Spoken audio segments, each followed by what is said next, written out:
Order à l'ordre.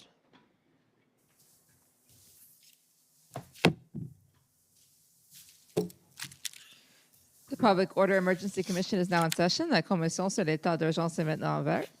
Good morning. Bonjour. Nice wintry day. We're starting off with some bulk entries, I believe. That's correct, Commissioner. Eric Brusso, Commission Counsel. This is just to formally enter 286 documents by way of bulk entry, which is actually the sort of combination of a couple of weeks of lists. We are playing catch up. Objections were removed. They are being dealt with. These documents are largely sort of municipal and provincial documents, including documents produced by the governments of Manitoba, Saskatchewan, Nova Scotia, the institutional report for the government of Manitoba and Saskatchewan, and several witness statements as well. And it was circulated to the parties this morning. The final list was circulated recently, and they will be entered as exhibits today. Okay, thank you. And now I understand we have a panel judging by the arrangement. I gather there are three. Okay, and Commission Counsel.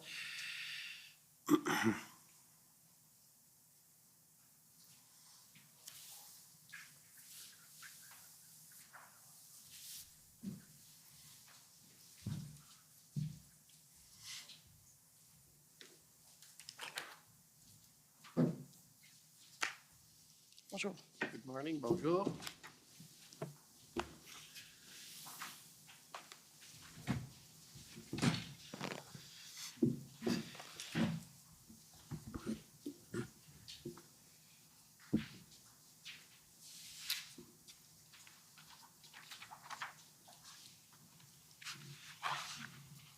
Bonjour. Bonjour. Good morning. Okay. Morning, Mr. Commissioner. Gordon Cameron on behalf of Commission Counsel, and you have before you this morning a panel of witnesses representing the Department of Finance of the Government of Canada. Could I ask that the witnesses be sworn or affirmed? Ms. Jacques, will you swear on a religious document or do you wish to affirm? I swear. We have the Bible, the Quran, or the Torah available? The Bible.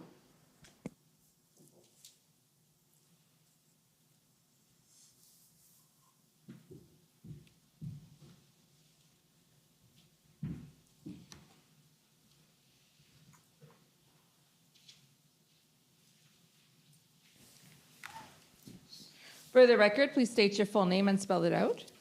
Isabelle Jacques, Isabelle Jacques.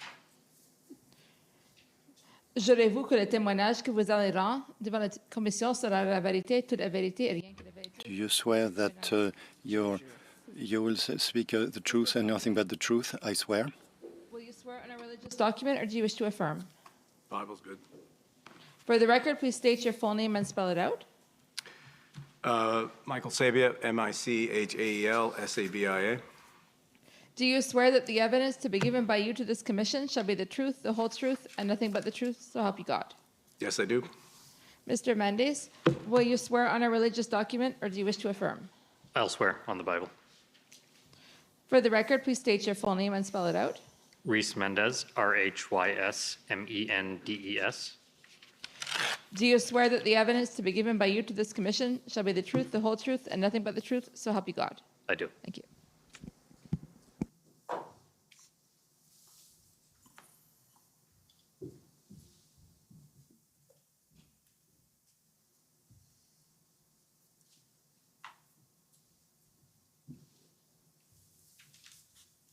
Good morning and bonjour, panel. We will begin with some formalities, the adoption of your witness statements and the such, and I will ask you questions for 20 minutes or so. Then I will hand it over to my colleague, Ms. Shuhebar, who will cover a specific topic with some of you, and then I'll come back up to finish it off. So if we could begin with those formalities, we want you to put onto the record some of the documents that you've prepared for the Commission and that Commission Counsel prepared in conjunction with you. And in particular, if I could begin by talking about the institutional report that was filed by the Department of Finance, and doesn't matter which of you adopts it for these purposes, but I'll ask you, Mr. Sabia, if you reviewed that document, confirmed it for its accuracy, and can adopt it as part of the evidence of the Department of Finance before the Commission? Yes, I can. Thank you. And you were interviewed as part of a panel, and a interview summary was generated as a result of that interview. And for each of you, I'd like to confirm that you reviewed that summary of your interview for accuracy, that you do believe it is accurate, and that you adopt it as part of your evidence before the Commission today. Can I ask each of you to confirm that? In my case, yes. Yes. Yes. Thank you. Now I'll ask you the easiest questions, I think, for today, which is to introduce yourselves to the Commissioner with a description of who you are and what your role is in the Department of Finance. And so let me begin with you, Mr. Sabia, if you could tell us your title, your role, and how that fits with the Department of Finance. I'm the Commissioner, I'm the Deputy Minister of Finance. So I'm the most senior non-elected official in the department, and we all work, and I report directly to the Deputy Prime Minister and the Minister of Finance, Chrystia Freeland. Do you want me to talk about what the department does? That'd be helpful, what the department does and how you oversee those activities. Well, how I oversee those activities is an interesting question, but so we're, I guess it would be fair to say we're the government department that's charged with the oversight, stewardship, if you will, the oversight of the Canadian economy. That has several dimensions in our work. So we're responsible for tax and fiscal policy on behalf of the Government of Canada. We're responsible for the financial and fiscal dimension of federal-provincial relations. We're responsible for international economic policy, especially related to trade and some other things. We're responsible for the spending side of economic development and social policy across the government. And my two colleagues who will introduce themselves, we're also responsible for economic analysis and economic forecasting on behalf of the Government of Canada. That's what Rhys Mendes on my left is responsible for. And then on my right, another dimension of our work is our responsibility for policy with respect to the financial sector in Canada, and Isabelle Jacques is the Assistant Deputy Minister responsible for that. Well, thank you. And with that introduction, perhaps, Ms. Jacques, you could describe your responsibilities at the Department of Finance. Yes, I'm Isabelle Jacques. I'm the Assistant Deputy Minister responsible for the financial sector policy.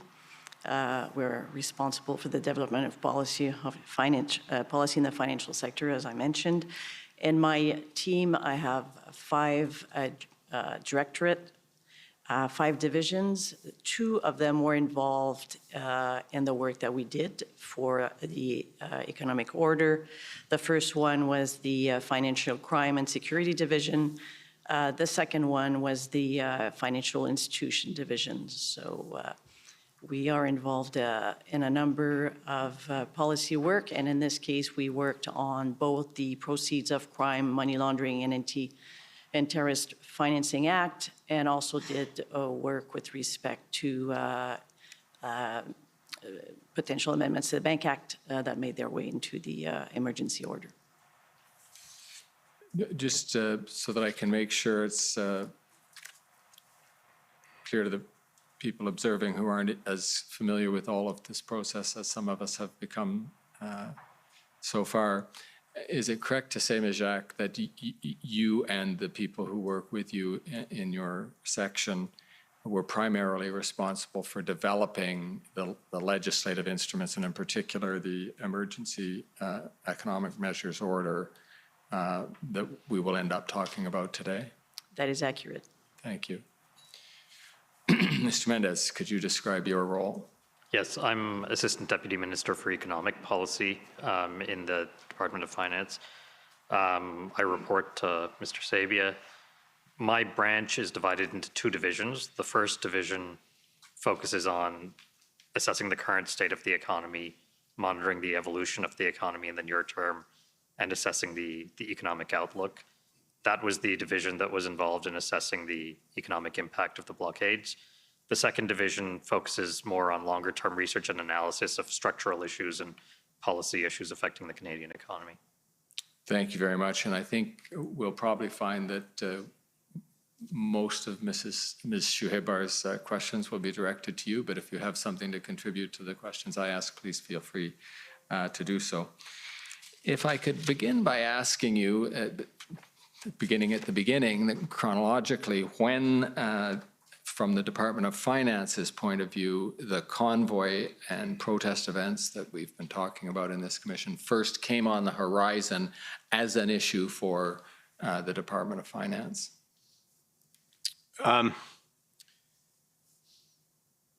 We, as a standard practice, review on a real-time basis events that we believe that are occurring that can have a meaningful impact on the Canadian economy. That's a core part of what Rhys's group does. So this issue came on our radar screen, I would say, sort of late January,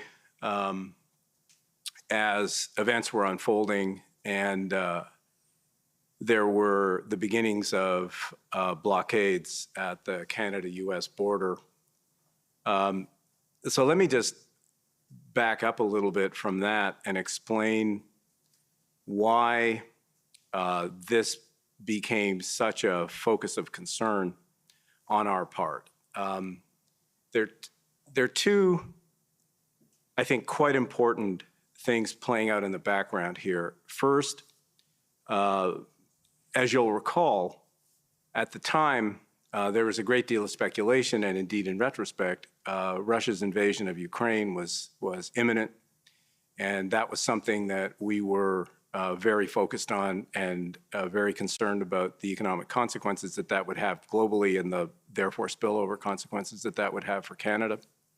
And then second, because it was late January and February in the usual budget cycle, we were fully engaged in the preparation of what became the April 22 budget of the Government of Canada.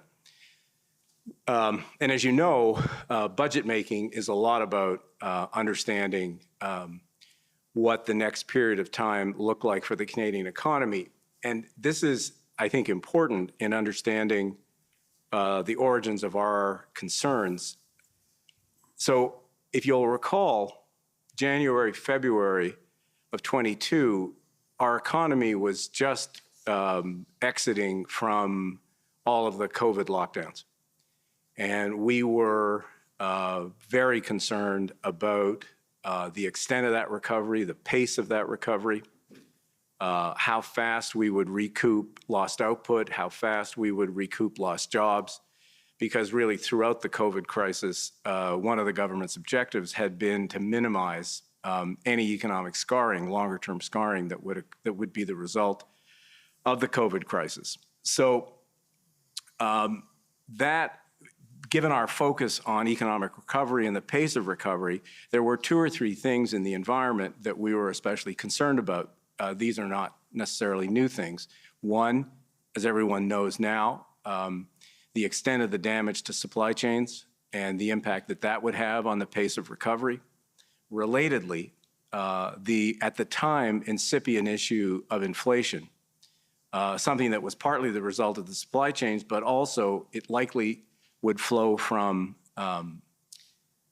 events in Ukraine because of the sanctions, et cetera, that would follow and the impact on the energy markets and how that would also flow through into inflation. So supply chain was an issue, inflation was an issue, and then third, so was the level of business investment, which is a chronic issue for Canada.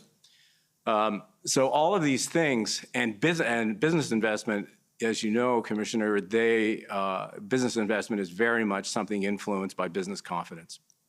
So you take together all of these factors, and then these disruptions come along, and they obviously contribute to the extent of the concern that we have, because the Canadian economy, in our view at the time, was at a very, very fragile moment. So that was one set of concerns, and very significant concerns on our part and on the part of the government. Relatedly, particularly to the issue of business investment, playing again in the background of all of this activity was pretty big changes in what was going on in trading patterns in the world. Now, that sounds like an abstract idea, but it's actually not, because the Americans at the time, with Build Back Better, with the rejigging of their own supply chains, of the tendency within the United States to want to have more resilient supply chains, many of them anchored in the United States itself, that represented a very, very major challenge to Canada because of the degree of integration of our economy with the United States. 75% of our exports go into that market. So as a result of that, and we were doing work with the Americans at the time, for instance, with respect to the treatment of electric vehicles, something that was critical to the future of the automotive industry in Canada. There was a tendency in the United States to want to treat that as an America-only issue.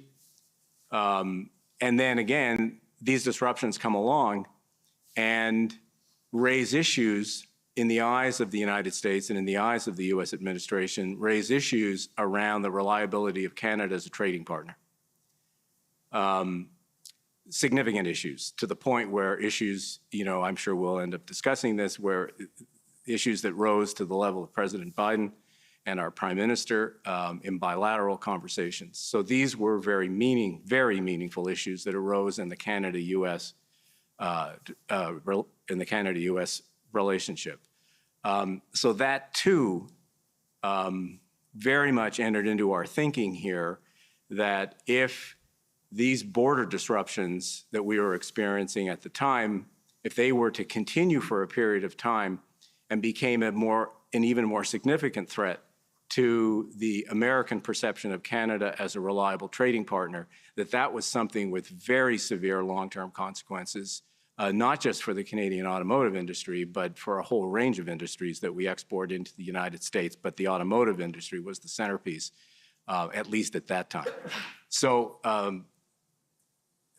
that was the backdrop of why this was on our radar screen and how it became increasingly important on our radar screen going forward. Now, that was very helpful, including because it just cleared out about 5 pages of questions that I... So now I don't feel so bad about having talked so long. No, that's exactly what I was hoping you would talk about. And as a matter of fact, you said we might get into more detail about the specifics of how these events had an impact on your thinking about Canada's reputational concerns and trading concerns. So if you have more to say about that, please elaborate. No, I think for now that's probably I think that sets the scene of why this was an issue for us. It had meaningful macroeconomic consequences for us in the near term, particularly given this point I've made about just the sensitivity, the specific moment we were at from an economic point of view. This was a very, very delicate time coming out of COVID. And I think in retrospect, we've seen all that now. We've seen how it was easy to shut down an economy, but very difficult to open it up again. And we were in the process of opening up the economy, as every other country in the world was pretty well at the same time. So that was, it was a very, very sensitive, delicate moment from our point of view. And then this broader issue with the United States, there was, the governor of Michigan was very active and very critical of what was happening.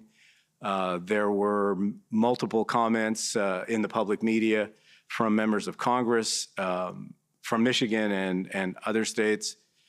There was concern within the American federal government, within the White House, about this issue, hence my reference to a conversation between the Prime Minister and President Biden about this. I mean, this was, this was not, how can I put this? This was not a second-tier issue in the Canada-U.S. relationship. This was a first-tier issue. And we were subsequently able to negotiate an arrangement with the Americans on electric vehicles. But there was no doubt that these disruptions coming when they did in that process brought with them the risk that we would not be able to get the North American treatment that we were eventually able to negotiate with the Americans with respect to electric vehicles. And as I said, electric vehicles are the future of the automotive industry. So if we had not succeeded in doing that, then the particular consequences of that for the central Canadian-based automotive industry would have been, very, very serious. So I think probably I'll leave it there. Okay, thank you. And on that note, which I think is a good segue, I will hand the podium over to Ms. Shuhebar, who will have some questions about the economic impacts that were of concern to the department and how that played out.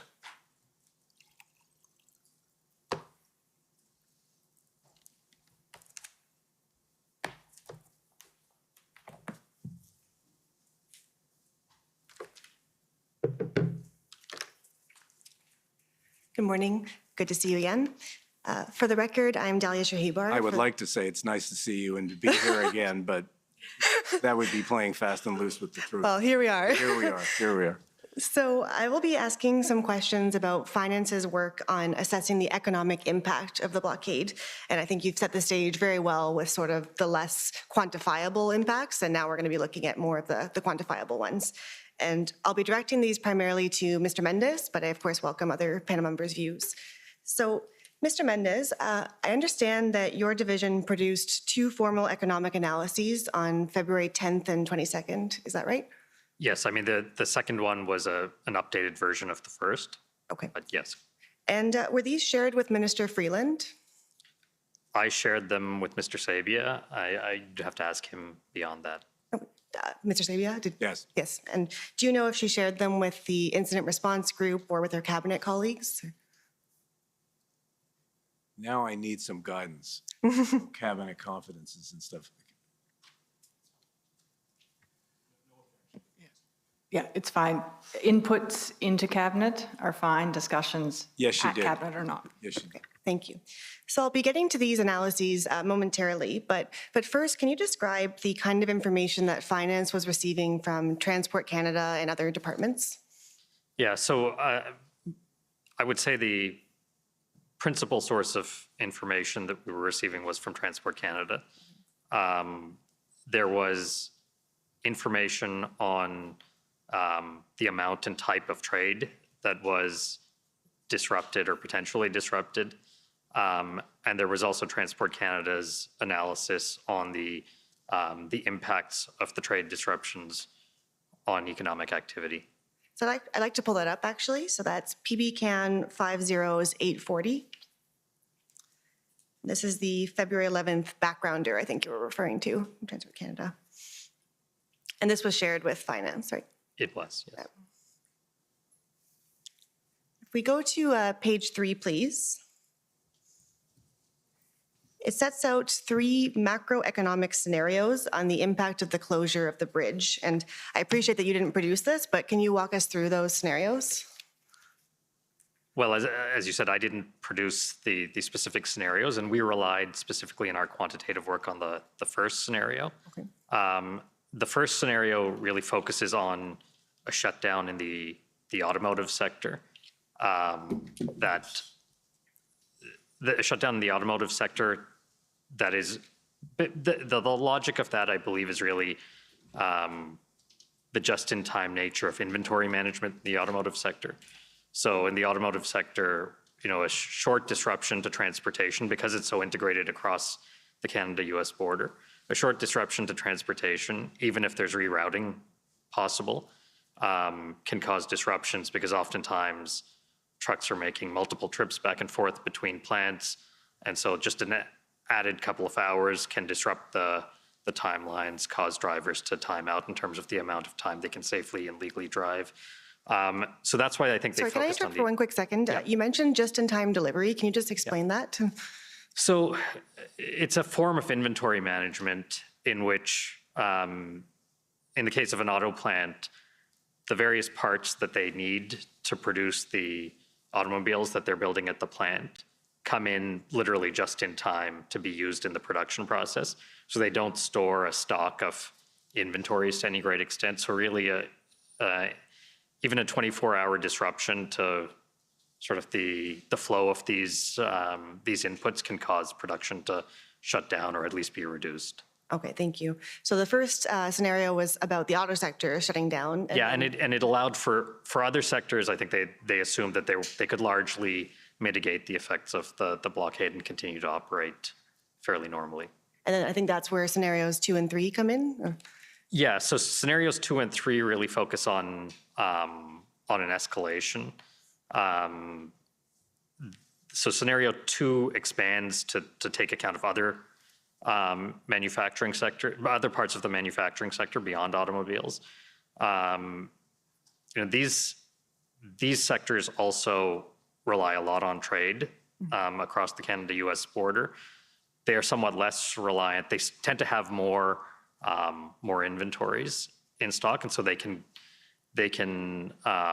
continue for somewhat longer than the automobile sector before they face large shutdowns. So I sort of think of that second scenario as, had the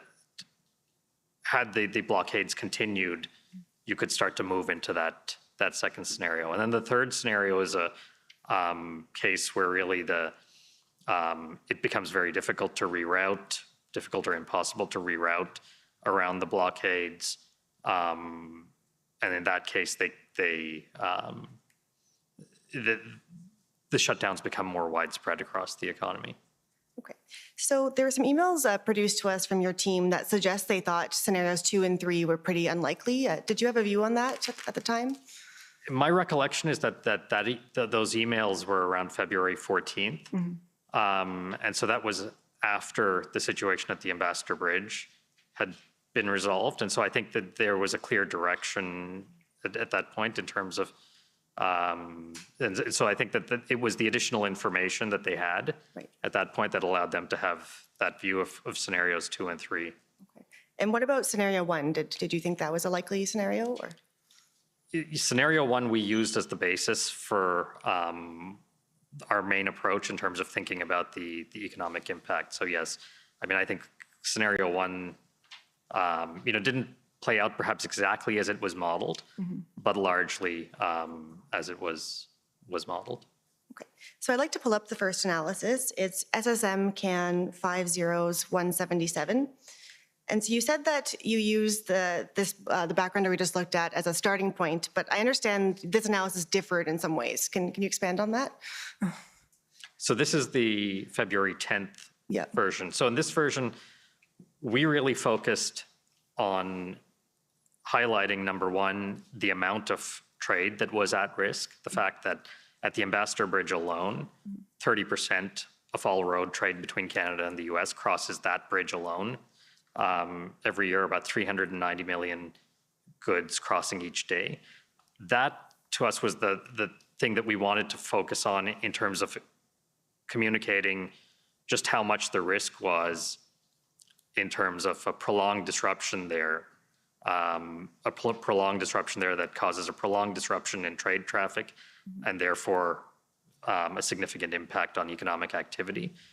I believe we also highlighted, if you can scroll down, could we scroll down a bit further, please?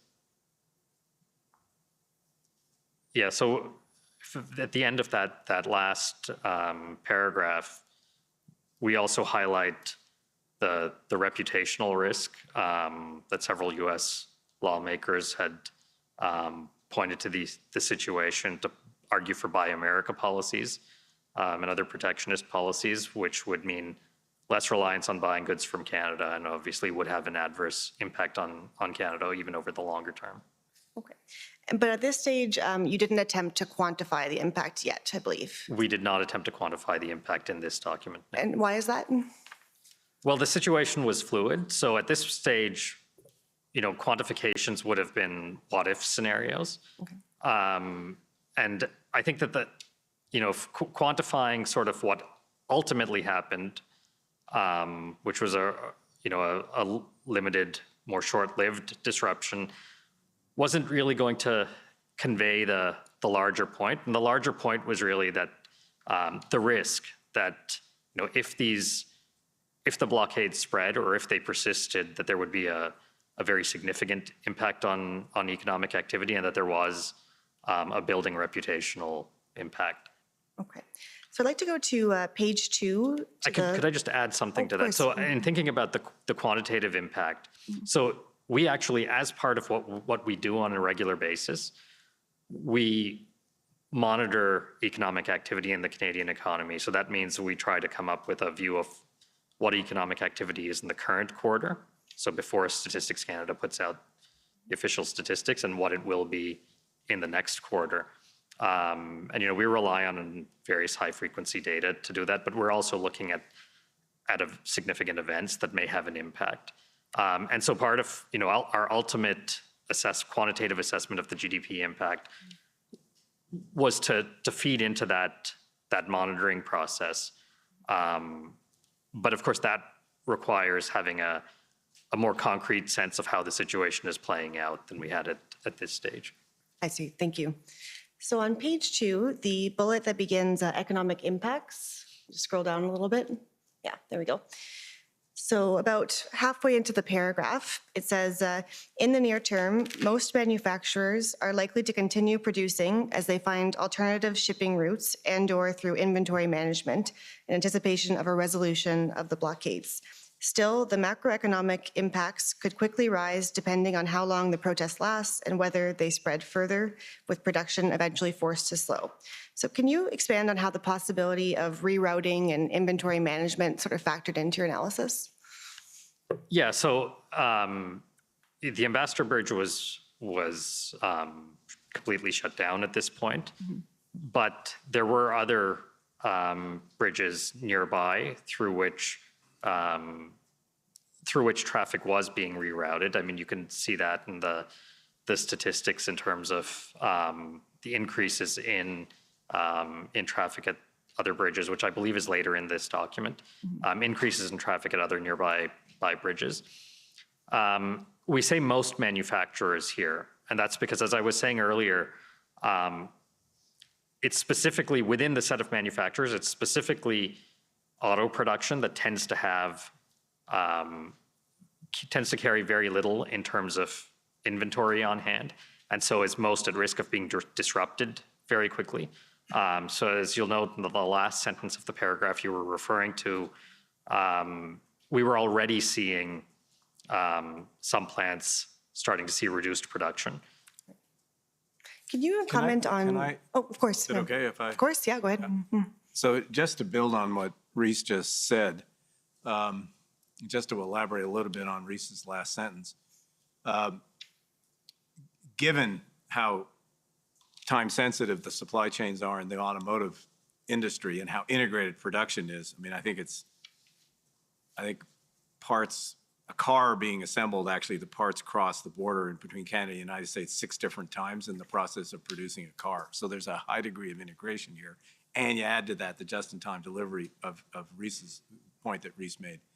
So we were seeing at the time, I mean, this was having real-world impacts. In Canada, on the Canadian side of the border, Ford, GM, Toyota, Stellantis, and Honda were either reducing shifts or, in fact, had shut down some plants because parts were no longer available. And then on the U.S. side, they were experiencing the same thing because of that integration. So Ford, GM, Stellantis, and Toyota in the United States were, again, either shut down or has substantially reduced shifts, which obviously has a pretty significant impact on not just the companies, but on workers. So that was happening at the time. I mean, this was not something that was going to happen. These plants were being affected in real time. It's helpful, thank you. And the context, as Mr. Sabia alluded to earlier, okay. The context here was that auto production had been adversely affected prior to this by shortages in semiconductors, principally. And so we were coming into this after a period where we were already hadn't been producing as many autos as we normally would have. And that was having an obvious effect on the market. Anyone who went to buy a car would have noticed that. Right. So if we go to page 2, to the bullet that starts occupations of downtown cores. Maybe the next page, I guess. Yes, there we go. So the occupations in certain cities, notably downtown Ottawa, are having important economic and social impacts on local residents and businesses.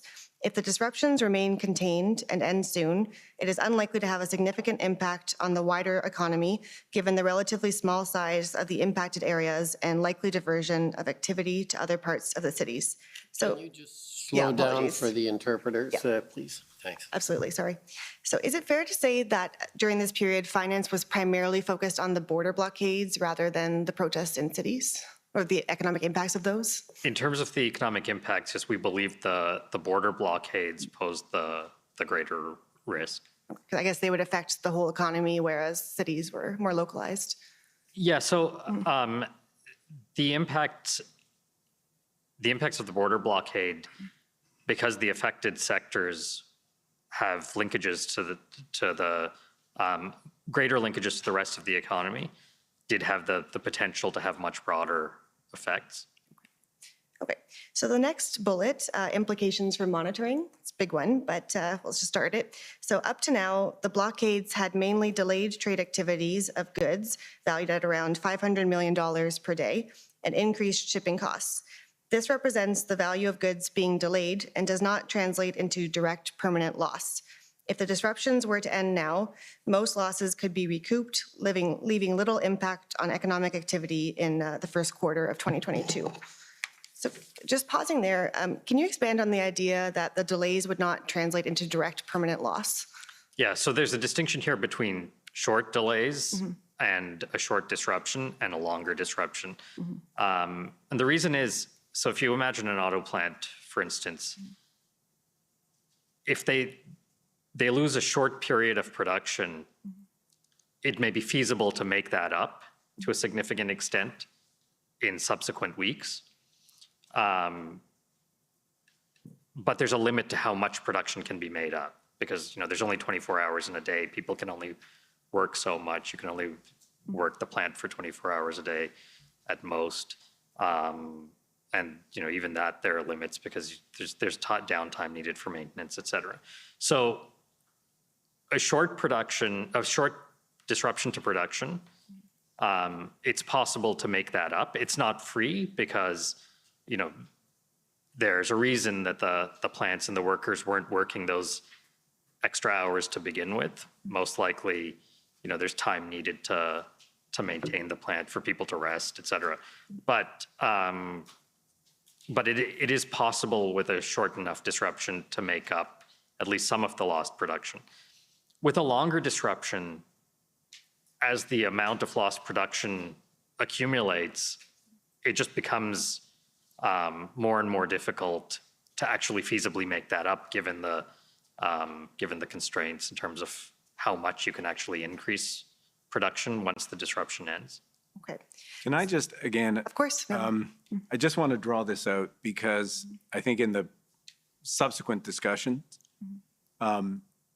this point I think is important. And it's got to do with a short disruption is one thing. As Rhys has said, a longer term one is a completely different story. And that is what led us within the department to be so focused on this question about finding measures that could be delivered with speed, because the objective was to try to keep the disruptions to as short a period of time as possible for two reasons. First, if shorter, based on Rhys's analysis, then the macroeconomic effects of them are, other things being equal, are more likely to be relatively more modest. But second, and really importantly, if they were to continue, then on this other point that I made earlier about the impact on the Canada-US trading relationship and the longer-term consequences of the Americans reassessing Canada's reliability as a trading partner, that if we could keep things short, the damage to that overall relationship is something that we would probably be able to manage our way through. If, on the other hand, the disruptions continued for a period of time, then that a core concern we had was that that could have, at a time when the Americans were reassessing their trading relationships with the world and certainly with us, that could have a very significant and durable negative impact on Canada's economic prospects. So this issue about trying to move quickly to keep the disruptions to a relatively finite and short period of time, this is something that was just right at the core of all of our thinking within the department. That's very helpful, and I think my colleague will be exploring a bit more about what measures you took and why, but that's very good context. So we're going to be getting into some technical points now, and so I think it would be helpful to clarify some concepts for those of us who are not economists, including myself. So am I right that at a basic level, GDP is the value of goods and services produced by a country in a given period of time? Yes. Yes, and it's often considered in different quarters of the year? Yes. Okay. And so can you explain the difference between the level of GDP and the growth of GDP? Yeah. So the level of GDP is essentially what you just described, the flow value of the goods and services produced in an economy during a period of time. The growth rate is the change in that level between two different periods. Okay, thank you. I'd like to pull up SSM CAN 403771. I should say the growth rate is the change in the level between two different periods expressed as a percentage. Okay, thank you. And we'll see that this is an email from February 10th from Jody Thomas, who I believe is the Director General of Economic Analysis and Forecasting. Yeah. And so at the top here, she says, FYI, Bloomberg is suggesting a 0.1 pp, which is percentage points, I think, direct drag on annualized GDP growth for each week of major slowdowns seems large to me, and an extra 0.2 to 0.3 percentage points in direct effects. Of course, too cute to be really backed by analysis and most likely overstated to make up for nice media attention. So when they say a 0.1 percentage points direct drag on annualized GDP growth, can you explain that in simple terms for us? Yeah, so it's basically reducing the rate of growth by 0.1 percentage point in this case is what they're saying. And what I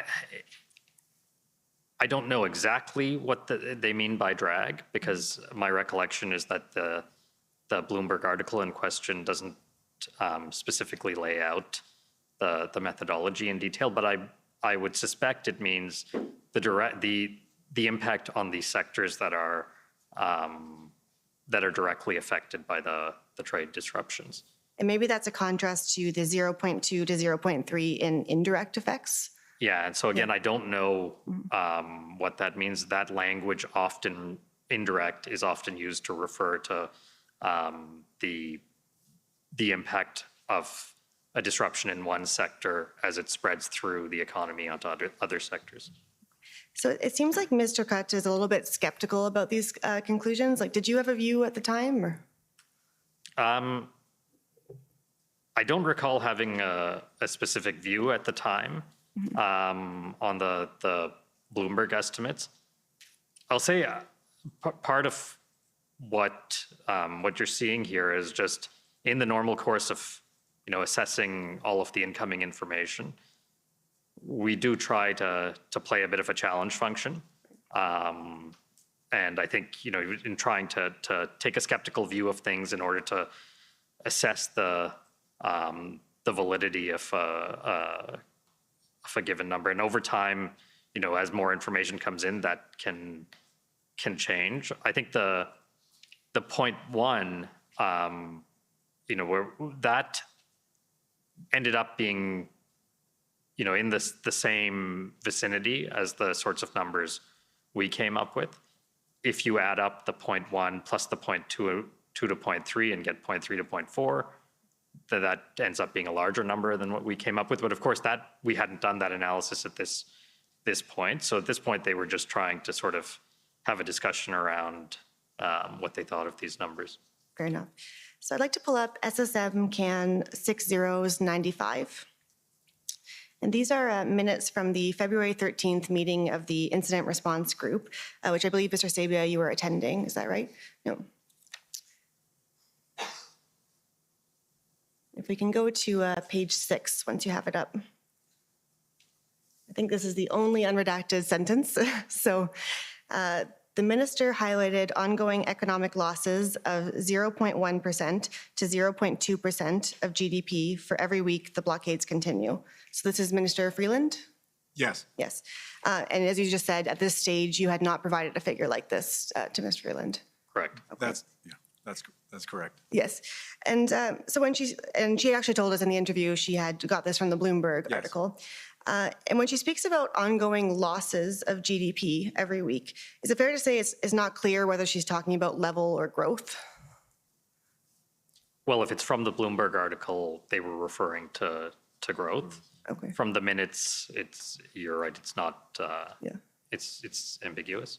And could that's something, Rhys may want to elaborate on this, but the way the Bloomberg piece got done, it established a set of numbers, and it conveyed that if it went on for X number of weeks, you would just add up that number, say 0.1 or 0.2 for each week. And I think that's what the minister, given that this is based on Bloomberg, that's what the minister is commenting on here. Our thinking, and eventually in a further discussion with the minister, was that actually, while Bloomberg may have got some things right, what we think that they did not get right was that the impact grows over time. So for every unit of time, you get more impact than just if you're able to contain the disruptions to whatever, a week, 2 weeks, whatever, but a very short period of time. That's one thing. But as it goes on and the indirect effects spill over into other sectors, you get more disruption of supply chains, then that number will tend to grow over time as you go through it week by week. So again, coming back to this point I made earlier, sort of time is everything here. Right. If you can contain it, it's one thing. If you can't and it gets bigger and bigger, then you're facing a bigger and bigger economic problem. Yeah, and as we were discussing earlier, inventories plays a key part in this, that the auto sector got hit first because it tends to operate with a just-in-time delivery model. Right. Other manufacturing sectors would have been hit subsequently as they started to draw down their inventories. Sectors like food and beverage that rely on perishable inputs that cross the border would have started to be more affected also. So I think that the economic impact would spread the longer it lasted, and so the number wouldn't be the same for each week. It would grow. Okay, that's helpful. Can we pull up SSM Can 401980?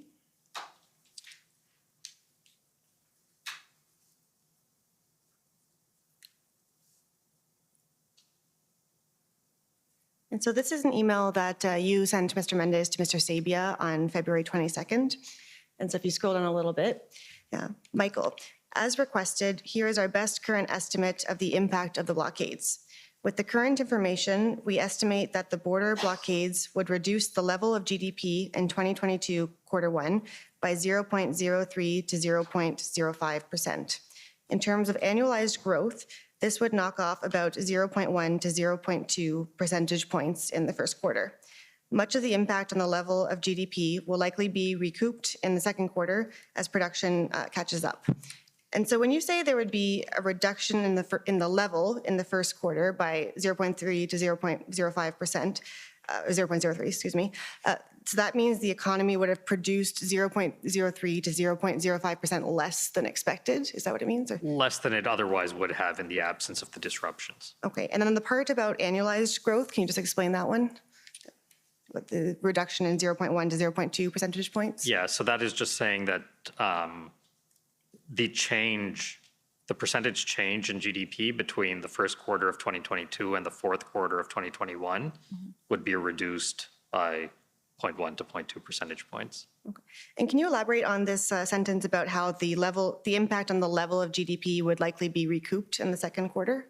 Yeah, so again, we had a discussion earlier around, a short disruption makes it feasible to catch up on that lost production subsequently.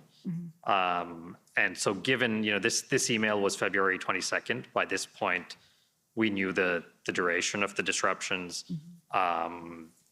In the event, that they were limited in duration. And so at this point, we believe that that it was possible for the lost production to be made up by subsequently, people working overtime, factories running overtime. As I said earlier, that's not free because, there's a reason you don't run your factory overtime on a normal basis because you need downtime for maintenance, you need downtime for people to actually rest and running overtime can lead to productivity issues and stuff. But overall, we believed it was possible given the limited time of the disruption. And so if the level could possibly be recouped, does that also mean that the effects on annual growth could be offset, or do they not operate that way? Or?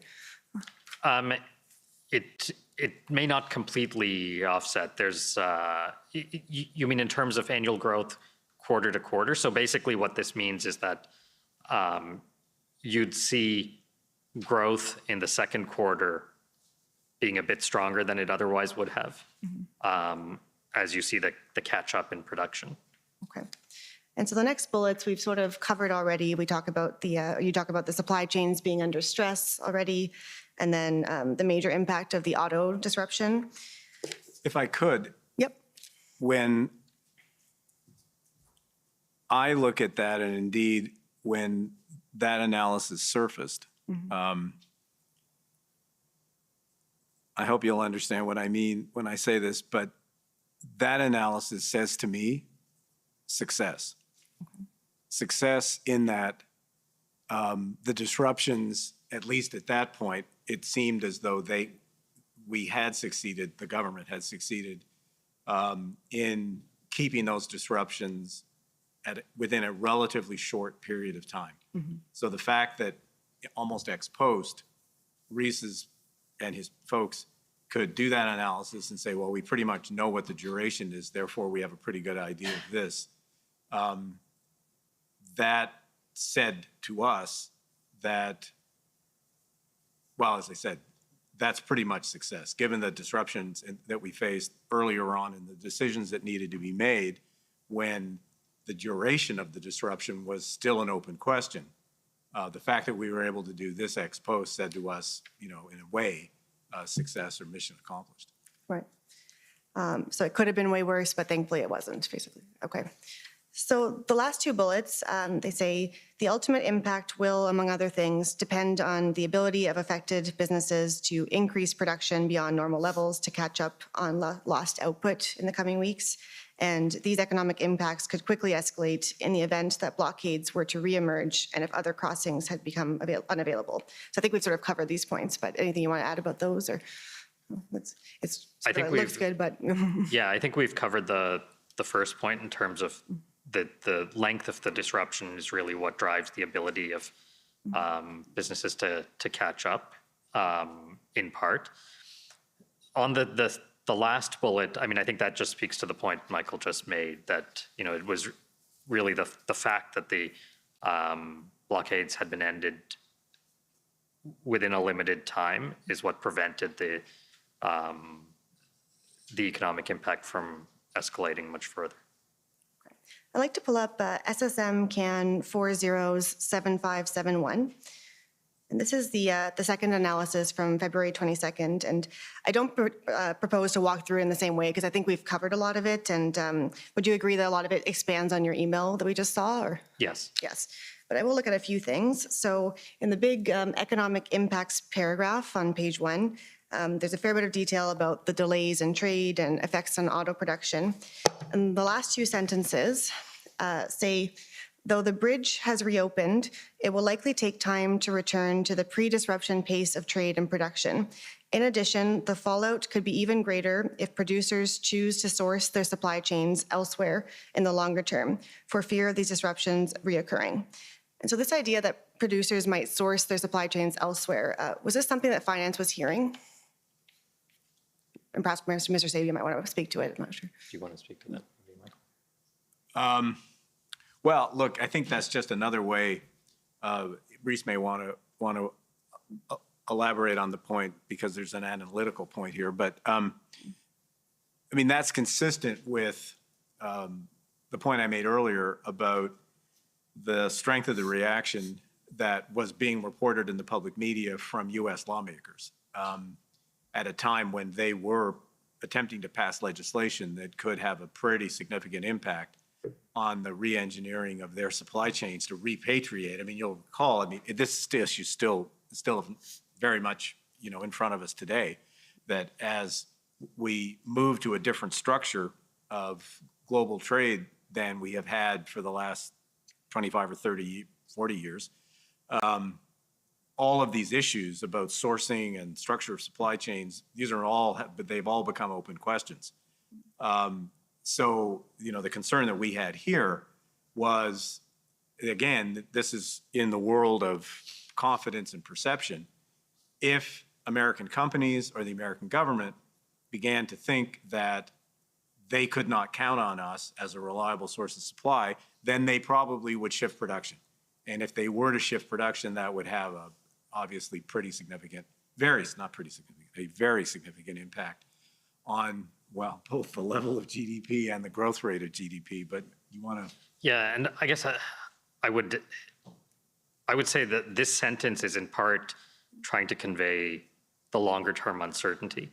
Right. That, the limited duration, the fact that the blockades were ended within a limited duration, I think helped to avert some of the near-term risks. Michael talked about the negotiations with the U.S. over electric vehicles, and so that is clear that there was a helpful that it was helpful in the near term. What we don't know is, 5 years from now, when an automaker has to decide where to put their new plant, will this be a consideration? Hopefully the fact that the disruptions were relatively short-lived mitigates that issue, but that sentence was just a reminder that there is that longer-term uncertainty. Okay. If we go to page 5, please, to the second table. It's called Economic Impact of Border Blockades.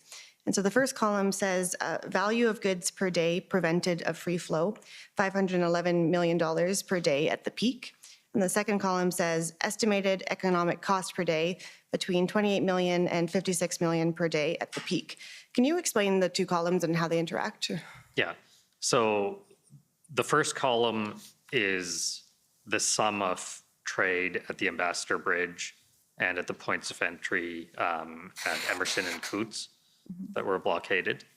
The second column is our estimate of the economic impact, so the impact on GDP per day during the week where we think the impacts peaked. So that was, I guess, the week of February 6th or 7th, when the week during which the Ambassador Bridge was blocked. So that second column, the way we come up with that is we take as a starting point Transport Canada's scenario 1, which we discussed earlier, which estimated an impact from the Ambassador Bridge disruption at $45 million a day. We then We then make assumptions to get effects on, get estimates of the impact stemming from the disruptions at the points of entry at Coutts and Emerson. And that gets us from the 45 to the $56 million a day. The 28 million reflects there was uncertainty about the overall impact. You saw in discussions earlier, in one of the emails I think you put up earlier, there was a discussion around how should we think about the $45 million disruption that Transport Canada had? Should we think of it as an upper bound? So the 28 reflects that uncertainty. So we wanted to be cautious in terms of the economic impacts that we estimated. And so it's simply half of the 56 million to reflect that there's a range of uncertainty about what the true impact is. Okay. I'd like to pull up SSM CAN 403807. And so this is a draft of the Section 58 explanation, so the formal explanation the government gave for the Emergencies Act. And I can pull up an email if you like, but do you recall it being sent to you, this draft, Mr. Mendes, on February 16th or so? I remember a draft being sent to me. I don't remember the precise date. Okay. If we go to page 6, please. The second full paragraph, it says, the economic impact to date is estimated at approximately 0.1% of Canada's GDP per week. However, the impact on important trade corridors and the risk to the reputation of Canada as a stable, predictable, and reliable location for investment may be jeopardized if disruptions continue. And so I can pull it up if you like, but do you recall writing an email saying that you had asked for this paragraph to be removed? I had asked for the reference to the GDP impact to be removed. Yes. And why did you ask for that? So a few reasons. One is that we hadn't completed our GDP impact estimates because in part we were still evaluating the situation. It was evolving. I did not think that as Michael discussed earlier, the per week characterization, I thought missed the point that the GDP impact would rise with each subsequent week. It wouldn't be the same every week, the longer that the effects went on. And I think most importantly, the real issues here were the risk of a more prolonged or more widespread disruption to cross-border trade that would have led to a much larger GDP impact, and the reputational risk that affected our reputation as a reliable trading partner and as a good destination for investment. Okay, I just have one last document. So it's SSM CAN 40498.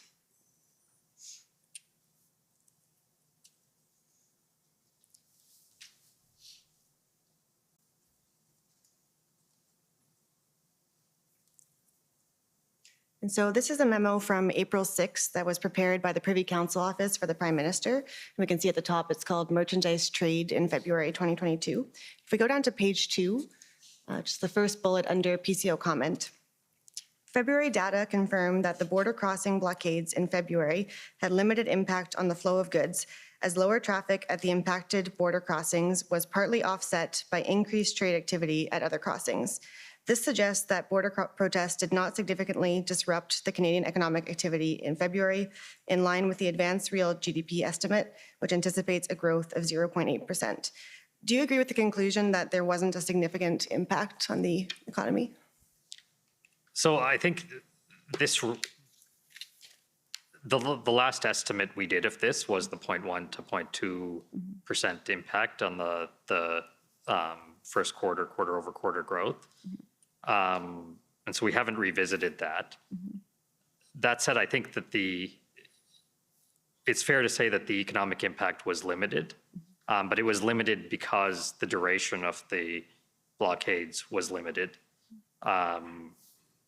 So I think, again, it comes back to the fact that because the duration was limited, there was some ability to ramp up production after the blockades had ended and trade had resumed, because the blockades weren't more widespread and affecting bridges that were being used to reroute some of the traffic that would have gone over the Ambassador Bridge in particular, that helped to limit the impact. But had the blockades been more widespread or longer lasting, the impact would have been much bigger. I would also just add that it's not possible to say that they didn't have any impact, because we know that auto plants had either shut down, many auto plants had either shut down or reduced hours, reduced shifts. So there was clearly an impact in real time. That's that information is clear in the public record.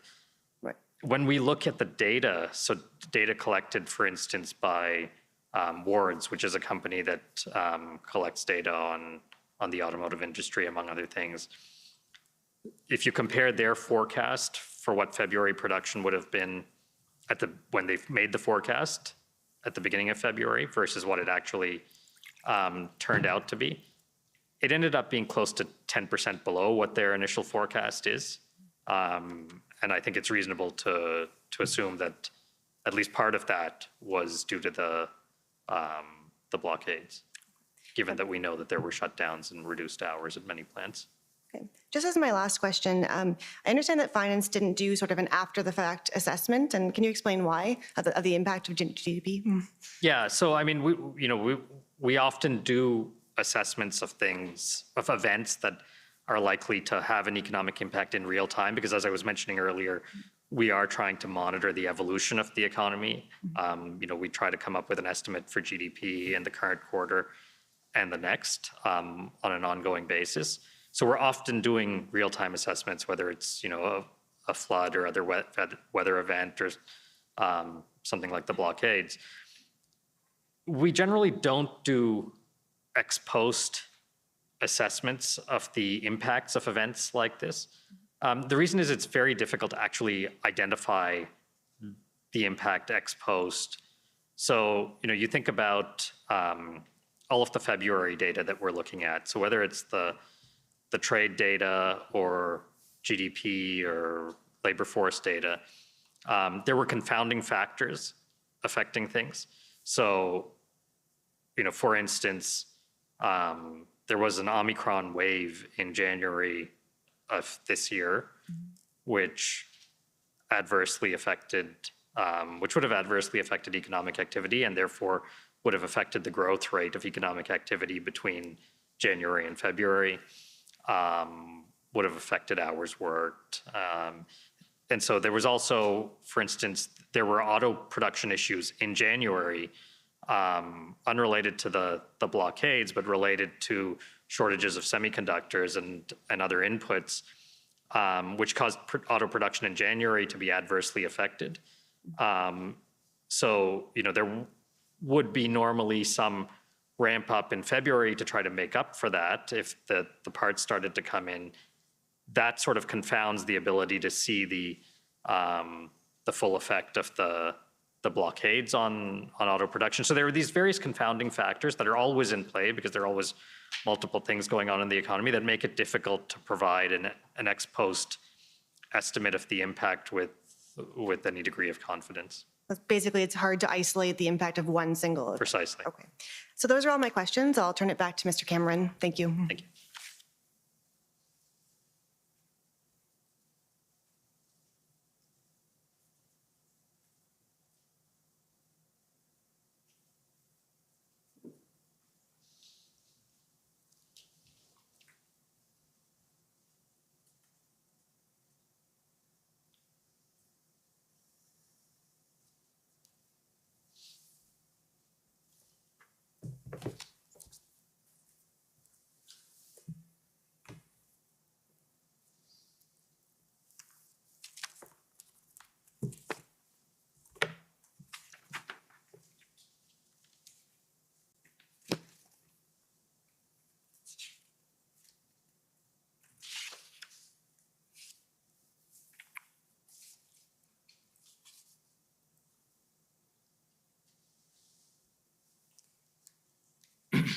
Thank you. Well, the good news for you, Mr. Mendes, is you can probably get through the rest of this without answering any more questions. Feel free to if you have input, but you've had your workout for this morning. Where we'd like to go now is the approach that the department took as the convoy was becoming an issue and your department was being approached to consider possible options from the Department of Finance's point of view for dealing with the issues that the government was facing with respect to the convoy. And let me ask you to just begin by describing when this approach was made to you. How did the Department of Finance view the tools that it could add to the government's kit for dealing with this situation? Sure, let me start, and then Isabelle, you may want to add. So look, as the disruptions on the one hand continued to materialize and in some case intensify, and the disruptions in Ottawa continued on, there was a general sense across the government and an interest that was expressed to have every department trying to think about, are there ways in which we can develop ideas that would help bring to an end in a good way this very difficult situation. So there was a general interest in developing ideas, which obviously included us. But beyond that, this sort of general interest, there were a couple of other things in our minds motivating our work to try to find things that could contribute to a solution. On the one hand, I won't belabor this again, because with the previous conversation and Rhys's comments, I think the extent of our concern with respect to the economic issues is pretty straightforward, pretty clear. And this intense focus we had on, are there things that can help end this quickly? Because as Rhys and I have tried to explain, duration is everything here in terms of its disruptive impact on the Canadian economy. So quite aside, or in addition to the general interest in, due to various departments, can they develop ideas that can be helpful here? We wanted to, given our responsibilities for the Canadian economy, we wanted to find ways, and that was a significant motivator. The other one was we are also, given our responsibilities for the financial sector, we also take seriously our responsibility to ensure the integrity of Canada's financial system. And Canada's financial system being used for these kinds of purposes is not consistent, in our view, with maintaining the integrity of the financial system. So it was both our concern, our response to a general request for ideas, but within the department, it was, what can we do to shorten the duration of these disruptions, given their economic consequences? And then finally, this concern that we take very seriously about the integrity of Canada's financial system, and that we safeguard that integrity all of the time. So those three factors led us to start some work on what can we do, given the legislation that we're responsible for.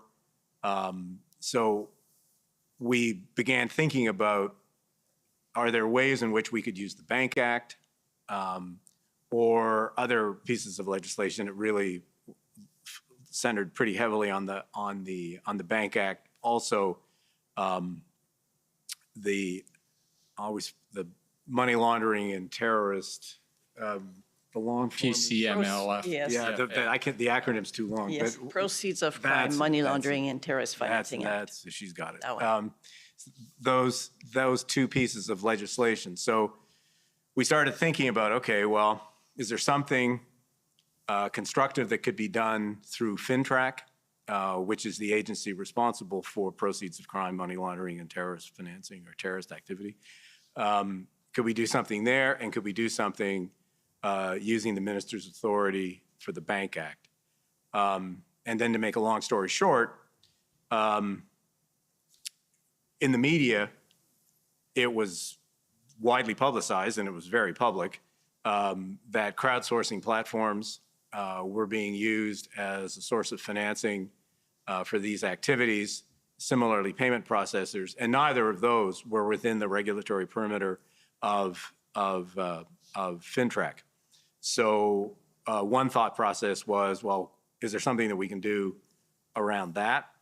And then the second, with respect to the Bank Act, is there some way that we can use the Bank Act to have, to give banks the capability to freeze bank accounts if, in their judgment, those bank accounts are being used for an inappropriate purpose.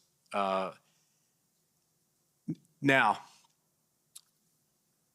again, just high-level summary here, there were a series of issues with that. One, we couldn't do anything outside of federal jurisdiction because the Bank Act only applies to federally regulated financial institutions. But there's a whole raft of financial institutions in Canada that are not federally regulated, particularly, say, credit unions, types of insurance companies, et cetera. So because we couldn't do anything outside of federal jurisdiction, that really made pretty academic whether we could or could not do anything in federal jurisdiction, because money is fungible and it can just move from one institution to another. So if we couldn't do something that was more comprehensive, that was a pretty significant limitation on what can be accomplished. There was also a fairness issue there. I'll give you an example. In Quebec, the Banque Nationale, that's a federally regulated institution, but Desjardins is not. And Desjardins, anyone who's lived in Quebec knows that Desjardins and Banque Nationale compete pretty intensively between the two organizations. So to treat one way and the other another way, that seemed to us to be, that's just one example, but that seemed to us to be a pretty big problem. So, so that was one piece. The second piece, come back to something earlier that I said, was whatever we could do, we wanted to do quickly, because doing it quickly meant shortening duration, and shortening duration meant avoiding the worst economic consequences that we were concerned about. But of course, pretty much anything that we could do would require a legislative change. And legislative changes, by their nature, take an extended period of time. So if our thinking process was, how do we manage duration here of the disruptions? Anytime we bumped into something that required a legislative change is something that was, by its nature, less attractive because we couldn't do it quickly. And by not being able to do it quickly, it didn't really deliver what we needed, which was relatively speedy action to shorten the duration of these disruptions. Okay, well, we are going to for the reasons you just mentioned, we'll leapfrog your initial interest in seeing if there was something you could do under either the proceeds of crime legislation or the Bank Act. But the memo that you did for your minister on that point happens to capture some thoughts that I want to use as we move ahead into the legislation that was actually used. So if I could ask the clerk to call up SSM CAN 403764. And this is a memorandum from you, Mr. Sabia, to the Deputy Prime Minister and Minister of Finance, Minister Freeland. And because you seem to have some law against dating documents in the federal government, I've had to figure out that this is a February 9th memo. Does that sound about right? Yeah, that's about right. Okay. February 8 or 9, yes. Right. That's about right. If it makes you feel any better, it drives me crazy too.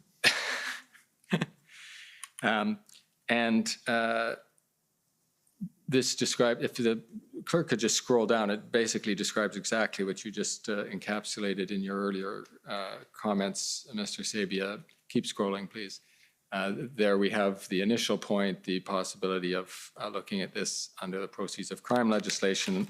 And then there's a page of that, and if you get up to the top of page 3, where there are some redactions, you see, now these are options under the Bank Act, as you'll remember from the time at which this particular memorandum was developed, but they ended up being brought forward into the legislation. And by the way, Jacques, please feel free to chime in if this is your territory. But in terms of what we'll call freezing accounts, I think there's a more cumbersome way of describing it, refusing to have dealings with or transactions with the customer, et cetera, et cetera. But I think you'll understand what I mean when I talk about freezing accounts. Yes. The two options here, if I can describe them compactly, the first one is that the government creates some sort of authority which simply directs banks to freeze accounts without the bank having any discretion in the matter. Is that right? That is correct. And then the second option is one in which the bank the person is identified, but the bank then exercises its discretion as to whether or not that person is engaging in activity that should result in their bank accounts being frozen. Is that fair? That's fair. They had to review their business relationship to see whether any of the funds were used in a manner that was concerning. Right.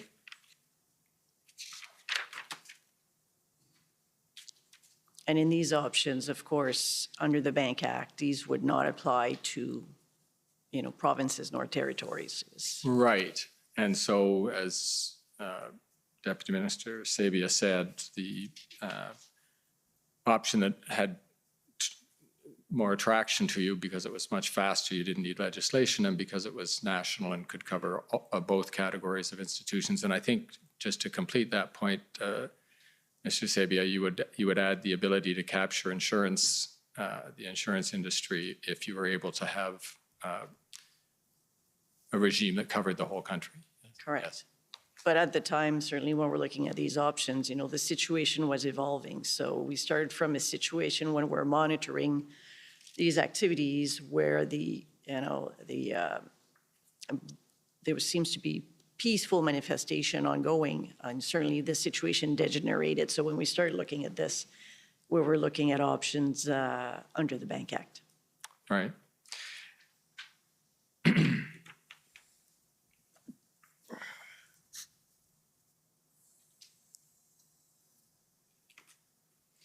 And at the time you were developing these options, and this is February 9th, things were moving quickly at this stage and transitioned into consideration of the possibility of incorporating similar authorities in emergency legislation.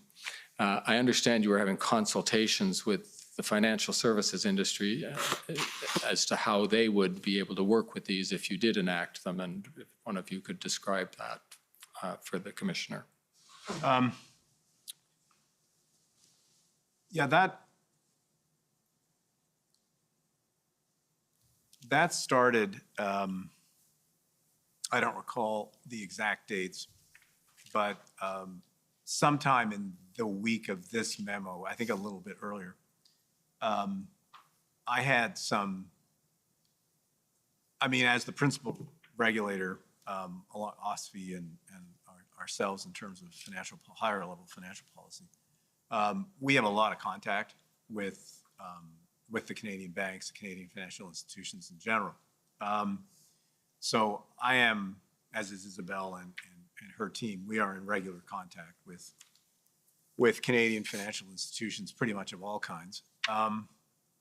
A, because of our role in that sector, and B, because they're a very good way of listening and understanding more about what's going on in the Canadian economy at any one point.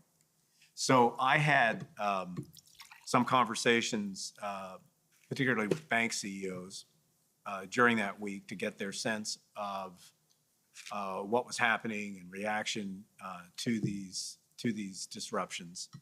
And in those conversations, we were talking about that, their general take on these events and what they thought the government should or shouldn't be doing about it. And then Second, general conversations around what could be done. In those early days, I did not raise the specifics of these options, which would have been inappropriate at the time. We were not at that point, and we had not had a conversation with our minister about it. So these specifics in those early conversations were not really on the table. Then a little bit later, I think toward the end of that week, I have to check these dates, but toward the end of that week, I started having conversations, collective conversations with all of the bank CEOs, and the minister eventually joined me in some of those conversations. Now, can you describe the feedback you got from those institutions, in particular their reaction to how they would administer a regime in which they were being asked to freeze accounts? Yeah, well, you need to be careful here. Prior to the possibility or likelihood that the government would invoke the Emergencies Act, I mean, that was a very important dividing line here. So prior to that, in the week that we're talking about here, my conversations there would have been much more general, much more focused on, what are they hearing from companies? What are they hearing from investors? How do they gauge the situation? It was much more our trying to understand by talking to other people whether or not our perception of the situation was aligned with how other people were perceiving it. I would say there was very much alignment around the concerns that Rhys and I have talked about earlier, and what we were hearing from institutions that basically span the Canadian economy and are constantly in touch with clients, and their clients are businesses and individuals across the Canadian economy. So they're good listening posts. So that was prior to the possibility of the Emergencies Act, because as per this memo, as you can see, the conclusions that we were coming up to, that we were arriving at, were conclusions that actually there wasn't really, other than through FinTrack and in that side, there really wasn't a lot that we could do in the near term without passing legislation, which, as I said, would take a considerable period of time. Now, as the possibility or likelihood of the Emergencies Act being invoked, then that changed the nature of those conversations. And through, I think that weekend, forget the dates, would have been the sort of 12th, 13th or something of, you have to check, I mean, you'll have to double check the dates, but 11, 12, 13, somewhere in there. We then began to have conversations about, in the event that the government were to decide to move down this path, because it hadn't been decided yet, how could this be done?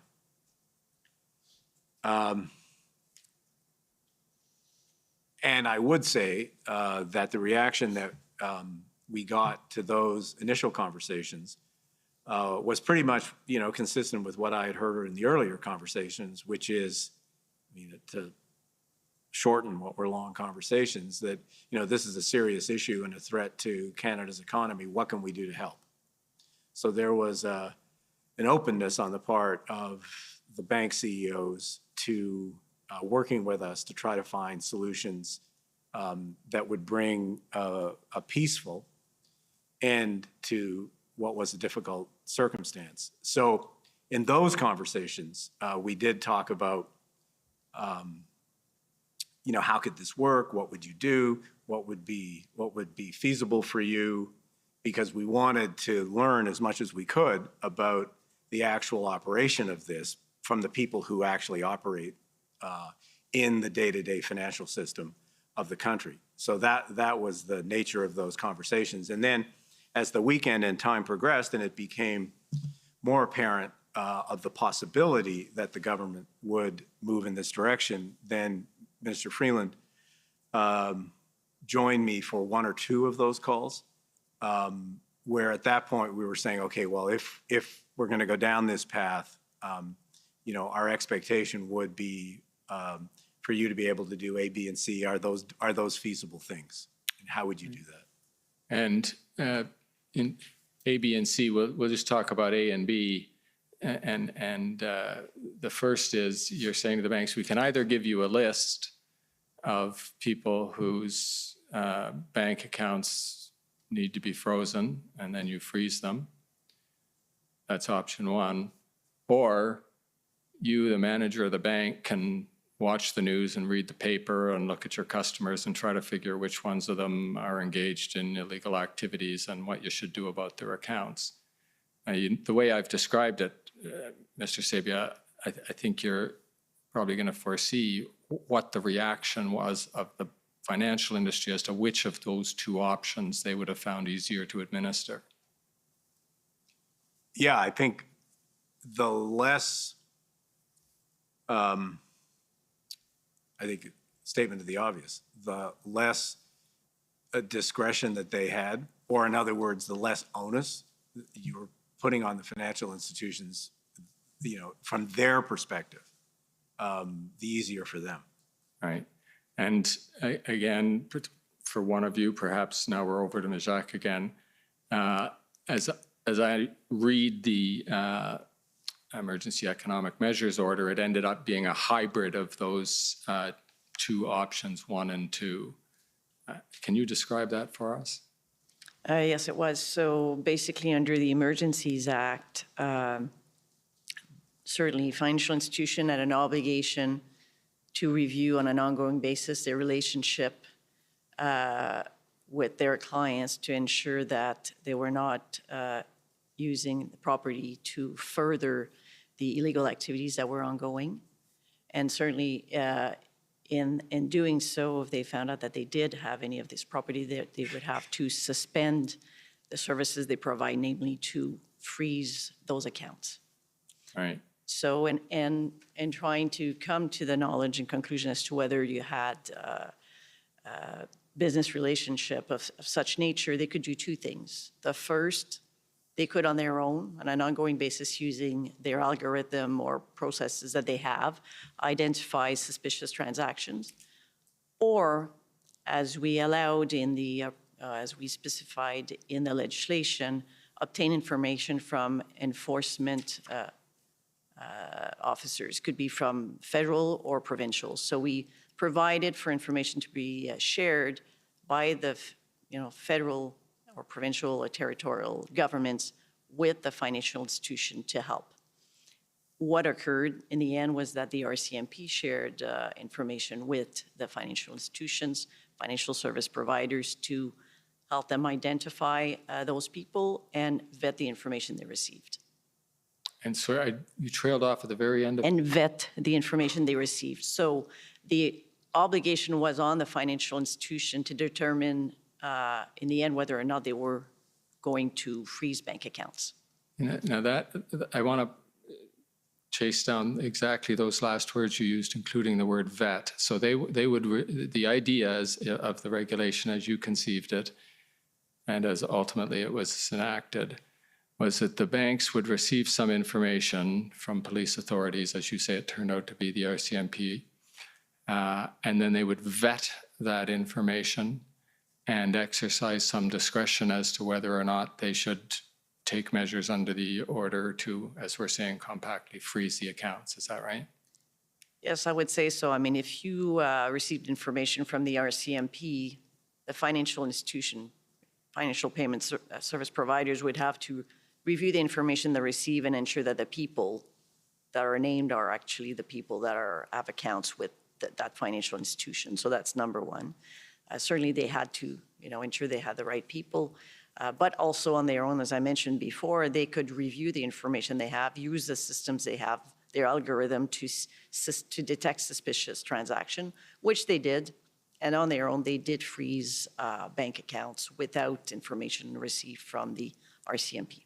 Okay, so they could take option number 2 if they were able to, with, as you described, their algorithms, if they could detect suspicious activity, they could come to their own conclusion and freeze an account.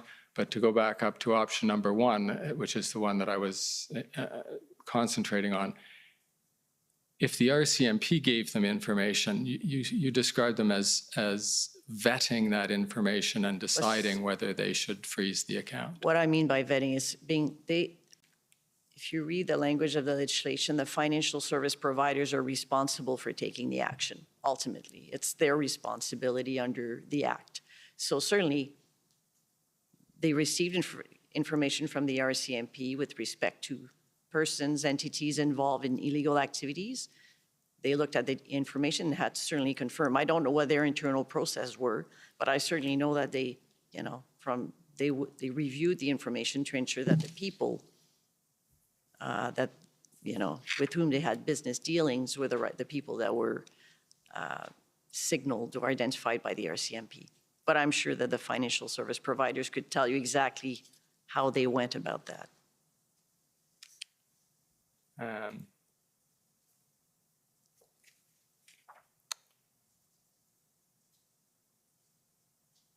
If we could call up, Mr. Clerk, PB Can 50781.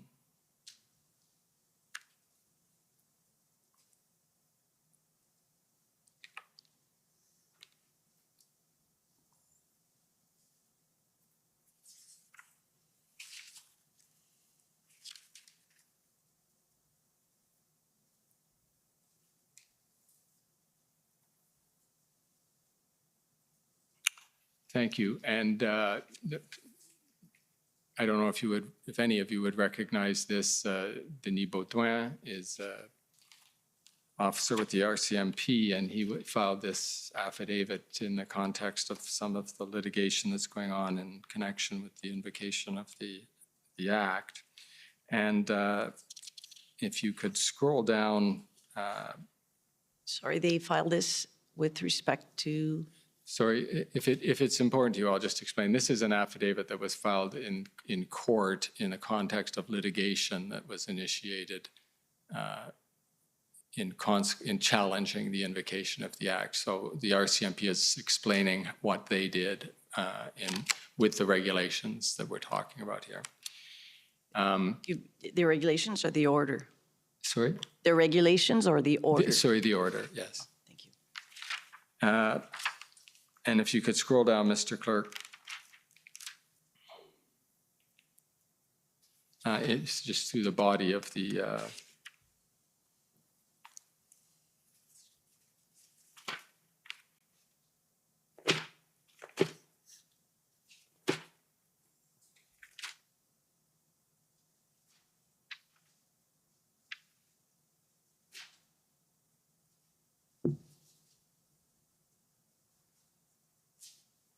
paragraphs 8 and 9 of this affidavit.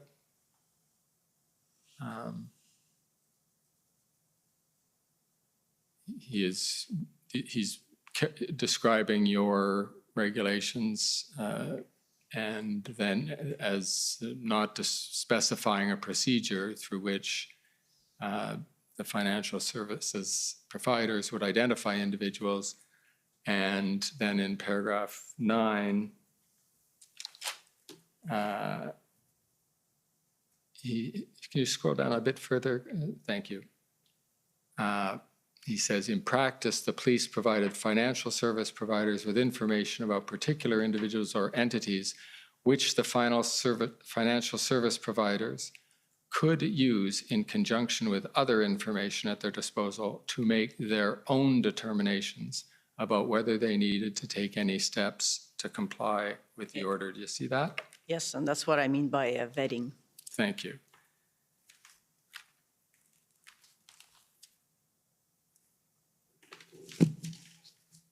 Now, do you recall that in your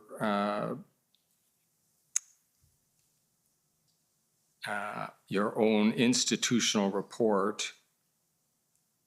And I wish we could keep two things up at once, Mr. Clerk. I might ask you to go back and forth, but in any event, if you could call up doj.ir 8030.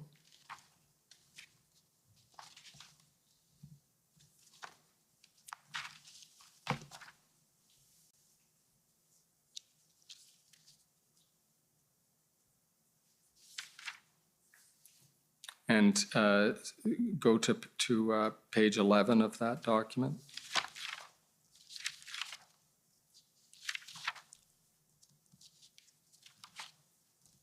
And then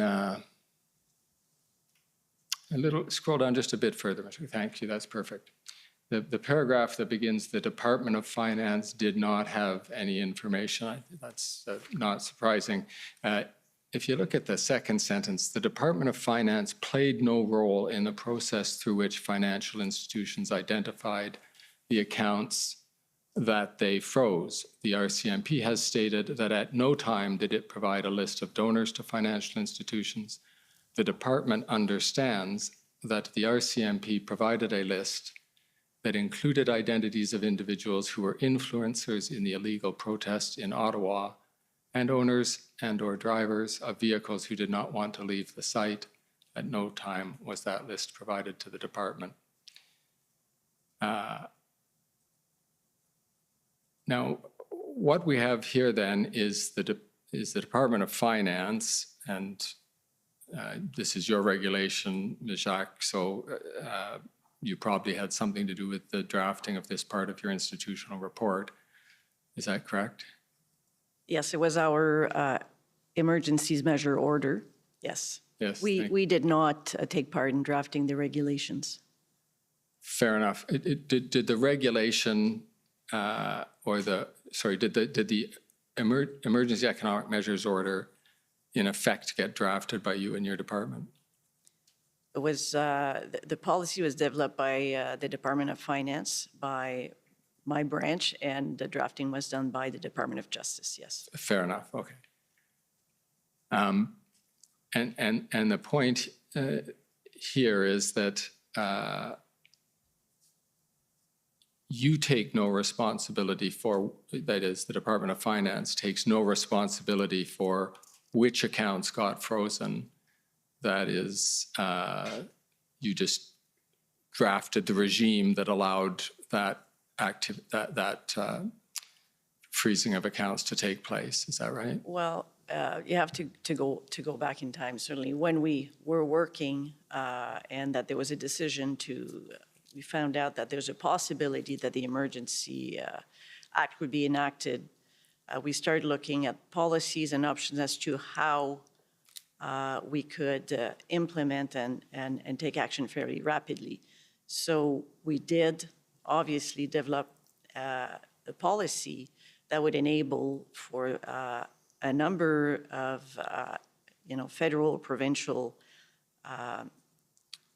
players like the enforcement, the RCMP could share information with the financial service providers. So that was something that was important to help financial service providers to identify people that could be involved in illegal activities. So that was number one. And number two, we were thinking that knowing that on their own, they could also detect fraudulent activity or suspicious activity, that they could do that as well. But as far as sharing the information, the Department of Finance does not receive information from the RCMP. That was solely between the RCMP and the financial service providers.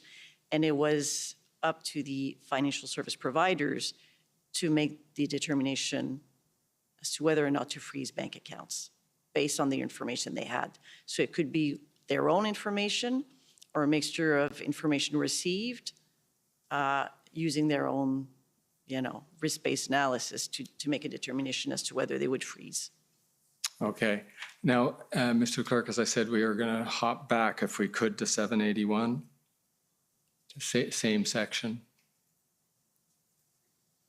So the RCMP gets I'm going to call it a hot potato, but gets tossed this hot potato of these regs to freeze bank accounts. And it's about to toss the potato over to the banks. And with the caveat that I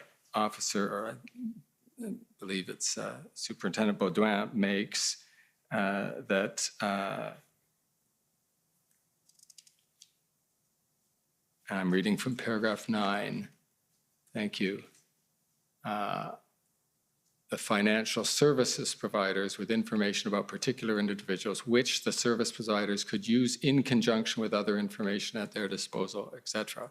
Now, you might have heard or seen in the CBA's institutional report in this proceeding that as far as they were concerned, and I think they gave this feedback directly to the Department of Finance as well, when they got that list from the RCMP, they considered it to be effectively binding on them to seize the account, that they did not in fact have any discretion. Do you remember hearing that from them?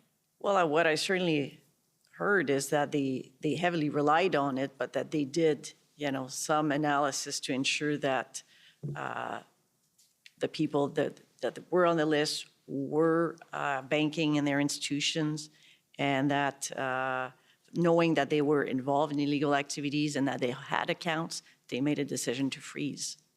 But it's certainly based on heavily, know that they relied on the information provided by the RCMP that is accurate. Right.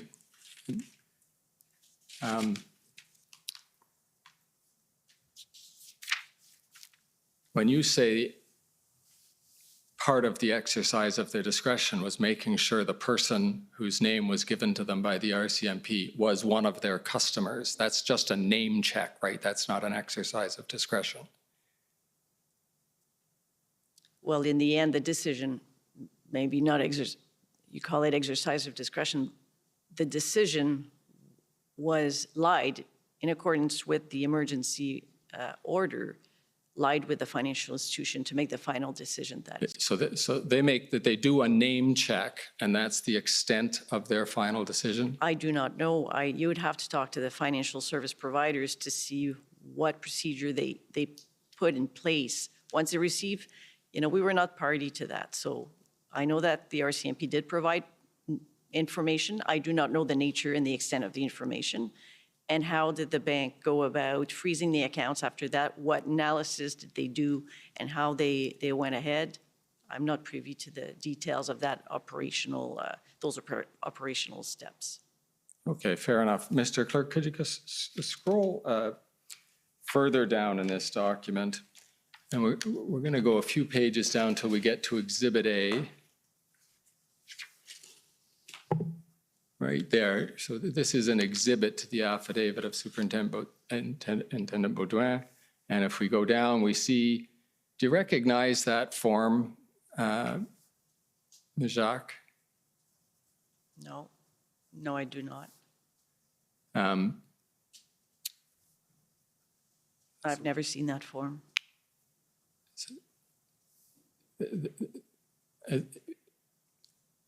We don't have enough time, so I'm going to ask you to take my word for it. This is the form that the RCMP developed to give to the banks, okay? And then there's some verbiage there that we're going to come back to in a second, but Mr. Clerk, can you scroll down a little bit further? There's the page where the RCMP fills in the information, the owner of the vehicle perhaps that's parked in the blockade, or who knows what other information, CPIC checks, the Canadian Police Information Center, and other information. So this is the form that goes to the bank. I've never seen the form. We were not privy to any exchange of information. I take your point. As you put it earlier, we were not a party to that process. So I will accept that qualification. Now, Mr. Clerk, could you go back up to that paragraph that the thing the bank sees when they get this form with a name on it that they've got to decide as one of their customers. And look at the paragraph that begins the information. Okay, the information, which I'll ask you to go along with me. It's the information that I just scrolled you down to about the information on the person who might be the bank's customer.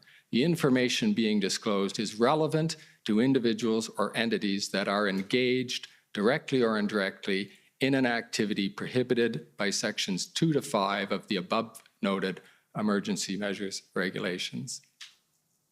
And the paragraph above that, the second sentence, I am engaged in the collection and disclosure of information to entities, that's the banks, right, Ms. Jacques? To entities that have a duty to determine as defined in section 3 of the Emergency Economic Measures Order.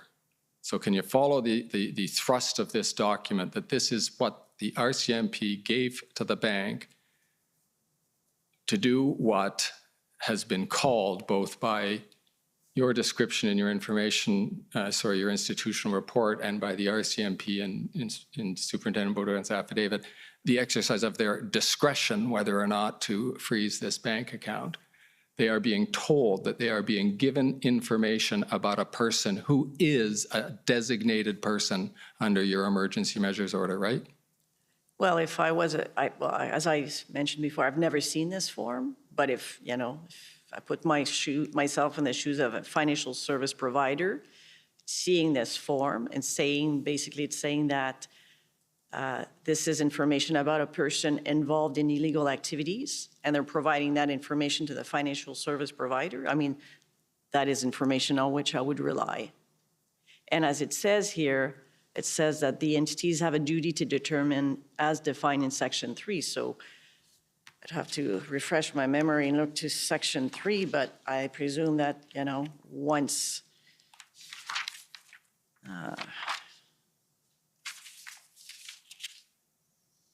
that section 3 says the entities must determine on a continuing basis whether they are in possession or control of property that is owned, held, or controlled by or on behalf of a designated person. So if the RCMP comes to them to say, this is the information about a designated person, the financial institution is reviewing on an ongoing basis their relationship, they would, and this is a client of theirs, I would think that, they will do, as I said, they will do their vetting. Is this one of my client?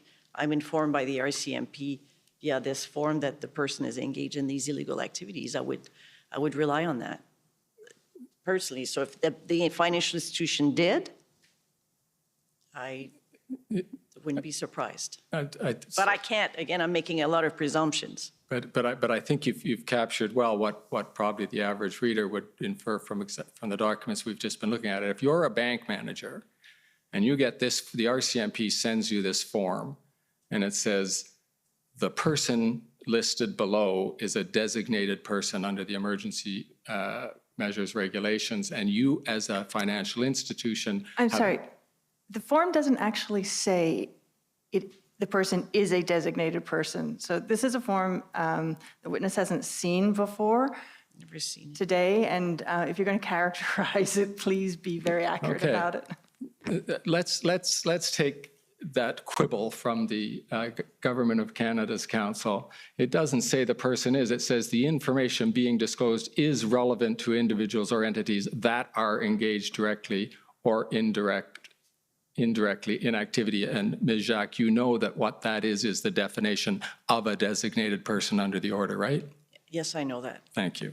But I agree. I mean, to answer your questions, I have to make a lot of suppositions, but I take it for granted that. If you're a bank manager and you get this piece of paper from the RCMP and you do the name check, you freeze the account, right? I do not know that, but that would seem reasonable to me. Thank you. So you say we were not a party to this part of the process. We had Deputy Commissioner Duheme say, I didn't write this law. We just implemented it this way, and it was up to the banks to decide. And so the question is, if the government is saying that these measures were the right thing to do, right? And the Department of Finance says we had no part in the enforcement of this, and the people who had enforcement in this says we didn't write this law, who takes responsibility for the fact that these accounts were frozen, that people couldn't pay their rent, that people couldn't buy their groceries? Who takes responsibility for that? We certainly designed the measures, and And with respect to the implementation, we once, had discussions with various departments you have to understand that this moved very, very quickly. We went from a situation where we're looking at potential policy options under the Bank Act to very rapidly looking at the possibility of implementing the Emergencies Act and developing these orders. In developing those orders, we tried to be as practical and targeted as possible. And that's why we wanted to ensure that information could be shared with various enforcement forces, including the RCMP. We had discussions with the RCMP and with the financial institution to ensure that we basically implemented or helped to the extent possible, provide the information with respect to the Emergencies Act and these orders. These are not the type of orders, I mean, it was the first time, I think, in 35 years, or if ever, that the Emergencies Act was ever used. We're working on very tight timelines, and the implementation was quite rapid. We're also working with evolving facts. We didn't know what we were looking at. The situation was evolving. There were various information circulating. And when you're trying, anybody that has tried to develop policies, even in normal circumstances, and to ensure that these policies are properly reflected into law and to apply that law, I mean, even that is not a simple factor. So I think to the extent that we developed the emergency, the order, and that we had a successful implementation of that order, in my view, was quite a feet, because we focused on the people that were, the focus was on the people that were involved in illegal activities and that were, funding those illegal activities. We also told people ahead of time that if they continue to fund illegal activities or be involved in those illegal activities, that the bank accounts could be frozen. People had notice ahead of time, and if a decision was made to stay on the premises, to continue to stay involved in those activities, these people knew what could happen. Let's move to that point exactly. In your institutional report, and we can call it up if you want, but you described one of the purposes of the Emergency Economic Measures Order as to dissuade ongoing participation in the protests. Do you remember that? Yes, I do. And you might not have heard the evidence of Deputy Commissioner Duheme, but he used the expression deter and disrupt. So the concept of deterrence from the RCMP, from the Department of Finance, we have the concept of dissuasion, so probably synonyms for the same concept. I think a better word for how we were thinking about this is to create a set of incentives to bring a peaceful end to these disruptions. I'll just expand on that, or allow you to expand on that, Mr. Sabia, because I think that's a good point. One of the prime objectives of dealing with the convoy problems in the way that the Emergency Economic Measures Order was fashioned was to find a way to bring a peaceful end to the demonstration, because if you could do it with freezing bank accounts or whatever other measures were necessary, that was an awful lot better than having to go in with police and clubs, right? I think it's, again, a statement of the obvious. Yes. That a peaceful end to almost anything is a better than a non-peaceful end. And that's very much what we were focused on here, was to create, as I've said, a set of incentives for the point having been made. I mean, people have every right to protest. That's an important part of our democratic system. And there were no easy answers here. But finding instruments that create an environment where people have an incentive to go home, having made their point, that seems to us to be a path worth pursuing. And again, I think I'm trying to amplify your point, better than going in with the police, if you can get it to happen the way you just described. Well, I think, if you from what I understand, the testimony that this commission's been hearing from law enforcement and indeed, I think from Superintendent Drouin as well, I think there's a pretty wide acknowledgement that these financial measures did help law enforcement to bring an end to these in as peaceful a way as they possibly could. And I think law enforcement has been pretty consistent on acknowledging the positive contribution that these measures have made. And I'd just like to go back to your previous set of questions. By all means. I will admit to being a little puzzled about your point.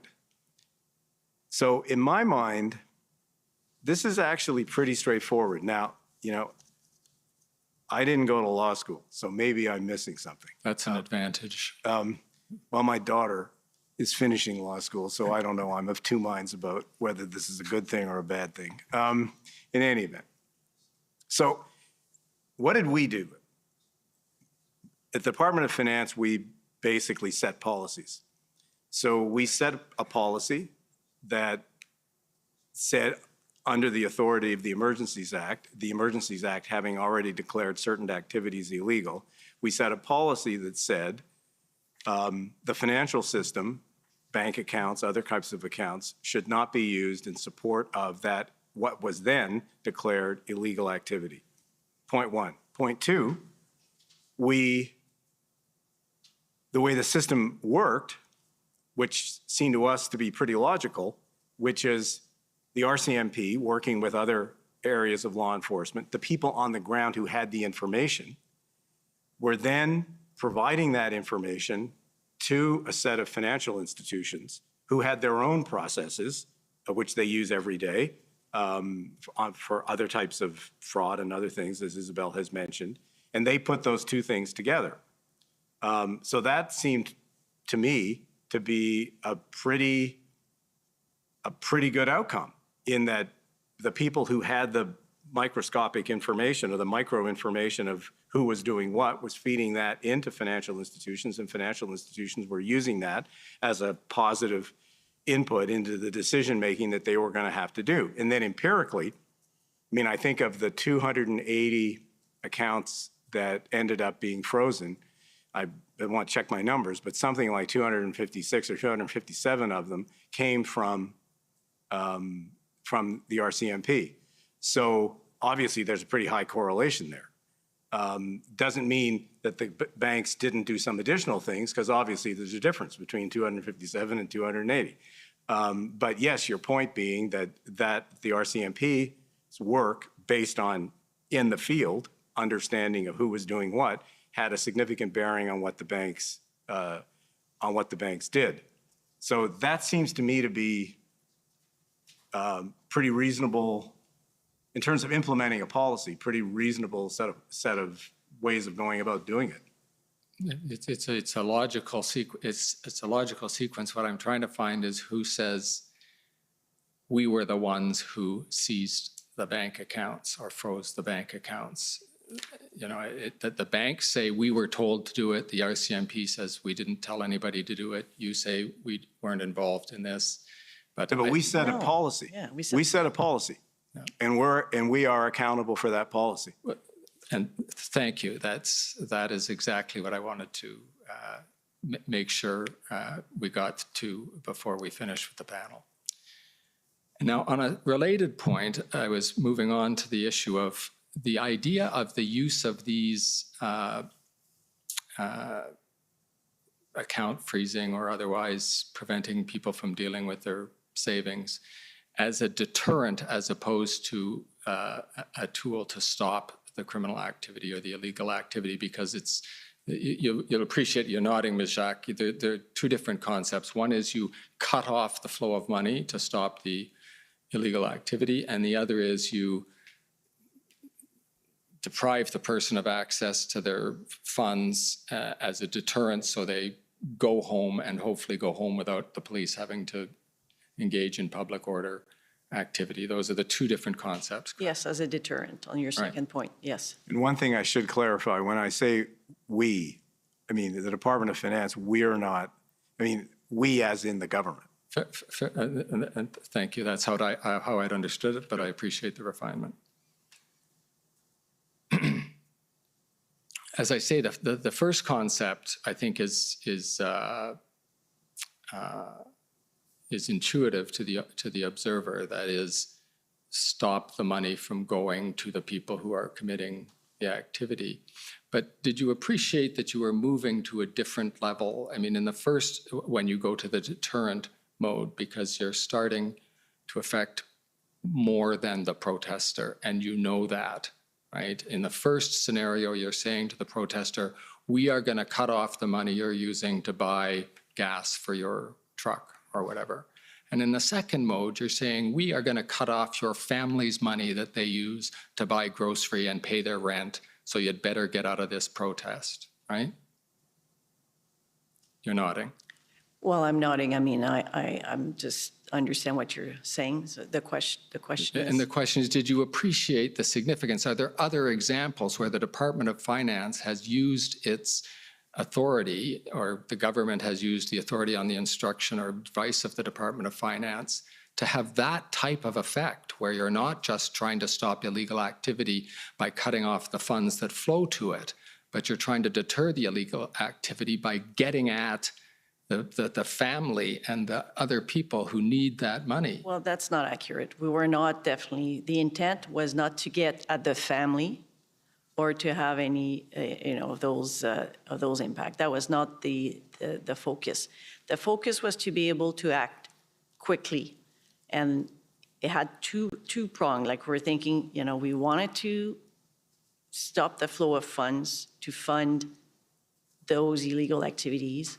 And we wanted it to act as a deterrent. So for those people on the Hill or in other border crossings involved in illegal activities, we wanted to dissuade them from continuing their participation. As we said rapidly, what was important is that one of the key feature was we wanted to act quickly, as we said before. So as quickly as we could freeze, though, the accounts could be frozen, they could be unfrozen as well. And the person that made a decision to stay involved in those criminal activities or illegal activities, it was their decision to stay there. Certainly, are we conscious of the fact that we do not want, of course, we did have questions and we had discussions with the CBA with respect to, court order, like for child support, for example. We certainly said, as you saw in the emergencies order, there is a section that basically indemnifies people from, implementing and doing their best to use their judgment to implement the order and the measures that are there. Certainly, we said the goal was not to punish or prevent, payments of child support. That was not the goal. The goal was to ensure that people that were involved would make a decision to leave. Those funds would have been unfrozen if they had, made that decision very quickly.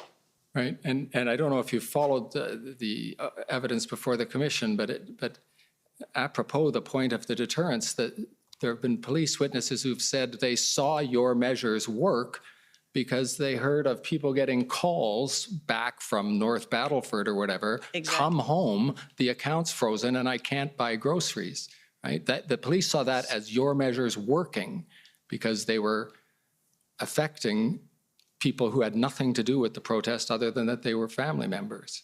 So, and I put it to you that you must have realized that would be one of the effects of freezing the accounts in the way that they were. When we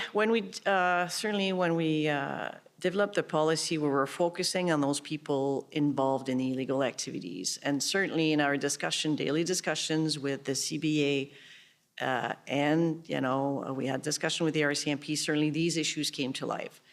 That was not the focus of the policy development. We understand that was, maybe some people were impacted, but we had discussions in the application to say our focus was certainly on these people involved in the activity. Thank you very much. And Mr. Commissioner, I've used up my time, so I'll pass the podium over to those who want to cross-examine and perhaps pursue some of these issues further. Okay, thank you. I guess we'll take the morning break at this point to give everyone a chance to stretch a bit. So we'll come back in 15 minutes and start with the cross-examinations. The commission is in recess for 15 minutes. La commission est levée pour 15 minutes.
Order à l'autre.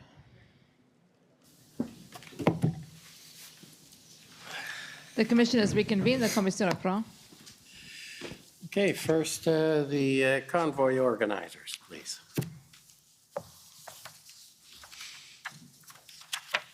Good morning. My name is Brendan Miller, and I am counsel for Freedom Corp, which is the entity that represents the protesters that were in Ottawa in January and February of 2022. I have a few questions for the three of you, and hopefully we can get through this in the 20 minutes that I have.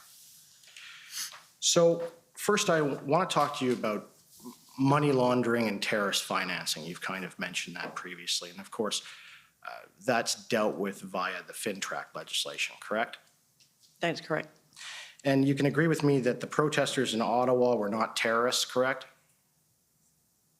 I have no information to that effect. You have no information to the effect that they were terrorists, right? That is correct. That's not information that I'd be privy to. And you have no information that the protesters in Ottawa were laundering money. Isn't that right? The Department of Finance did not receive any information to that effect. Right. It's not information that we would typically Right. receive. But Deputy Minister, you can agree that during the IRG meetings, you were present. Yes. Right. And at no time during those meetings were you ever informed that any of the protesters in Ottawa were terrorists or were money laundering. Is that Sorry, correct? just to interject for a moment, and as far as the questions asking what ministers may have discussed amongst themselves in those meetings, that would be covered by cabinet. I'll rephrase. Between the dates of February 10 and February 14th, 2022, at no time were you informed that there was terrorists within the protesters in Ottawa, correct? All I can say in reaction to your question is that the responsible agencies were watchful on that point, and it was not an area where we had any expertise. Sir, I understand that, but I'm not asking that. I just want a yes or no. You were never informed that these individuals in Ottawa, between the dates of February 10th and February 14th, were terrorists, correct? We had no information one way or the other on that issue. Right. So the answer is no. I said we had no information one way or the other on that. So you have no information one way or the other. Let's make it clear. You were not informed. You were given no information that these individuals in Ottawa protesting were terrorists, yes or no? Well, I'm not going to give you a yes or no answer because my answer is that we didn't have information on that one way or the other. It's just not an issue that we were involved in, cognizant of, et cetera. But was it not I understand from the records that FinTrack and the Ministry of Finance, based on a report in the media on January 25th, with respect to the crowdfunding, all right? That is what brought this to their attention, and FinTrack and the Department of Finance started to look at these individuals in Ottawa with respect to financing. Can you agree with that? Well, no, I can't because I don't have enough information to enable me to. At the time, we are not, and it's quite appropriate, we are not privy to information that FinTrack has. That information, FinTrack, as you know, is an agency that is all about intelligence gathering, detection, et cetera. It's not about enforcement. Okay. So that information, just hang on one sec. That information goes directly, in the case of suspicious transactions or concerns about money laundering or whatever, that information goes directly from the leadership of FinTrack to law enforcement authorities. It never comes our way. Right, and I take it that between February 10th and February 14th, no law enforcement official informed you that there was money laundering going on with respect to the protest in Ottawa, did they? I was not informed of anything with respect to money laundering one way or the other. So, and I think, it's fair to say then that the FinTrack legislation and the legislation dealing with terrorist financing and money laundering simply had no application to the protesters, did it?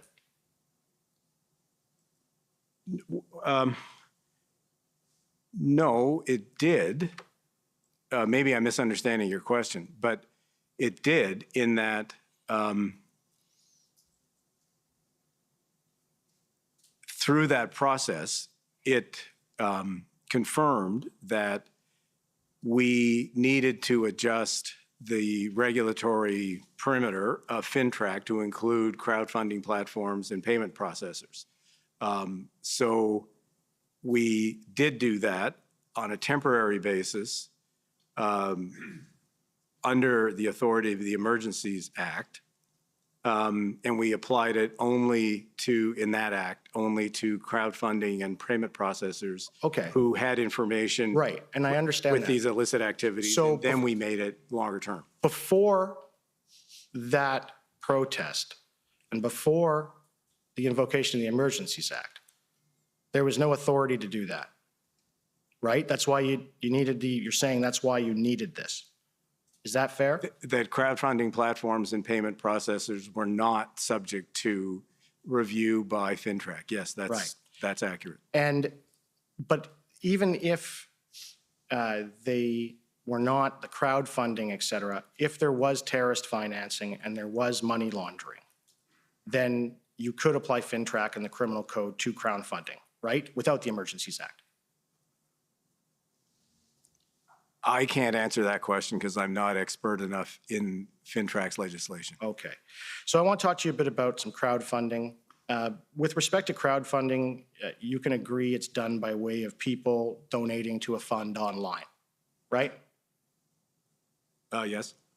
And people donate to that fund typically to support a cause? Yes, that's one, yes. And can you agree with me that some causes set up in crowdfunding are set up for a political cause? I'm sure that's probably true. And can you agree that a protest of a government policy or legislation is a political cause? Well, I'm not going to answer your question in my capacity as the Deputy Minister of Finance. I guess I'm going to answer your question in my capacity as a citizen. And I guess my answer as a citizen is, yeah, that sounds like it makes sense to me. Right. And can you admit that the GoFundMe and the Give, Send, Go for crowdfunding set up by Ms. Litch and the protesters in Ottawa were a crowdfund set up to support a political cause? Well, I guess, as you know well, GoFundMe ended up, in effect, refusing to continue to provide its platform for these funding activities. And we'll get into that. So GoFundMe obviously came to some conclusions about what was underway here that caused them to be uncomfortable enough that they wanted to restrict this from their platform. Right, I understand that. But can you agree that when the GoFundMe was set up in January 14th, prior to the protest, prior to them arriving here, that this GoFundMe, this crowdfund, was set up to support a political cause? Well, it was set up to support the fundraising activities of the people who were protesting both in Ottawa and I guess across the country. Right, and you agree that the protests are a political cause? Well, they're about a political issue, yeah. Right, and so let me just put this to you. This is in one of the reports already, that's overview reports that has been put in evidence. And I'm just going to read it to you and then ask you a question about it. The original GoFundMe on January 14th, as amended later and put into the overview report, states this as the reason to donate. To our fellow Canadians, the time for political overreach is over. Our current government is Yes, sir.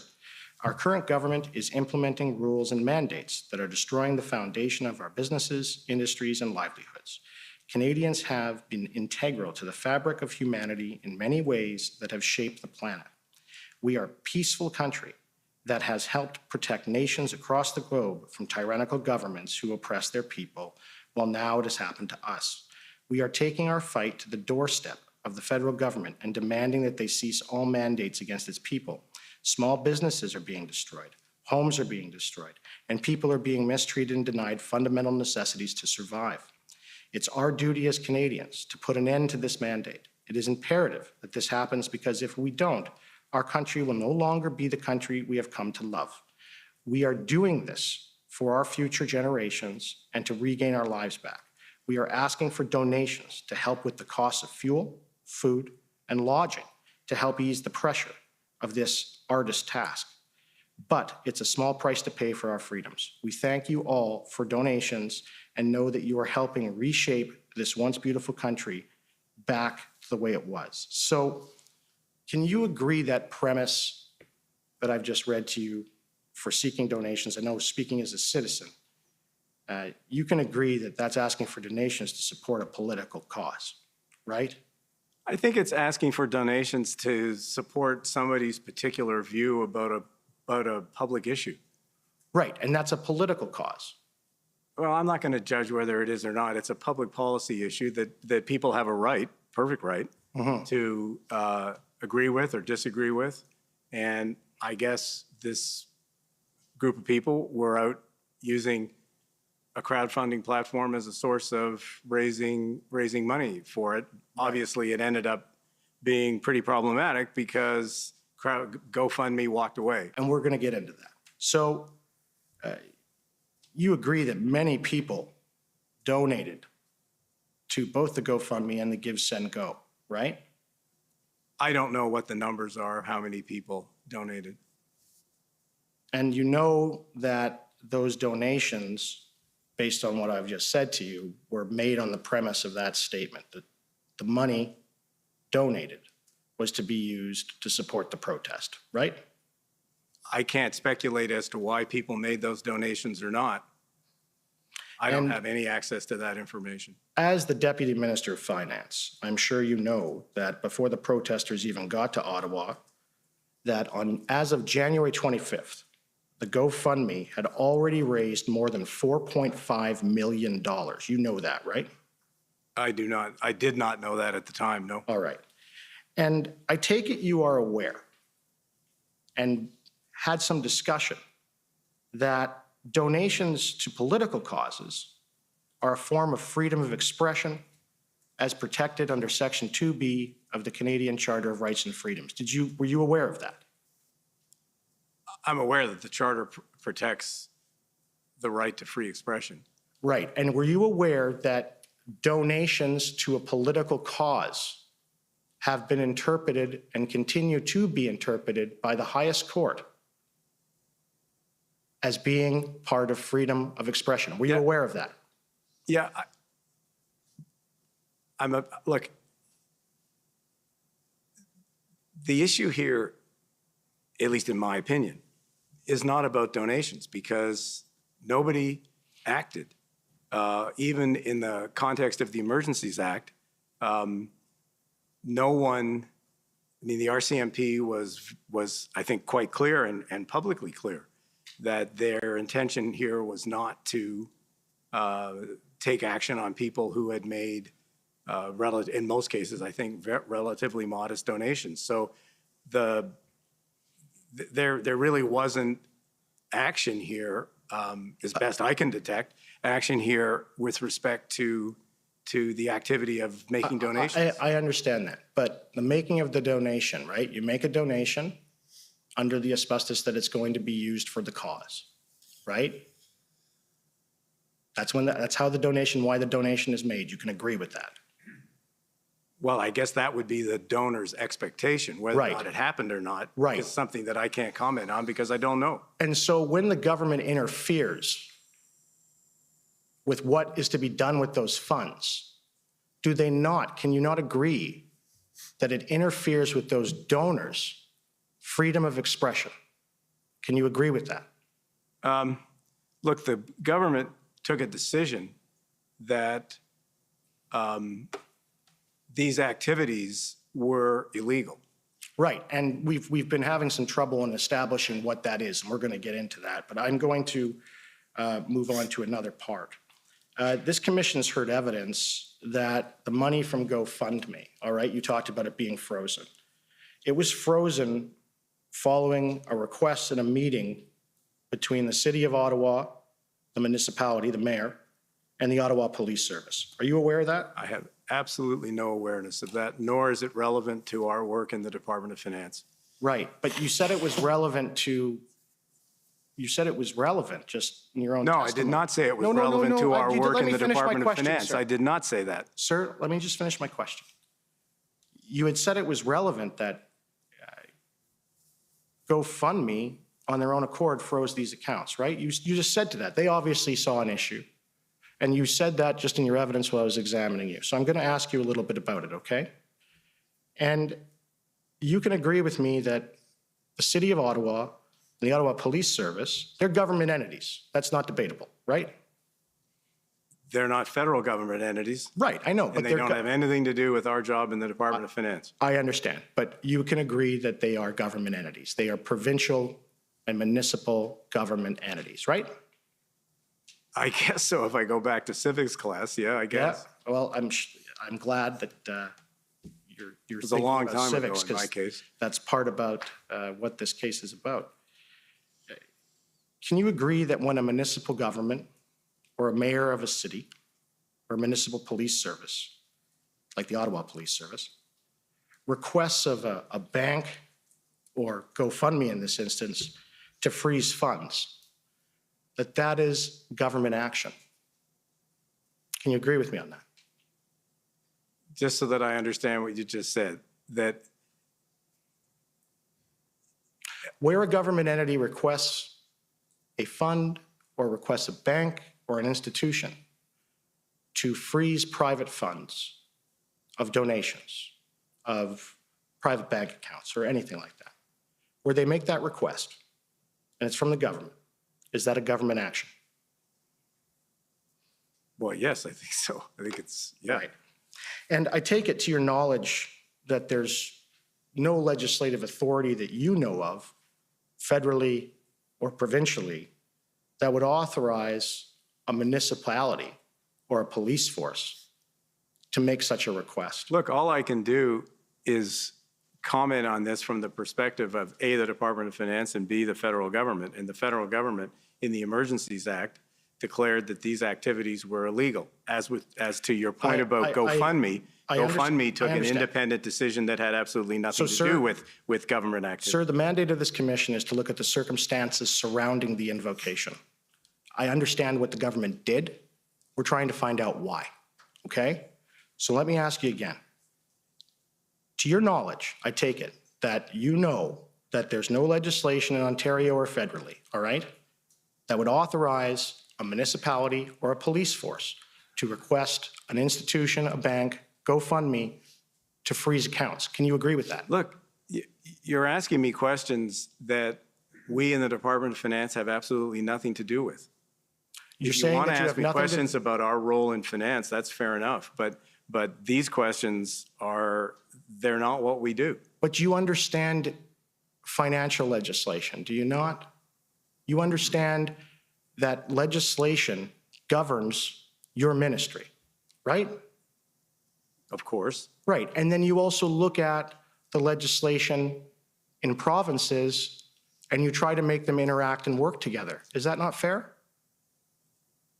Cooperative federalism, I'm sure you've heard that principle. With respect to the broadly understood, the operation of the economy and other things, yeah.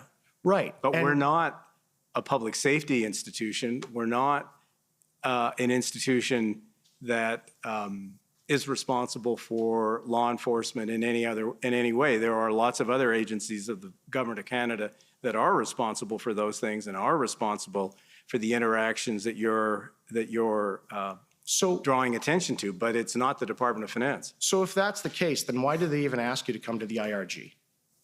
Why? I think the answer to that's pretty straightforward.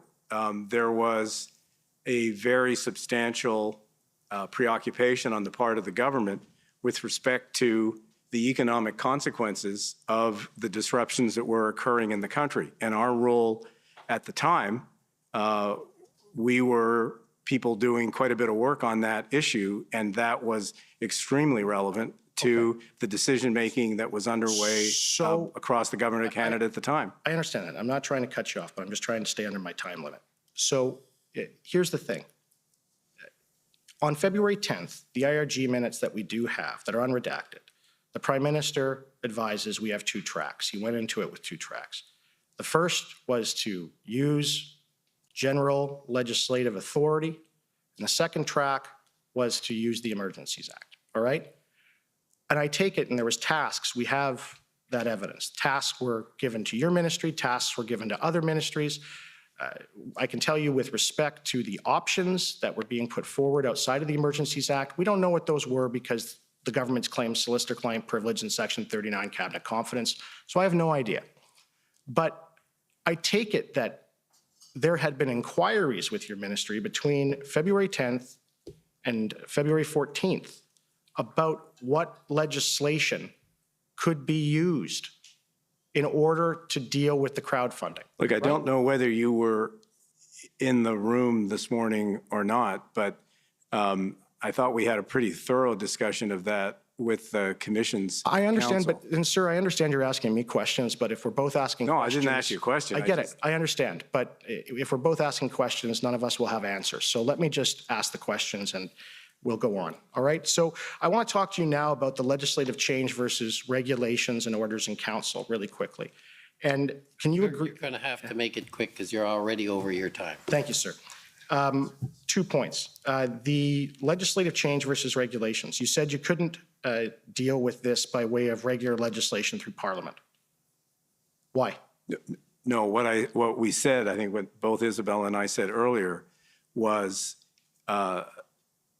in the circumstance where our concern was limiting the duration of these disruptions as much as possible, that the legislative process was something that took a considerable amount of time and therefore was not really a very effective instrument for dealing with a situation where time was a significant impact, was a significant determinant of the extent of its impact on the national economy. Okay, but you can agree that the legislative process with Parliament as a whole is far more democratic than a meeting in cabinet that's essentially in camera and privileged. There's no debate from opposing parties. These things are then just passed by the executive, right? Like it doesn't represent input from the rest of Parliament, correct? Look, I think the government took a decision as the duly elected government of the country to invoke the Emergencies Act, which is itself a piece of legislation that was through Parliament, and the government took a decision to use that in this circumstance and has been, I believe, scrupulous in how it was used, kept the duration of the Emergencies Act to an absolute minimum. I mean, it was, 7, 8 days maximum for the whole thing. So I think the government has proceeded in a manner completely consistent with the laws of Canada. I understand, but you can agree that in invoking the Emergencies Act, Parliament, via that legislation, lays out criteria that have to be met to invoke it, Yes, right? but the Emergencies Act had to be, there was a parliamentary process that followed the government's invocation of the Emergencies Act in a manner consistent with the laws of Canada, and that was done. Right, and the documents to date show that because they were able, the NDP, okay, I'm going to ask you maybe about this last question. The NDP, before the debate even took place, had already agreed to support the motion, okay? That's in evidence. The question is this, so they support the motion. It goes to the Senate. They get indication that the Senate is not going to vote in their favor, so they pull it. In my submission to you, that's the parliamentary process, right? Because if there was no grounds to invoke it and the Senate was going to revoke it, that's a good process, isn't it? I'm not going to comment on that. Didn't think you would. Thank you. Okay, next, I'd like to call on the CCLA, please.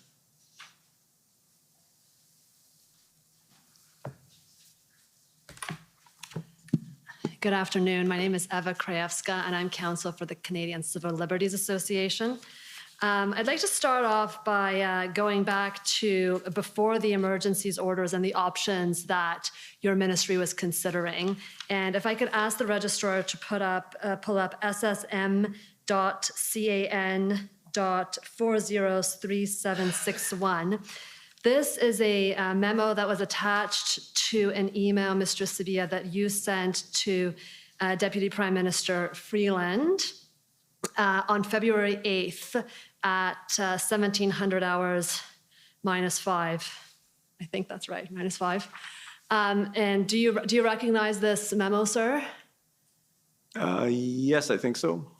So these are in this memo, you lay out 3 options to the minister or the deputy prime minister. The first is the use of the Bank Act. The second option is redacted on the basis of cabinet confidence. I've asked my friend at the DOJ if she would reconsider that, and I appreciate that will take some time. And then the third option is moral suasion, and this is not something that you discussed with Commission Counsel this morning. And I just want you to take a look at that second paragraph where I think it was the minister's expectations to ask bank CEOs to remain vigilant in their review of business relationships to ensure that they're not being used to support illegal activities. And is that one of the considerations that was given to Minister Freeland into how she should deal with this situation? No, what this is just a summary of possible approaches that could be used. These are not and shouldn't be construed as recommendations to the minister in any way. And the description that you see in the second paragraph is really about, well, if one were to go down the path of moral suasion, here's the kind of thing that it would involve. Okay, and when you talk about support illegal activities, you would have to define what that means in these circumstances, correct? Yes. And I think you stated earlier today that the declaration of emergencies and the orders underneath it defined what those illegal activities would be. The Emergencies Act did, that's my understanding. Yes, it did. Thank you. And now, if I can move on to the scope of the measures, and many of these questions will be to you, Mr. Sabia, and to you, Ms. Jacques. You agree that the emergency measures order prohibited any entity as defined in Section 3, which covered both provincial and federal institutions, from dealing with any property held by a designated person, right? That was you'd agree with that characterization of the order. Can you pull up Section 3? Do you have it do you have Section 3 before you? If not, I'll pull it up, yes. Oh, no, wait, I left it at my chair. Sujit, can you help me with the SSM number?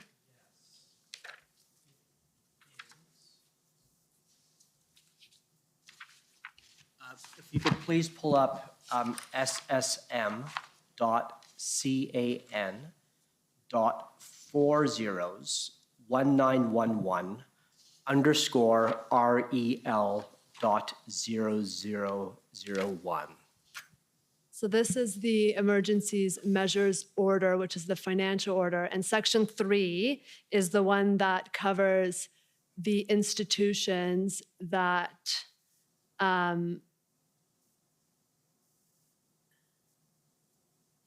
okay, well, I have the wrong document. Okay, there is a list of institutions that are covered by the order, correct? Those include financial institutions, credit unions, insurance companies. Those cover both provincial and federal institutions, correct? That is accurate. Right, and it prohibits those financial institutions from dealing with the property of any designated person. That's correct. Right.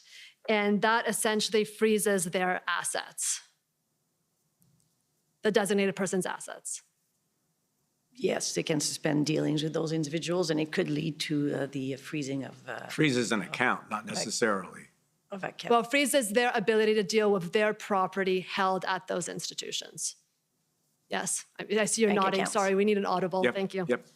And it applied, you saw that it applied to joint accounts, to registered savings accounts, and to investment accounts. That is true.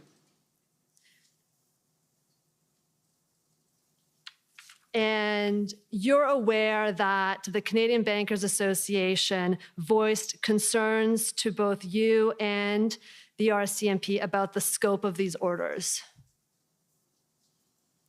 I don't recall the CBA voicing concerns with the scope of the orders. I do not recall that. Do you remember any representatives from banking institution raising concerns about the scope of the orders? The scope, no, but the impact, I mean, one concern that was raised with respect to the impact it may have with respect to child support. It's the only concern that I recall. Okay, do you remember that they asked whether it applied to joint accounts? That's very possible, and if they did, I would have said yes. Right, and your office prepared, or someone at the department prepared a kind of ongoing and consolidated question and answers, kind of an FAQ for banks, correct? Well, not for banks. I mean, we had... Sorry, I say banks, I mean for financial institutions. I mean, we had prepared some frequent question for internal purposes, yes. This is, if I can just pull up ssm.can.702.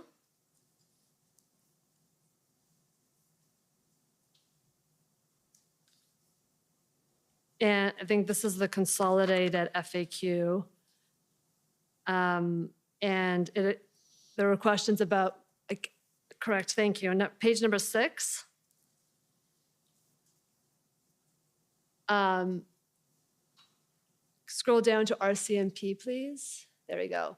When we say accounts, what exactly is being referred to? So those are the types of accounts that this would apply to, correct? Yes. And if we go to page 7, there were questions about whether small donations were being investigated. Yes. And your response, or the RCMP response, was that they weren't, correct? They were not being investigated. Yes, that was not the focus of their investigation.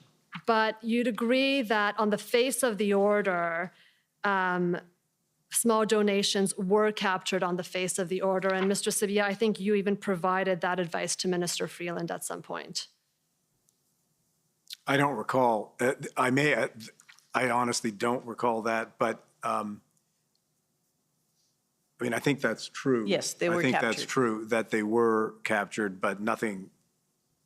Okay, I'll just put it for reference for the record that. And on those small donations, just to specify, yes, they were captured, but it's important to note that certainly the order was not retroactive. So any donations that would have been given prior to the Emergencies Act being enacted were not captured. And as we said previously, it's important that you look at the context as to when we came about to draft the order, we didn't know how the situation would evolve, but in the application of the order, certainly the focus was not on those donations. Correct. So, and Ms. Jacques, I think it was you who provided answers to those questions at ssm.can 6054, where Minister Freeland had questions with respect to the order, and Mr. Sabia, you asked for responses on those questions, and Ms. Jacques, you provided the answers in red where you stipulated, this is on... Can we see? I know. I'm just going to talk while they pull it up, otherwise I run out of time. So it'd be good to read it. You will, I would for sure give you a chance to see it. The question was, and what about people who were never at the protest but made donations? And your response was, as stipulated in the order, it is possible that a person who indirectly funded the illegal protest for the benefit of a person involved in the protest had their account frozen. This would only occur if they made a donation after September 15th, which is, as you were saying, February 15th. February 15th, it was not retroactive. So if you go to page 2, there's the question, the second paragraph. Do you see that? And what about people? Yes, so that was the question for Minister Freeland, and then your answer is in the less dark font. Yes. Okay, and I think some of the financial institutions asked if they were able to exercise some humanitarian exceptions as well to the orders, and maybe this is what you were referring to as child support, correct? And certainly we told them to and as they have, use their good judgment in applying this order throughout. Yes. And they also asked if they could continue to process automated payments from the accounts, correct? That I do not recall if they asked me that question. Okay. And the order also applied to auto insurance, correct? Yes. Yes, but the RCMP decided not to communicate with insurance companies as they wanted to ensure that it would be safe for vehicles to leave the demonstration. Yeah, now this is an important point because it goes to what we were trying to accomplish here. So that created the possibility that could occur. In reality, in actuality, it never occurred, but it did have a helpful incentive effect, to use that word again, with respect to wanting to find a peaceful solution to these disruptions. So the RCMP's approach to this was, I think, completely appropriate. The risk to the truck owner was there. But action was not taken because if the action had actually been taken, it could have, in certain circumstances, impeded the movement of the truck, which nobody wanted. But it did create an issue of uncertainty that a truck driver would have to assess and therefore hopefully encourage the truck driver to leave peacefully, which was the objective all along. So, Mr. Sabia, I just want to, with respect to that answer, I think to me, the order did more. The order would have allowed the RCMP to ask for that person's insurance to be canceled. And what the RCMP did is that it did not exercise their discretion under the order to do that. But the order on its face, and the insurance company could have proactively canceled that truck driver's insurance, and then it would not have been safe for that truck driver. But it's instructive that never happened. Right. So it's good that it did not happen, that part of the order was not exercised. It's positive that it had the effect that it had, which was creating the possibility that might happen, but that it never actually happened. That's an almost ideal combination. So in kind of economic terms, it created a microeconomic incentive. It did. And I want to go back to the issue of what happened between the financial institutions and the RCMP. It was not just that the RCMP provided information to financial institutions, but under the order, the financial institutions were obligated to provide reporting to either the RCMP or CSIS with respect to the freezing of accounts, correct? Yes. So it was the financial institutions' onus to ensure that they were in compliance with the order. When they had information, yes. I mean, it was not their just when they had information. No, but do you mean it's their responsibility to be compliant with the law? Yes. And also there is a clause that's plead that they need to share information that they have with the RCMP and or CSIS. Correct. And so, Ms. Jacques, when you mentioned earlier an indemnity that was provided, that indemnity was only provided to financial institutions if they complied with the order. It did not provide an indemnity to financial institutions not to comply with the order or not to report to the RCMP, correct? That is accurate. Right. So the financial institutions, if, as you say, they decided to exercise their discretion for humanitarian or other purposes, they were taking the legal risk for doing so. It was their decision to make and do the assessment and consult internally, and receive the proper advice on their decision. Because they would receive a list of names or vehicles from the RCMP, and then they would have to report back to the RCMP of all the lists of accounts that they froze. And so the RCMP could compare both lists later and decide whether the financial institution complied with its legal obligations. I don't know if there was any such exercise by the RCMP to review compliance with the order. I've never heard that in the past. But the order provided for that information sharing. It was to provide for the information sharing to help the RCMP and pursuing some maybe investigation. Yes. And then I understand not to go back, not for the RCMP to take account. That was not the purpose. It was to share information to allow the RCMP to do their job. But it could have been used to decide whether there had been compliance. It could be read that way. It was not intended that way. I find that to be a stretch. Okay. And I understand that your department received aggregate information of how much was frozen by financial institutions. You did not receive the specific accounts, but you received the aggregate numbers, correct? From the CBA, yes. From the CBA. And I want to, if I could take you to ssm.can 50209. This is a long email chain between Deputy Prime Minister Freeland's office and and your department regarding the enforcement of the Emergencies Act.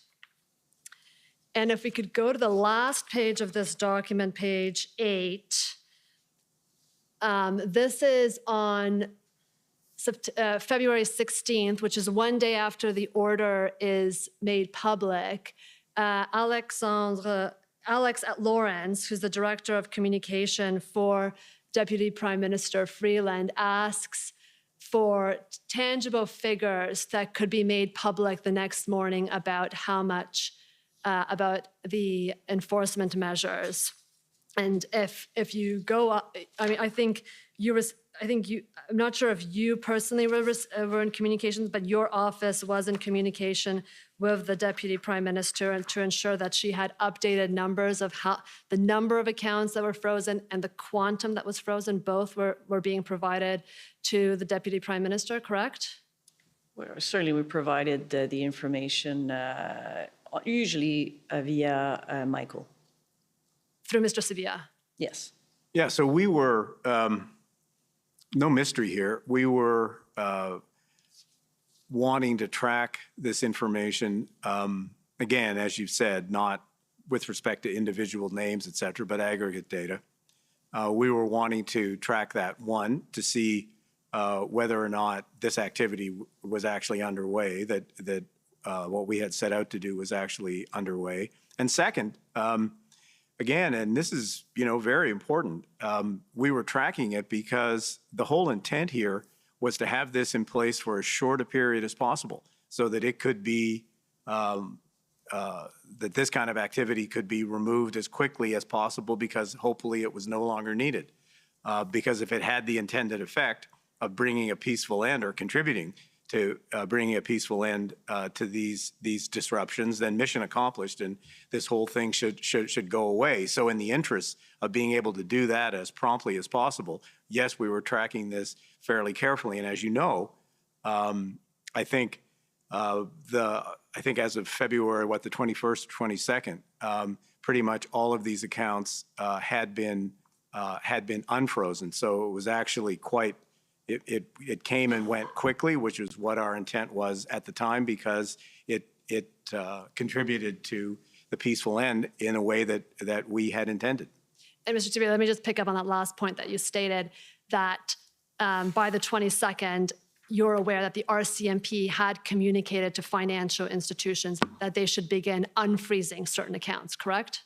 Well, yes, because as the disruptions were coming to an end, the RCMP was doing a good job of communicating that to the financial institutions, and they were quickly unfreezing accounts. And I'd suggest that there's also maybe a third purpose to Mr. Lawrence's email, which is that I think the Deputy Prime Minister wanted to be in a position the next morning at the press conference to inform the public that measures are being taken. Yeah, look, I can't speculate as to what Alex's purpose was or behind that email. The minister wanted to be kept in the loop on the level of activity and whether we were seeing progress here, and we certainly kept her informed of that. Thank you. This is going to be my last question, which is with respect to FinTrack. I understand from the FinTrack report that they did not see an elevated level of suspicious transactions or a noticeable change in transaction levels during the period of the Freedom Convoy. And you agree with that, correct? Well, I think that period from the invocation of the Emergencies Act to when the Emergencies Act was then rescinded or removed was such a short period of time that it's, I think quite logical. I think there were only, don't hold me to the number, 5 or 6 transactions that did surface as a result of that, because we were talking about a period of 6 or 7 days. Right, but I think FinTrack's report is more than that. Even in January, even to the lead up to the convoy and before the emergency period, they did not see an increase in suspicious transaction reporting under the PCMLFTA. Yeah, the issue there, of course, as you know, is that because the perimeter of what FinTrack was actively reviewing was probably narrower than it should have been, because it didn't include crowdfunding and it didn't include payment processors, that clearly that was a gap, and that gap needed to be addressed, which we did temporarily, on a temporary basis in the Employment Act, in the Emergencies Act, and then on a longer-term basis in legislation and regulations that followed. Thank you very much, and thank you, Commissioner, for the indulgence. Okay, next call on the CCF, please.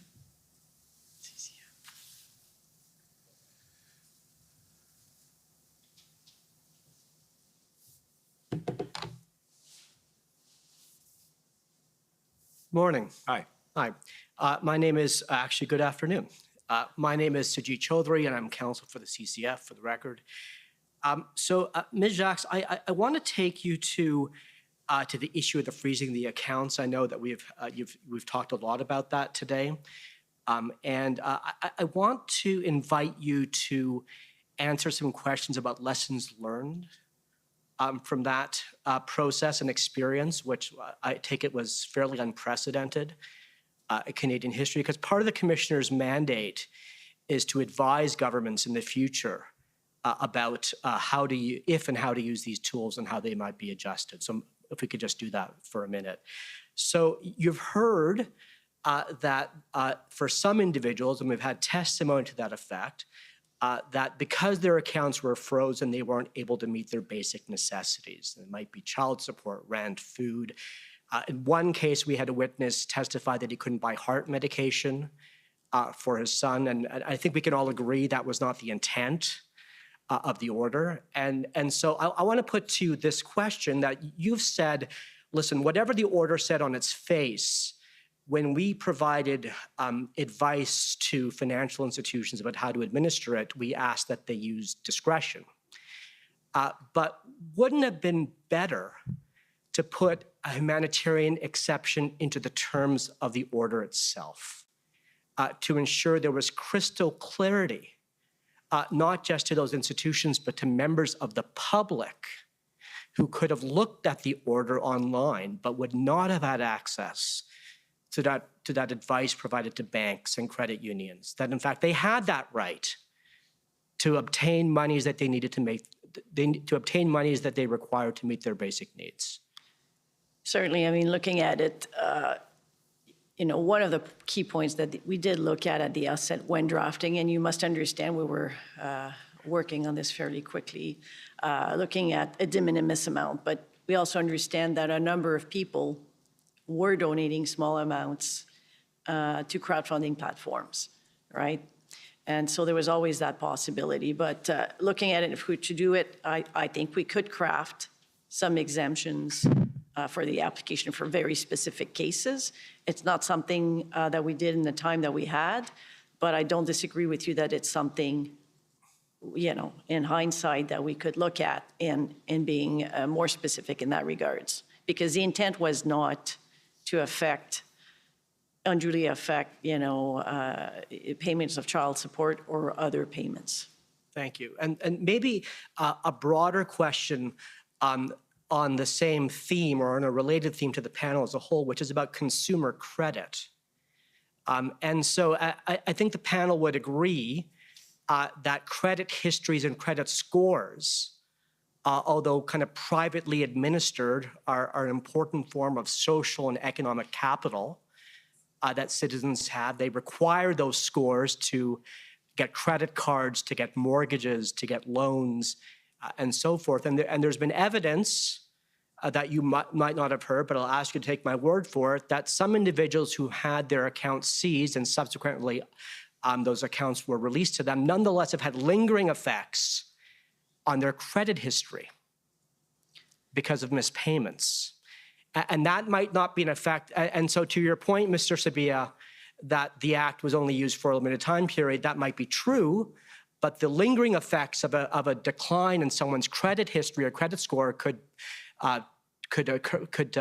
take place or be experienced over many months or many years.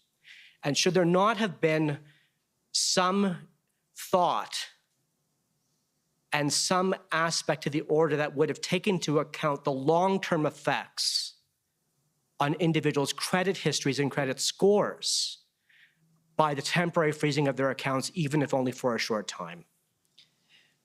But you're talking about people here that were involved in unlawful activities. Well, ma'am, that's not true. I mean, I think you've just said yourself that it was donors. To our knowledge, no donors were affected by this, the order. There were no accounts frozen. To the best of our knowledge, based on the information that we've received, there were no accounts from donors that were frozen. And the long-term effects on credit histories, that's not something that concerns you at all? I think that's an issue for I think that's an issue for the financial institutions and how the financial institutions administer these things. I don't think that's something that that is in the ambit of the government of Canada. I think that's something that, as you know, in how the credit system works, that's something that the credit system should be able to deal with on its own. Yeah, and so, Mr. Sabia, I put to you that although it's correct that it's a privately administered system, nonetheless, in this case, decisions of the government of Canada had a direct effect on how that system operated, not just in the short term, but for many months and potentially for long after. Well, I guess I would dispute that. I think the government of Canada made some decisions with respect to the cessation of financial services, the freezing of accounts, to individuals who were involved in illegal activities. And all that those individuals had to do was to leave. And let's back up a little bit. The government announced its intention to proclaim or to invoke the Emergencies Act on the 14th. It was very clear as of that date, and the Minister of Finance was very clear as of that date, that people involved in these disruptions ran the risk of having their accounts frozen. That was very clear. So there was a period of notice there, and it was very clear that all that had to happen was for those people to leave, and if they did, their accounts would never have been frozen or that they would be immediately unfrozen if they did leave. So I think people had reasonable notice, and it was a very simple solution. All you had to do was leave. Sure, and Mr. Sabia, I just put you one final point on this theme, which is that the way you're describing the consequence on a credit score, it seems to me that you would agree with me that that's yet another economic incentive that individuals might weigh. Yeah, well, that was never in our minds. That was never part of the intent of what we were trying to do, because honestly, I think that the credit system itself ought to be agile enough that those kinds of outcomes not happen. Sure, and I'd tell you, I'd say to Mr. Sabia, suggest to you that if that had been an intended consequence, that would be a form of extra legal sanction that went beyond the penalties and the orders. But it wasn't any part of our intent ever. Could I take you to the issue of crowdfunding and the regulation of crowdfunding? And so I know that one of the many issues on your agenda during the period leading up to the invocation of the Emergencies Act was the question of the available legal tools to curtail the flow of funds towards protesters participating in the various blockades. And I recognize you're not lawyers, and I'm sorry to have to ask you these legal questions. Isabelle's a lawyer. Oh, Ms. Jacques, well, it might be that you're going to answer some of these questions, but I put them to the whole panel. Probably shouldn't. And so what I'd like to do, if I may, if I could call Mr. Clerk to call up the following witness statement or interview summary for this panel, and it's WTS many zeros 59, page 7.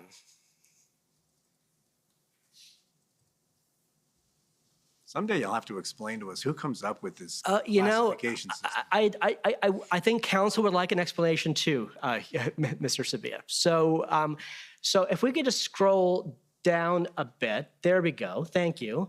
So there are these two paragraphs here that I'd like to put to you for the record. And so the first paragraph is the one that begins, finance also looked to options under what, let's call it the money laundering and terrorism finance statute. And would you agree that it says there that Deputy Minister Sabia and Assistant Deputy Minister Jacques stated that it quickly became clear that there was a gap in the Money Laundering and Terrorism Finance Act. It did not apply to crowdfunding services. It applied only to certain payment service providers, and this was significant and so forth. You agree, and you agree you said that in the interview.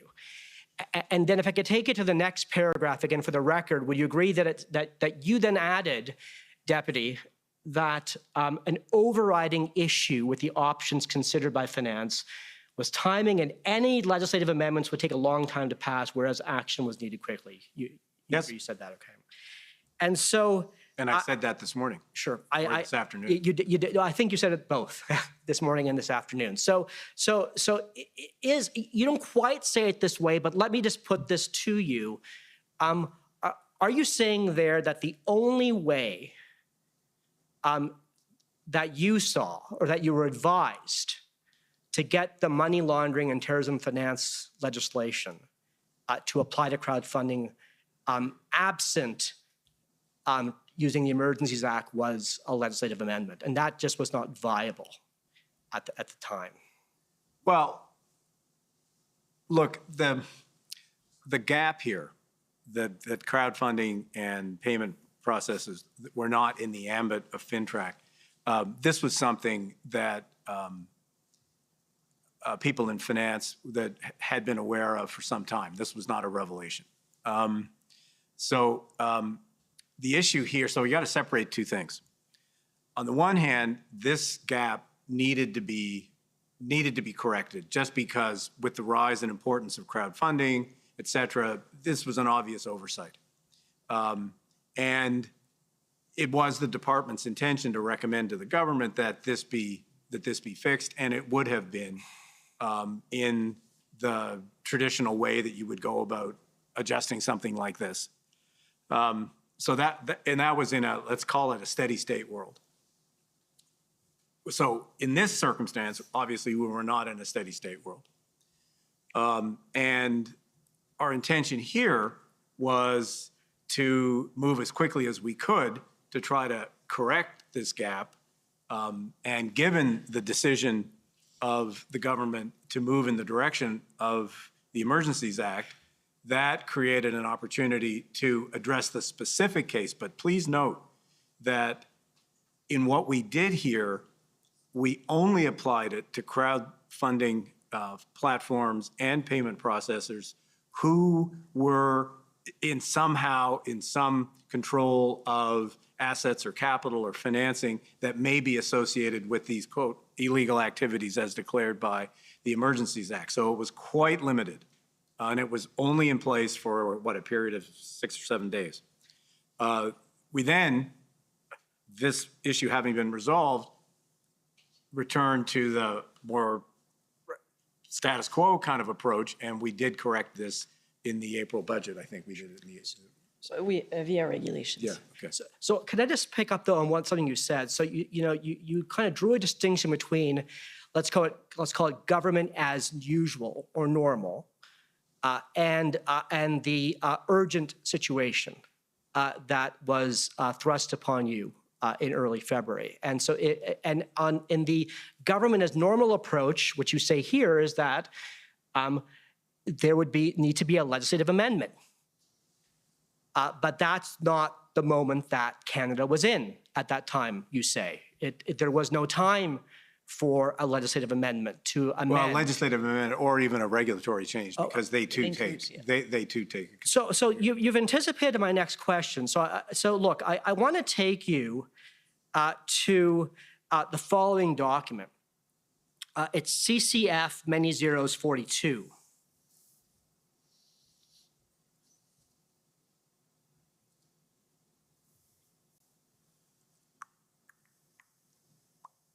Thank you, Mr. Registrar. If you could scroll down. So if we could stop there, actually, sorry. You can see this is an amendment to the regulations in relation to the money laundering and terrorism finance statute. It was promulgated on April 5th by the Governor and Council. And as you know, the Governor and Council just does that. There's no legislative process involved there. And then if you could scroll down, please, to section 2. And so here, let's, if you could go, yes, actually, that's right. The regulations are amended by adding the following before section 30. It says, for the paragraphs of sub-paragraphs 5HV and H.1V of the Act, crowdfunding platform services are a prescribed service. So I'd put to you that what this regulation did was to extend FINTRAC's authority and the application of FINTRAC to fund crowdfunding services. Would you agree? Yes. But this could have been done just as easily in earlier mid-February. Yeah, not just as easily. Why is That's that? because the regulatory process, there are several steps to it. It is quicker, you are correct, than in typical circumstances than the legislative process, but there are a number of steps involved. But Minister, sorry, Deputy Minister. Yeah, big difference. Sorry, excuse me. But I take you, if you'd like, I can take you to the terrorism financing legislation itself, but we don't have time. But I'd put to you this, that there's nothing there in section 73 sub 1 or 73.1 sub 1 that spell out a lengthy, detailed regulatory process. It might be that that is what normally is done, but as a matter of law, that's not required. And so if that's true, then couldn't the government, couldn't the federal cabinet just have enacted this regulation in February? Yeah, but I fail to see, given how narrowly the Emergencies Act was used here, in applying it only in a very, very narrow slice of crowdfunding platforms and payment processors, I failed to see how there's really a meaningful distinction. And importantly, that very narrow change was only in place for 6 or 7 days, and we then corrected it later as per this process. So I think we're kind of both on the same page. Well, Deputy Minister, let me just conclude by explaining to what we see the differences being and put it to you. So I take it you've read the Emergencies Act and you've read Section 3 of the Act?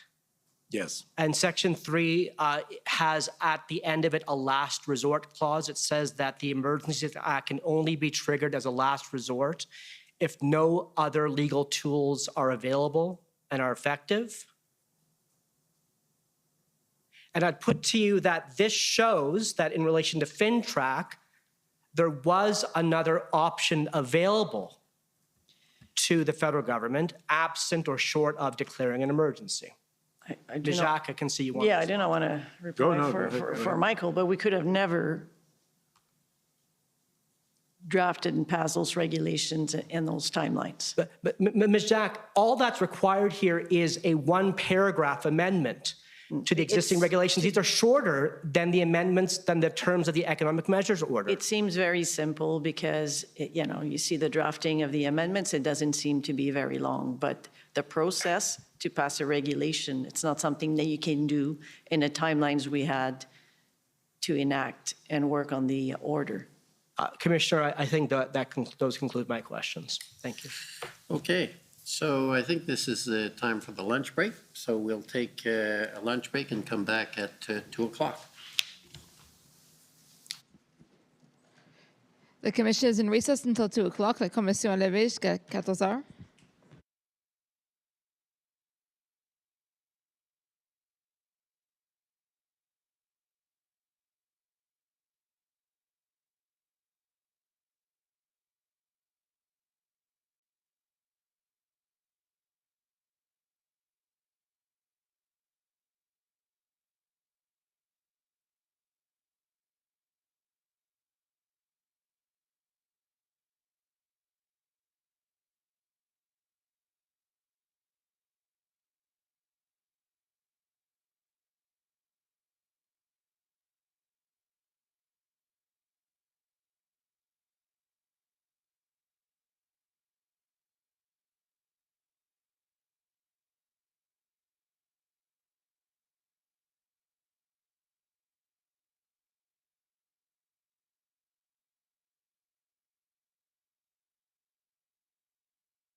Order à l'ordre.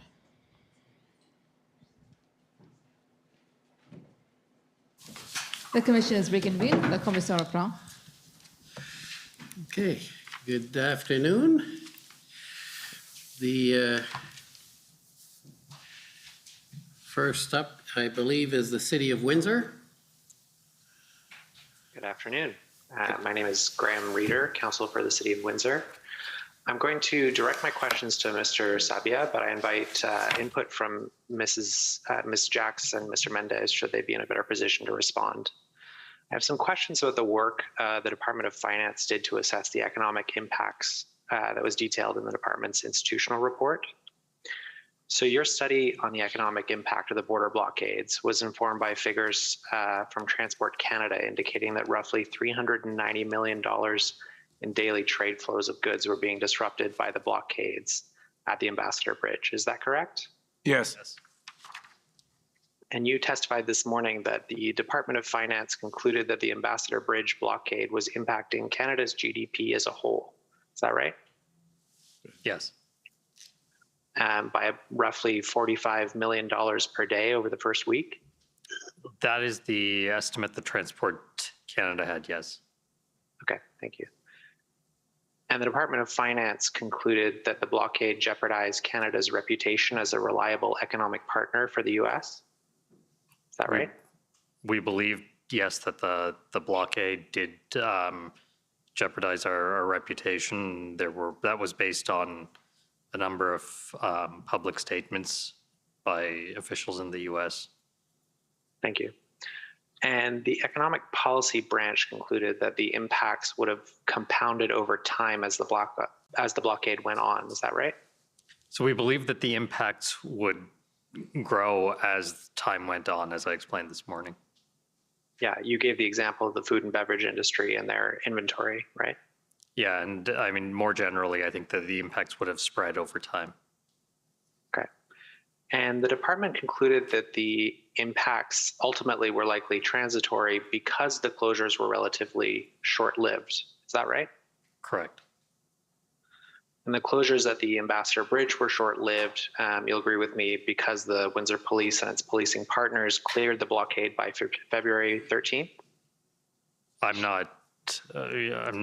not able to speak to the reason that the blockades were shorter or the manner in which they were cleared, but the date accords with my memory. Okay. Would you agree with me that reopening the Ambassador Bridge was key to avoiding long-term entrenched economic damage to the automotive sector, Canada's GDP, and to Canada's reputation as a reliable trading partner? I think a more prolonged disruption at the Ambassador Bridge would have done greater damage to our reputation as a good place to invest, our reputation as a reliable trading partner.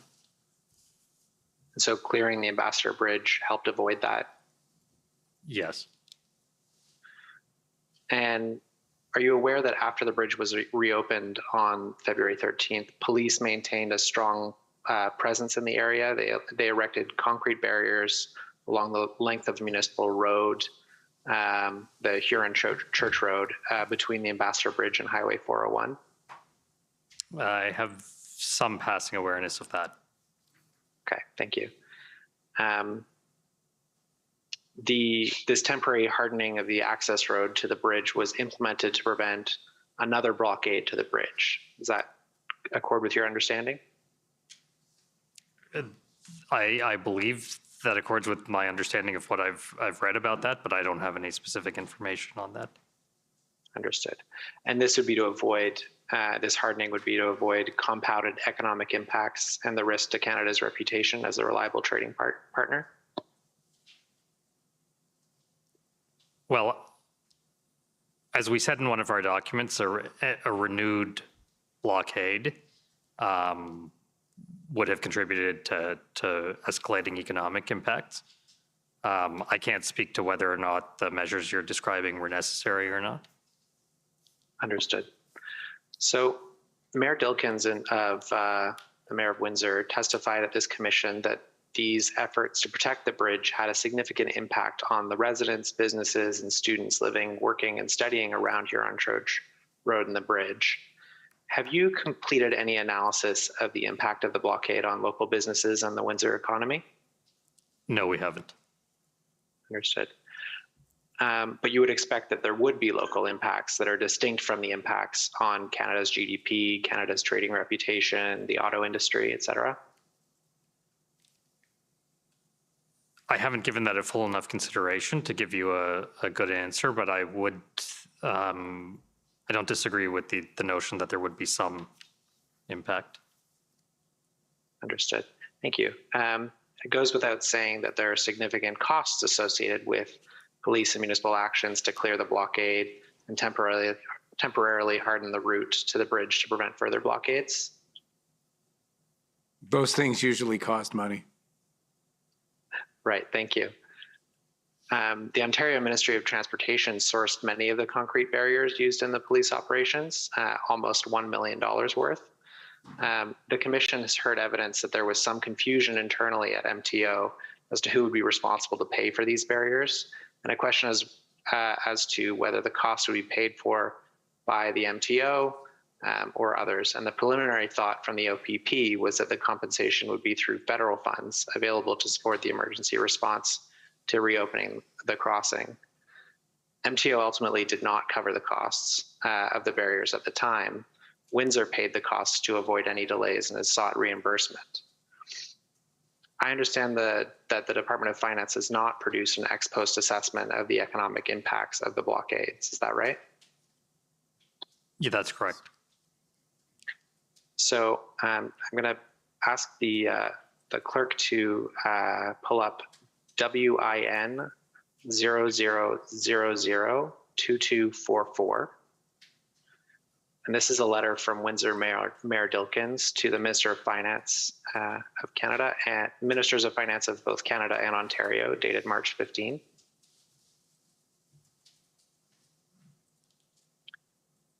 Did any of you see the letter at the time it was sent? This letter? I saw the letter, but not immediately after it was sent, sometime thereafter. Okay. On the third line in the last paragraph of page 1, there we go. It reads, since early February, the Windsor Police Service, the City of Windsor, and our partners have experienced significant costs associated with the illegal occupation and the ongoing need to secure Huron Church Road against continued risks. These costs go well above the normal course for municipal operations and are related to the clearing of this international gateway. The mayor goes on to request reimbursement of these unforeseen costs, stating, it would be unreasonable to expect municipal taxpayers to shoulder these costs alone. In his testimony at the commission, Mayor Dilkens testified that the city had incurred a cost of $5.3 million in response to the blockade. Are any of you involved in any discussion around allocation of costs incurred to respond to the blockades in general, or with respect to Windsor's costs specifically? We're not involved in the kind of generalized process that you referred to in the first part of your question. But in the second part, anytime we get a letter of this kind seeking funding, and I'll let you in on a secret, we get a few of those. We have, obviously, those letters, if they come from, the mayor of a city of importance of Windsor or lots of other people, we treat those letters seriously, and there is an internal process around this kind of request, and there will be discussion with the Minister of Finance about it, as that's standard for how we treat this kind of thing. Understood. And knowing that I'm at the end of my time, I just have a few more short questions. Would you agree with Mayor Dilkens that Windsor municipal taxpayers should not be expected to shoulder the cost of securing this key international gateway alone? I think now you're negotiating. Understood. Thank you. In any event, do you agree that the issue of which level of government and response for costs of a multi-jurisdictional response is something that should be planned in advance? Oh, I'm not sure about planned in advance because the world is a changeable and unpredictable place. So I'm not sure that this is always possible to do in advance.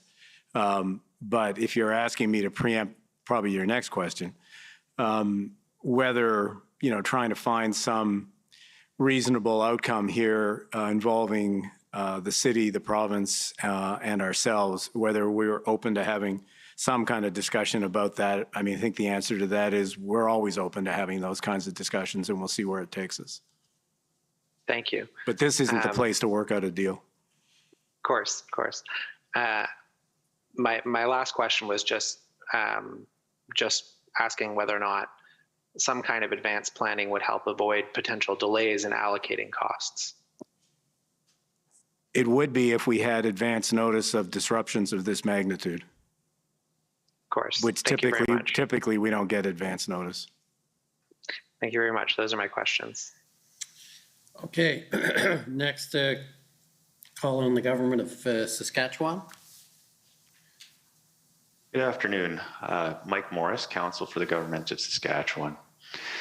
My questions will primarily be about the Emergency Economic Measures Order, which I'll just call the order, and I gather you'll understand what I'm referring to. Fair enough?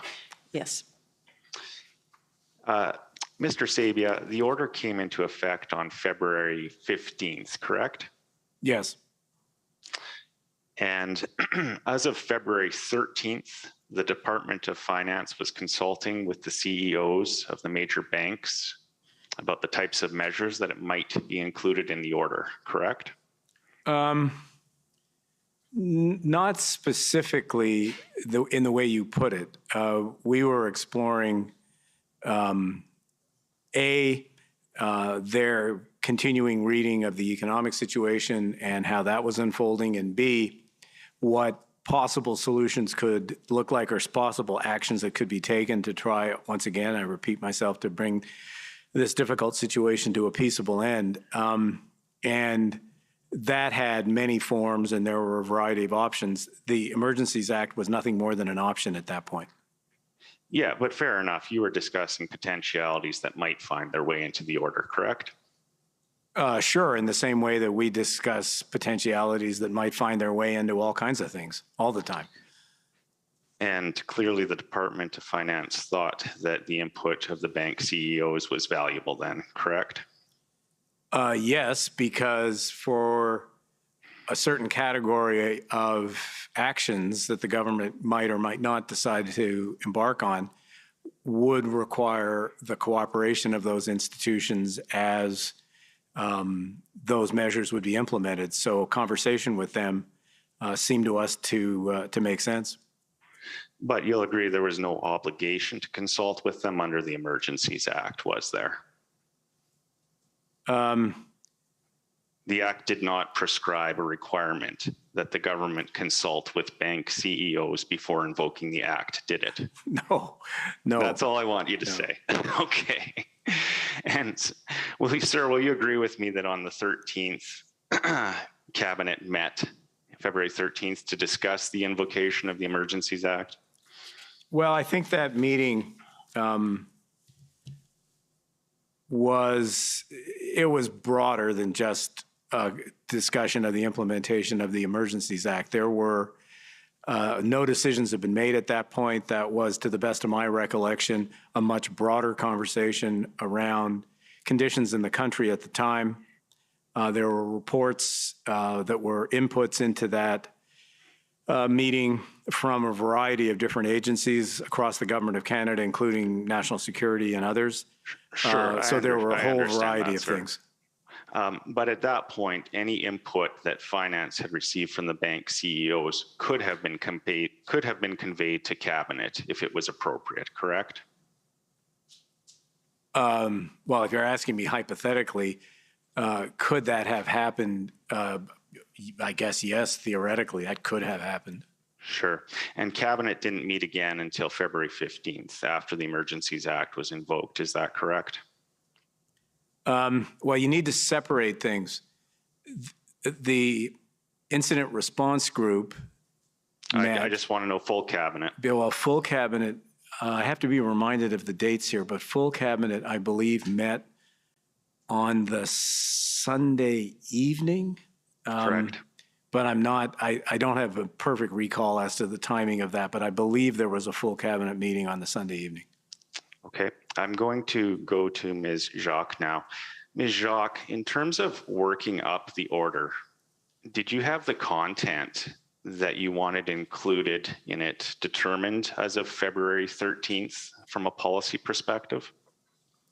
I mean, we had been working in the previous week on a couple of options. One, on, as we said, with respect to amending the Bank Act, and the other when we heard later, much later in the week, that it was possible that the Emergencies Act would be invoked. We started working on a potential order. Okay. What I'd like to know is whether the department consulted with any provincial governments about what it was proposing to include in the order before the order was enacted on February 15th. I certainly did not, nor any member of my teams, consult with the provincial government. Okay. What about with credit unions? We did not consult.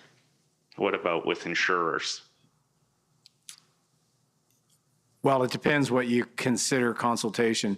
I had had some informal conversations, but in the previous weeks with some of the leadership of some of Canadian insurance companies. Okay, I actually want to move on because we're running a little slow here. So I'm going to ask the registrar to pull up a document CCU.IR.701, and this is the institutional report of the Canadian Credit Unit Association. And I'd like us to go to page 3 of the report, please. There will be a bullet point entitled Lack of Clarity Regarding Requirements. I'll read this for you. When the measures were first announced, it was unclear to whom the financial sanctions applied. Eventually, it became clear that the sanctions were aimed at a very small list of individuals and entities. However, in the early days, there was some degree... Go a little slower, please? Can you just go a little slower? I'm sorry. Yes, sir. I'm mindful of my time. There was some degree of panic among some Canadians that their accounts may be frozen due to such things as small donations to the Freedom Convoy. Can you agree with the statements I've read from the Credit Union Association's institutional report? Well, I became aware at one point in time that there was some misinformation with respect to a small donation. People thought that donation that had been made prior to the Emergencies Act being enacted would be the subject of potential freeze. Okay, I want to look to the general and technical Q&As that the department prepared, and to do that, we need to pull up ssm.can.50278.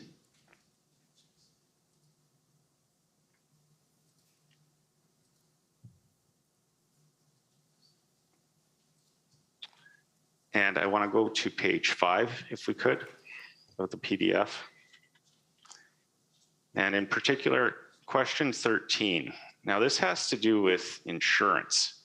And I understand this document would have been prepared by finance for answering questions that might be posed to it. Is that fair? I have not seen it. Yeah, let me see.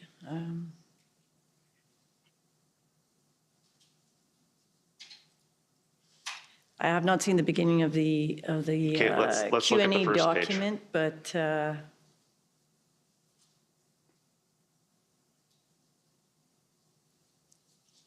and at the bottom, does it say that it was prepared by Canada? Of the document, we can't see it on the screen. It's one yes. of your documents All produced right. by Canada. Thank you. Okay, thank you.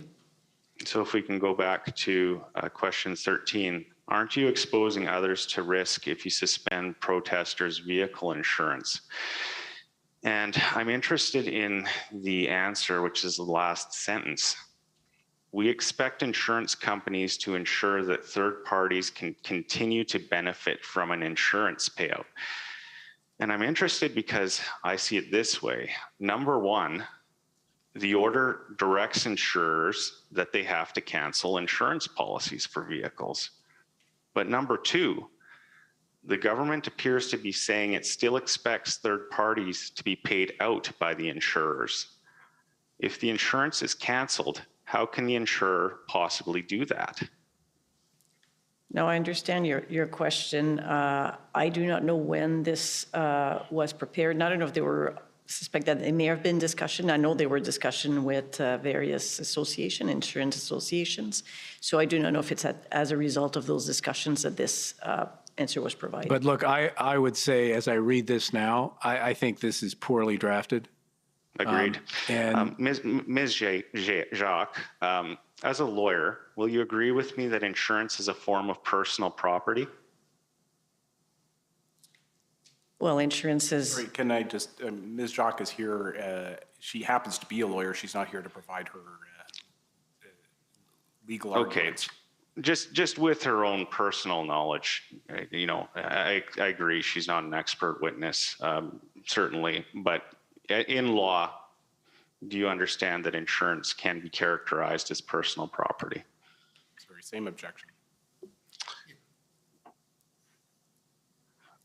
Okay, I'll move on. Were the RCMP consulted about the insurance measures in the order before the order was enacted? No, they were not consulted. But they were consulted afterwards. Afterwards, yes. Afterwards, okay. And, you know, my understanding is they were not comfortable with the insurance provisions in the order. Is that your understanding as well, Ms. Jacques? Well, what I understand is that they made a decision not to share any information with respect to people that own vehicle that were involved in illegal activities. And I would, you know, say that that was, in my view, the right decision. The purpose, when we drafted the policy and the law, I mean, as we have said many times, one of the intent was to encourage people to leave and stop the illegal activities in which they were engaged. Right. I just want to talk a little bit more about what the Credit Unions Association's institutional report states. It states that credit unions make up 44% of the market share in Saskatchewan. Can I just interrupt for a minute? Yes. You're going to have to make it short because you're out of time. Okay, thank you, sir. Were you aware of the market share of credit unions in Saskatchewan, 44%? I think we were very much aware of the fact that credit unions, for long historical reasons, have a substantial presence in Saskatchewan and in some other provinces in Canada. And one last question, it's a pretty easy one. You'll agree with me that both credit unions and insurers are provincially regulated, correct? Yep. Thank you. Those are my questions. Next, call on the JCCF and Democracy Fund.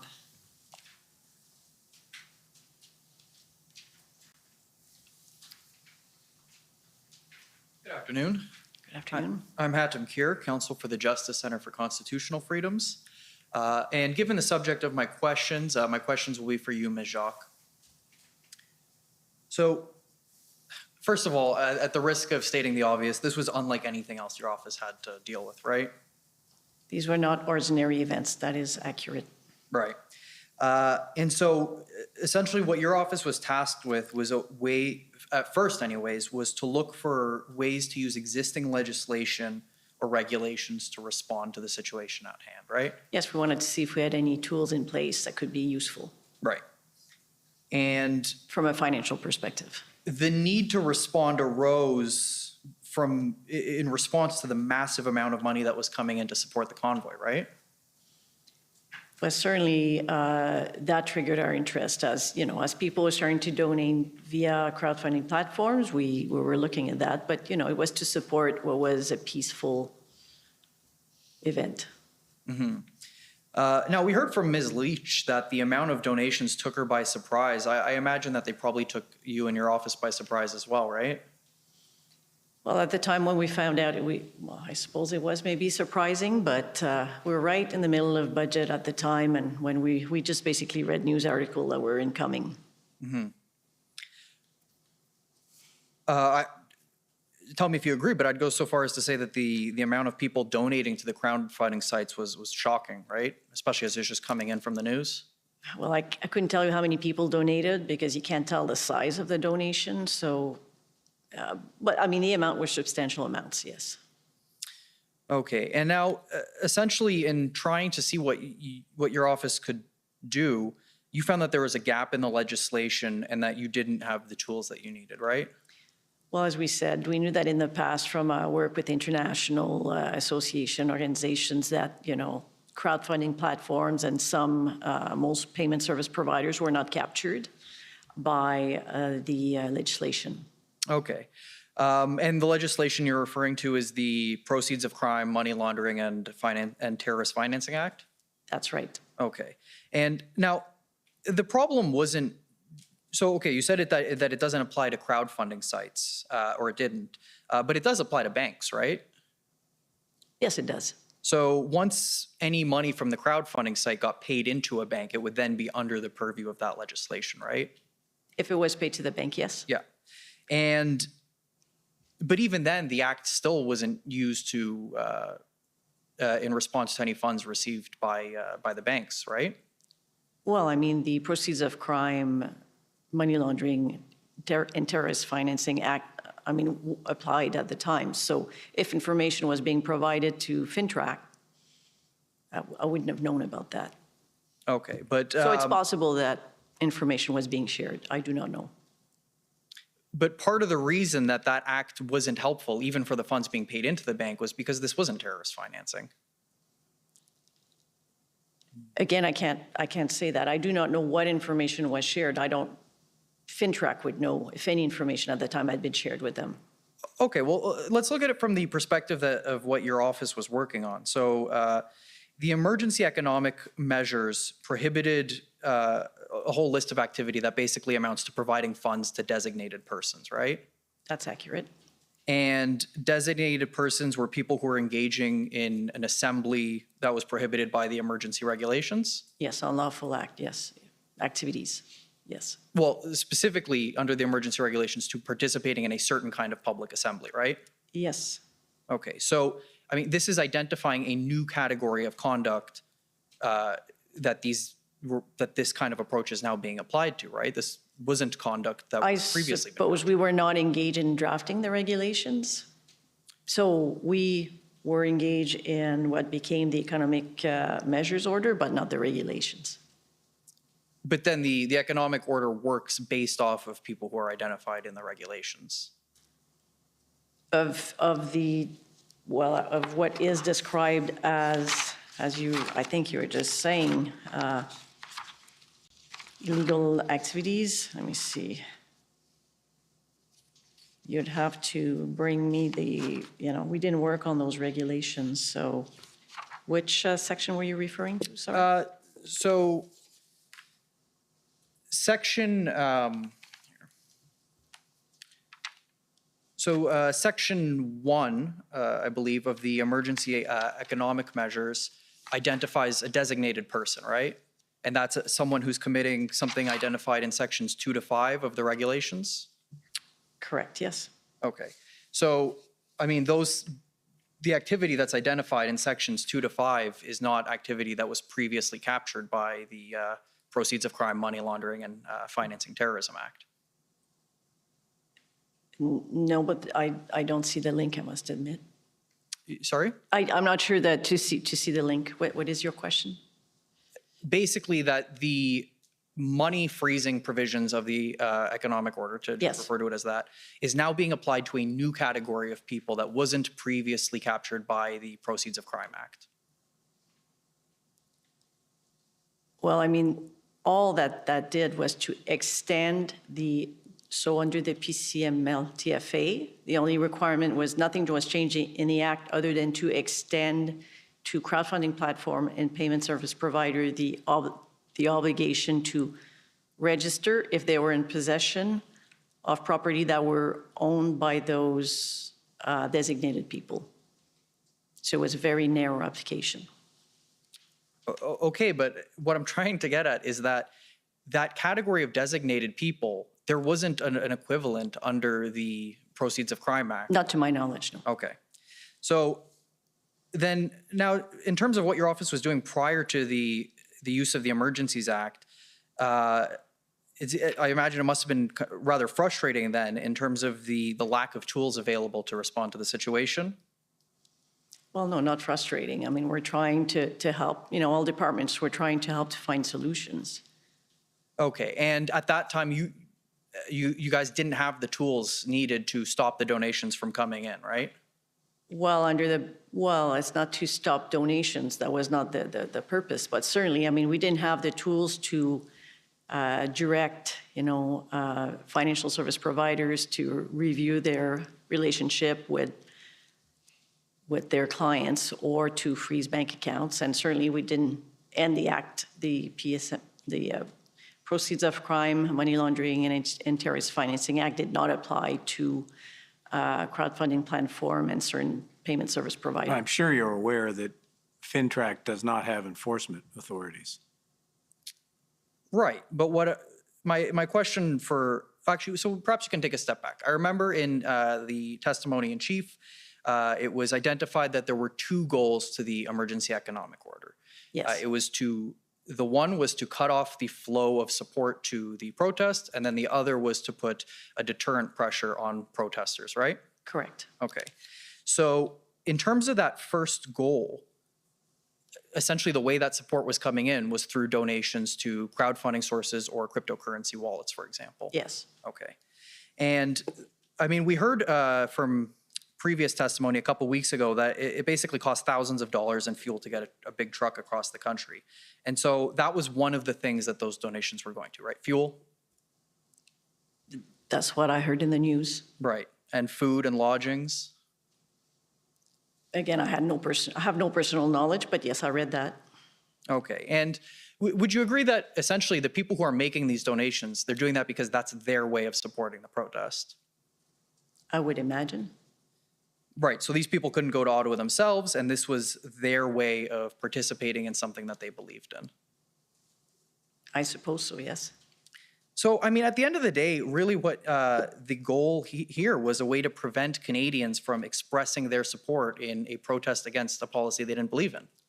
I don't agree with that. I mean, people can make donations and kids still make donations. The only restriction that were imposed was to support illegal activities. Right, but yesterday, Mr. Ossowski and today, Mr. Sabia both said that the activities were made illegal by the emergency measures. So up until that point, people were donating to support a protest. Yes, and the measures were never, the application of the Emergencies Act was always from the date prospectively, not retrospectively. Right, but the collective so that it only captures a donation that is going to then a declared illegal activity. Sure, but the collective, would you agree that the collective function of those two regulations and the regulations and the order was to take a protest, declare it illegal, and then prevent funds from coming in to support the protest? I think the objective was to try to bring, as I've said before, to a peaceable end, a set of activities that had then been declared illegal. And the objective was to try to bring that disruption, for all the reasons we discussed earlier this morning that I won't repeat, to bring that to a peaceable and timely end. That was the objective. I see I'm out of time, so I will just wrap up with this one point, Ms. Jacques. At the end of the day, that first goal of preventing funds from coming into the protesters, it wasn't even needed, was it? Because the TD Bank had already put a hold on the funds that were held with them, correct? Well, at the time, we didn't know what was happening with TD Bank for sure, but it doesn't mean that because there's, let's say, actions taken in one place that money will not be funneled through other ways. I mean, money is fungible. Right, but you are aware that and it's identified in your organization's institutional report, that the Ontario Attorney General had obtained a restraint order against any funds that were held by Ms. Leach, Mr. Guerra, or Mr. Dicker. But that only applied in Ontario, and that's the whole point. Because money's fungible, as Isabelle says, it can flow anywhere in the country. So one provincial government taking action doesn't resolve the issue. The issue for the national government was trying to do this on a broad-based approach, because that's the way you contain a situation where money can flow anywhere, which it does all the time. Where are you getting the basis that the restraint order only applied in Ontario? It was made by the Superior Court, was it not? I think it was just in the province of Ontario, was my understanding. I'm not a lawyer, I may be wrong about that, but I thought it was just application in Ontario. Okay, I am over time, so those are all my questions. Thank you. Thank you. Okay, thank you. Next, call on the Government of Alberta, please. Good afternoon. For the record, my name is Stephanie Bose for the province of Alberta. Just one area I'd like a little bit of clarity on. Do the assessments of economic impact of the Coutts border blockade take into consideration commercial traffic that would have normally traveled through that port of entry but was rerouted to other ports of entry? So we tried to implicitly take account of that, but it's not explicitly modeled, but it is, we assume basically a similar amount of rerouting as what we were seeing at Ambassador. Okay, so all those estimates were based on what you were seeing at Ambassador Bridge as opposed to specific data from Alberta? Yeah, so we took what we were seeing at Ambassador Bridge and scaled it by the amount of trade crossing at Coutts to get a rough estimate. But so it doesn't specifically, explicitly model the rerouting at Coutts. All right, thank you. That's my only question today. Thank you. Next, the Ottawa Coalition. Good afternoon, Commissioner. Good afternoon, panel. My name is Christine Johnson. I'm counsel for the Ottawa Coalition of Residents and Businesses. And I just have a few, hopefully short questions for you today. To begin, I would ask for the clerk to please pull up a document. It's document SSM.CAN.401319_rel.0001. And while we're waiting for that to be pulled up, oh, here it comes. So I was hoping that, and this is a question for anyone on the panel who might be able to give assistance. I'm wondering if any of you might be able to assist me in understanding this document. So this we see at the top, it's an email sent February 14th. We see the from and to information is redacted as personal information at the top. But if we scroll to the bottom of page 2, we see that this email originated from someone in the office of the Deputy Prime Minister and Minister of Finance. And we can go back up to the top, please, clerk. So my understanding of this email is that it is an email communicating information about the names of 201 trucking companies whose trucks were identified as participating in the convoy demonstrations in Ottawa. The email then shares which of these 201 companies accessed the CEWS, which I understand refers to the Canada Emergency Wage Subsidy. And the email goes on to note that 45 of these 201 trucking companies were identified as accessing that subsidy. So my question for the panel is just whether any of you were aware that this information was being compiled within the department, and then for what use is my question. I am not aware of that, and that is the first time that I've seen this document, and seems like if you want to pursue that, it's best to pursue that with with the office of the minister. Thank you, that's fair. And for the record, I'll just note that the document attached to this document is ssm.can.401320, but of course we don't need to pull it up in light of the panel's answer. So I'll just move to another brief area, which I'm sure you can provide me some assistance. This is with regards to clarifying some of the evidence that you provided regarding the aggregate data that the department received about the frozen accounts pursuant to the order. Mr. Sabia, you told us that approximately 280 accounts were ultimately frozen. And for your assistance, I believe that's the number that's also contained within your institutional report. Is that's correct? Yes. And those were accounts frozen between February 15th and February 24th, correct? Well, I think it's a shorter time period than that, because I think on February the 21st, I have to check the date, 21st or 22nd. That's accurate.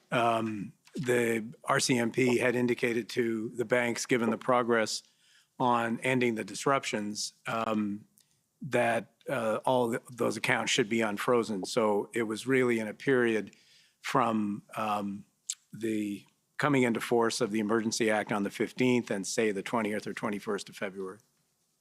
Right, fair.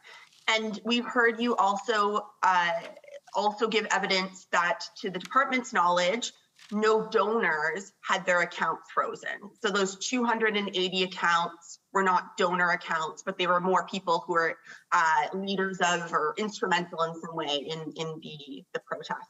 Well, that's our understanding. I mean, we were not involved and don't have individual level information here, but that is our understanding.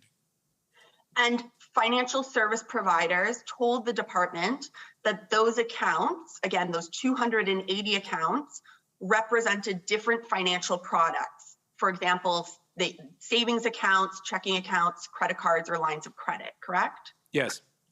So to be clear, the total number of individuals or entities who had accounts frozen under the order was in all likelihood far less than 280, because those 280 accounts may have been multiple accounts held by individuals or entities, correct? Yes, that's correct. It would be much smaller, we believe. And to perhaps assist with that, clerk, I would ask you to pull up document SSM.CAN.502009_rel.301. And I believe my friend from the CCLA already took you to this document today. And Ms. Jacques, I'll point out that if we scroll to the bottom of page 1, we see an email from you, Ms. Jacques, to Alex, and again, I believe this is Alex Lawrence, and you say on February 22nd, the RCMP has confirmed that they provided the banks with a list of 57 individuals, entities, representing a total of 240 financial accounts that are no longer involved in the blockades. And you go on to note that the banks have confirmed that they'll be unfreezing these accounts. So is these numbers, so we see 57 individuals or entities corresponding to 240 financial accounts. So is this the type of ratio that we're looking at when we're looking at the overall 280 accounts that were frozen? It was likely of this nature, this kind of Yes. ratio. That's accurate. Thank you. Those are all my questions. Okay, next I'd like to call on the Windsor Police Service. Thank you, Mr. Commissioner. My name is Tom McCrae. I act for the Windsor Police Service. Mr. Sabia, my notes of your evidence say that your evidence was that the ministry, this was a serious issue, and the Ministry of Finance was working towards a peaceful end to difficult circumstances. Is that a fair summary of your earlier evidence? Yes. Thank you. I also have notes that you said that a peaceful end is better than a non-peaceful end. And in that context, you acknowledge the right to protest. Is that fair? Yes. Did anyone at any time in the Ministry of Finance, to your knowledge, model the cost of a non-peaceful end to this No. Rose Fest? Okay, thank you. Those are my questions. Thank you. Next, call on the Government of Canada. Oops.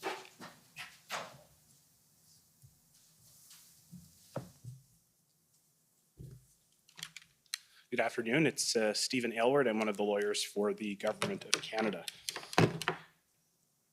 Mr.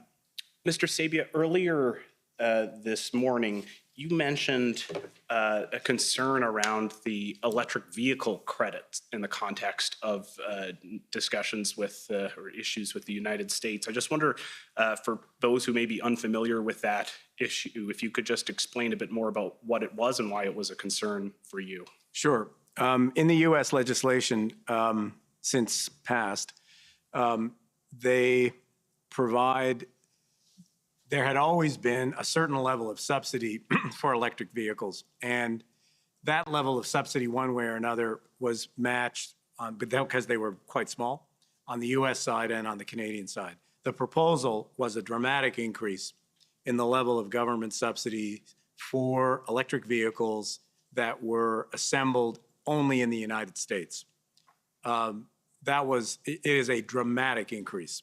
So the issue for us was that if that remained the case and that electric vehicle assembly was done on an American basis, not a North American basis, then the Canadian industry would be at a very, very substantial disadvantage, and that in effect, we would either, as a much smaller country, have to match the magnitude of those subsidies or have, in effect, over time, the automotive industry migrate into the United States.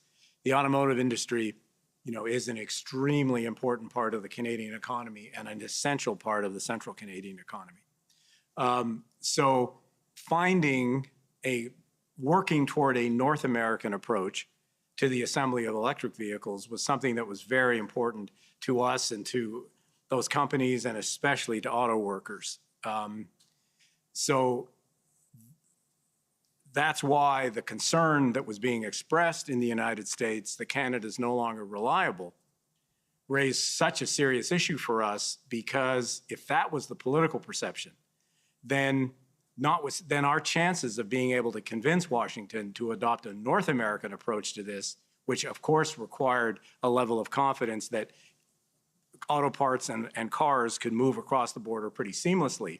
If we were not successful in doing that, then as I say, there would be a very severe economic consequences for, there are 500,000 workers in Canada, directly and indirectly, whose jobs depend on it's a very, very important sector.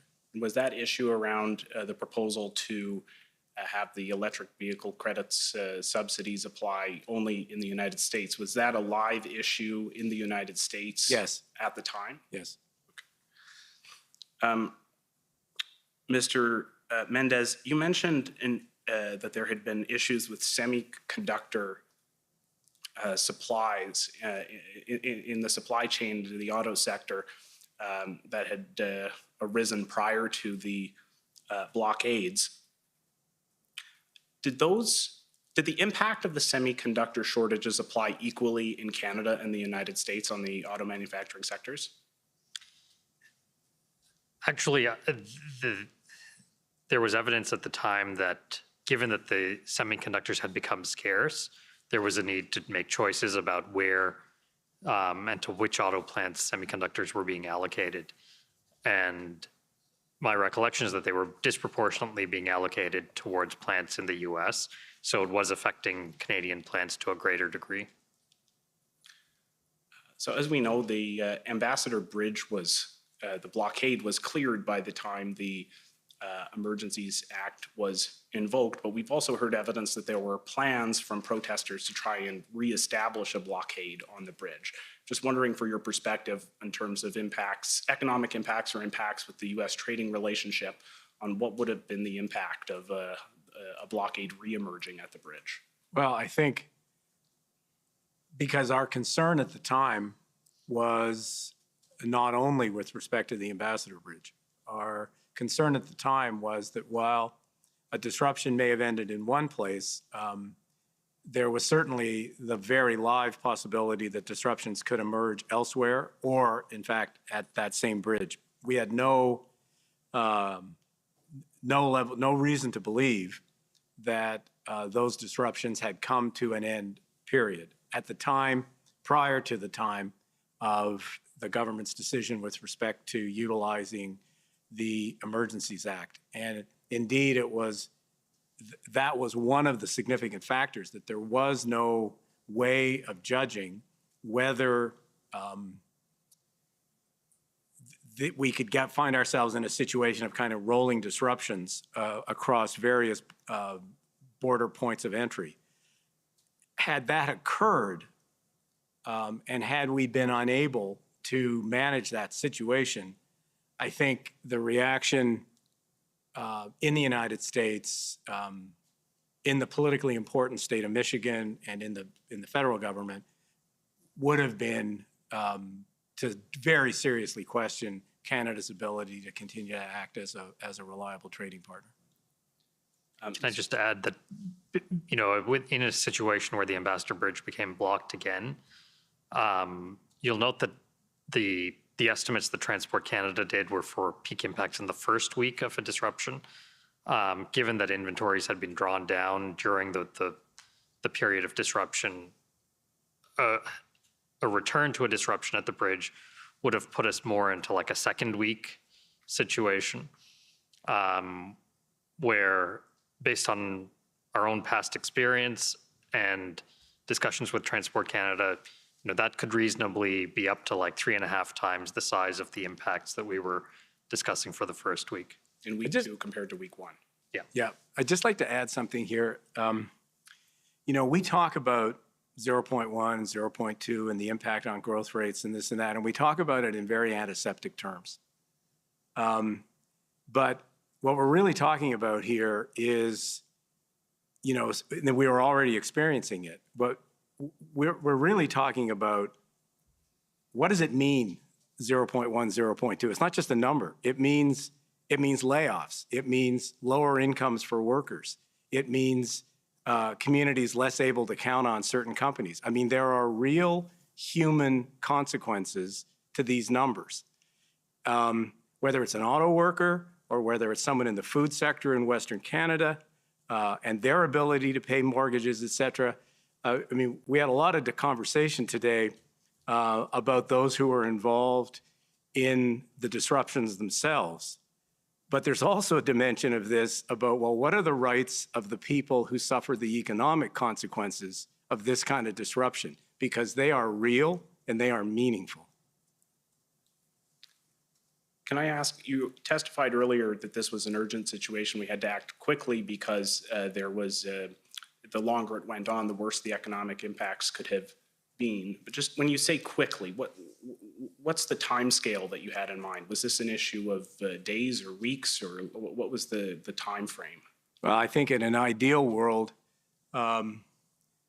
these disruptions had already gone on. They varied the length by where they were in the country, but these disruptions had already gone on for a reasonable period of time, so reasonably lengthy period of time. So our objective here was we were thinking about this in a period of several days or a week, perhaps a bit more than a week. But what we very much wanted to avoid was what Rhys just said, particularly with the automotive sector, where once inventories were down, then the cost of this thing on a week-by-week basis would really escalate. And that's what we wanted to avoid. As it happened, we were able to avoid it, and therefore the economic effects and the long-term scarring of all of this was quite limited. But that's because it was ended quickly. Changing gears here slightly, Ms. Jacques, you mentioned to my friend from I believe the government of Saskatchewan that the Department of Finance hadn't consulted with RCMP on the EEMO until after the measures were adopted. Did the Department of Finance consult with public safety on those measures before they were adopted? Yeah, we had discussion with public safety before the measures were enacted, yes. Now, my friend for Commission Counsel put it to you that the Department of Finance took no responsibility for whose accounts were frozen and the exercise of identifying whose accounts were to be frozen. Does the Department of Finance have any information about the individuals who were involved in the blockades, or did it have such information at the time? We did not. Did it have any way of obtaining that information? No, and it would have been inappropriate for us to. Why do you say that? Because we should not have, in the interest of protecting people's privacy, we should not have access to that information. And so who would be the appropriate body through which such information Would should be flow? law enforcement. Pardon me? Law enforcement. And in fact, Commission Counsel showed you the evidence of Officer Baudouin, the disclosures that were, the form of disclosure that was made to financial institutions. If a financial institution was uncertain upon reviewing a disclosure it received from the RCMP about whether the person who was the subject of the disclosure was in fact involved in illegal activity, was there anything that would have prevented the financial institution from requesting that the RCMP provide further information? No. Actually, we're provided, we have measures so that to ensure that information could be exchanged between the RCMP and financial institutions. That's Section 6 of the... That's, yes. And in terms of the, are you aware of any instances in which there was a case of mistaken identity in which a person had their bank account frozen despite not being someone who's involved in the protests? No.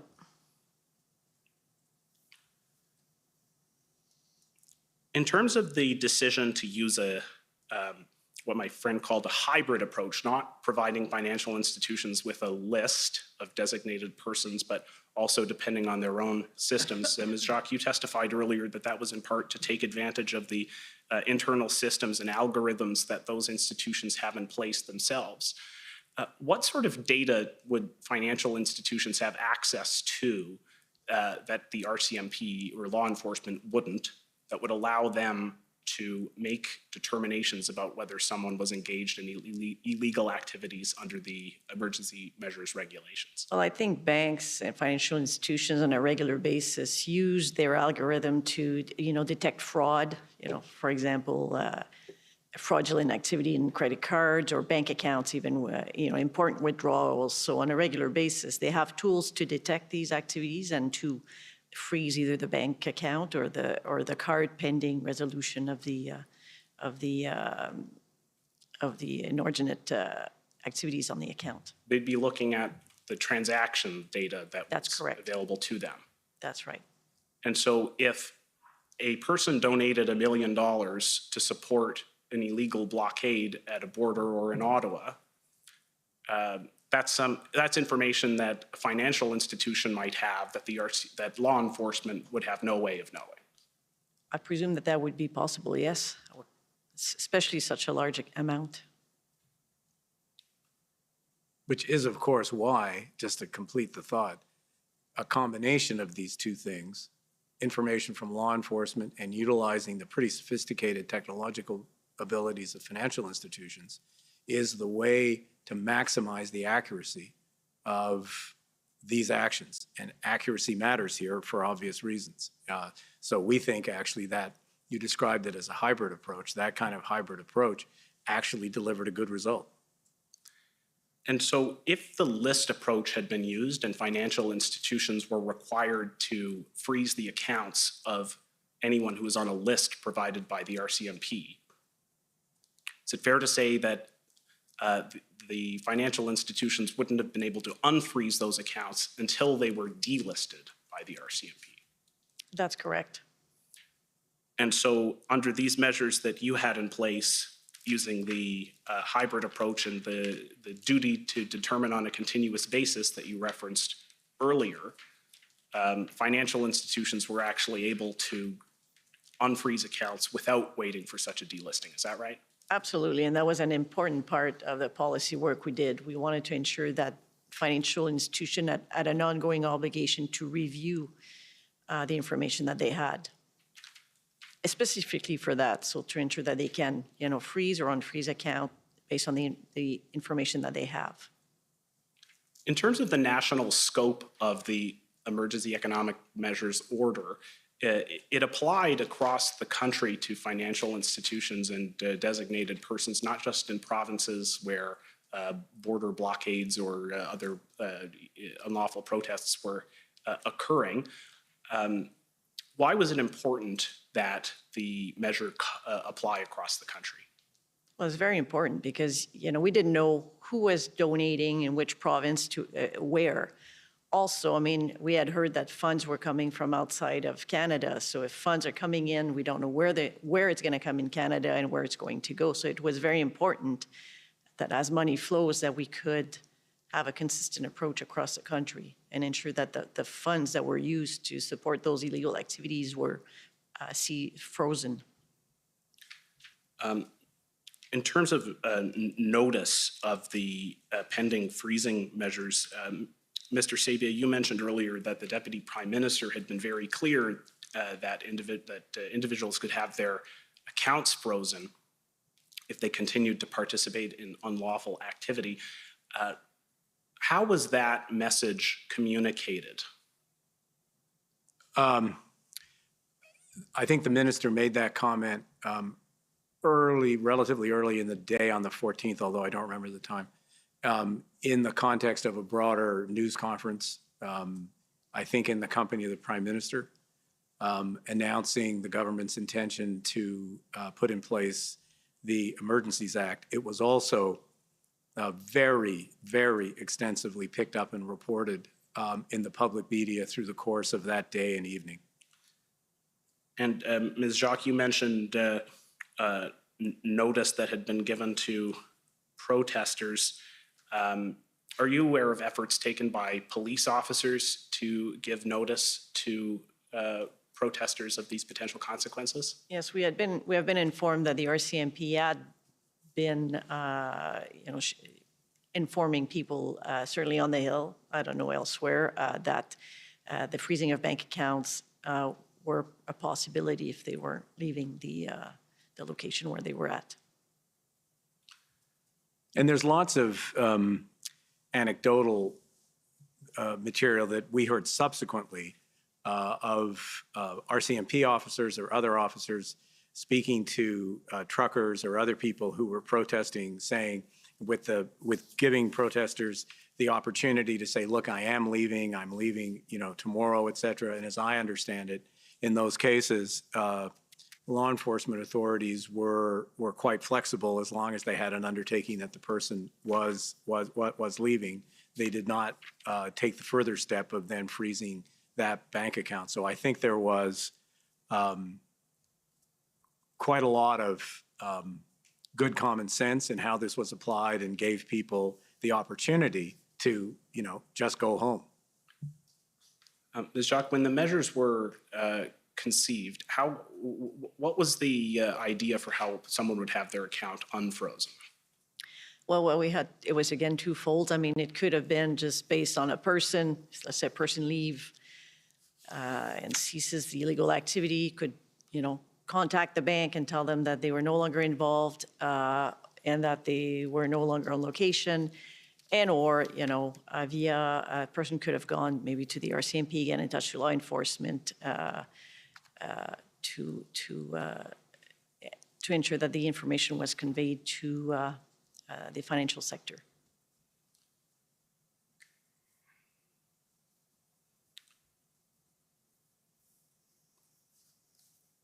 The definition of a designated person under the EEMO is a person who is engaged in activity contrary to sections 2 to 5 of the EMR.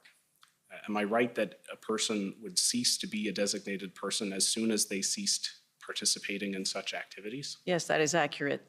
As soon as a person ceases the activity, the account could be unfrozen. So as quickly as we could freeze, the account could be frozen, it was easily unfrozen. My friend for the CCF suggested to you that the intention here wasn't to freeze people's grocery money.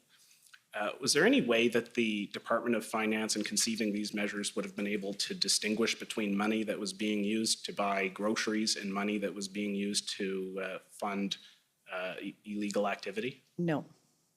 And why is that? Well, we don't have that detail of information.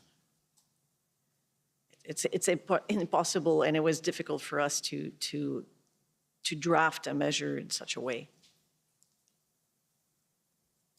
Mr. Commissioner, I'm just about out of time. If I might have another 2 minutes. Sure, go ahead. Thank you.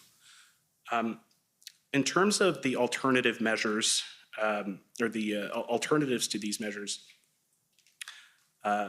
it was suggested to you earlier that some of the crowdfunding campaigns were already subject to a court order from Ontario at the time that the EEMO came into effect. And Mr. Sabia, you noted a concern around whether that order would apply outside of Ontario. I'm wondering, Ms. Jacques, from your perspective, were you aware of any other reason why it was needed to take these steps? Why the Ontario order was insufficient? Well, I mean, the Ontario order was one circumstance, but it was for us.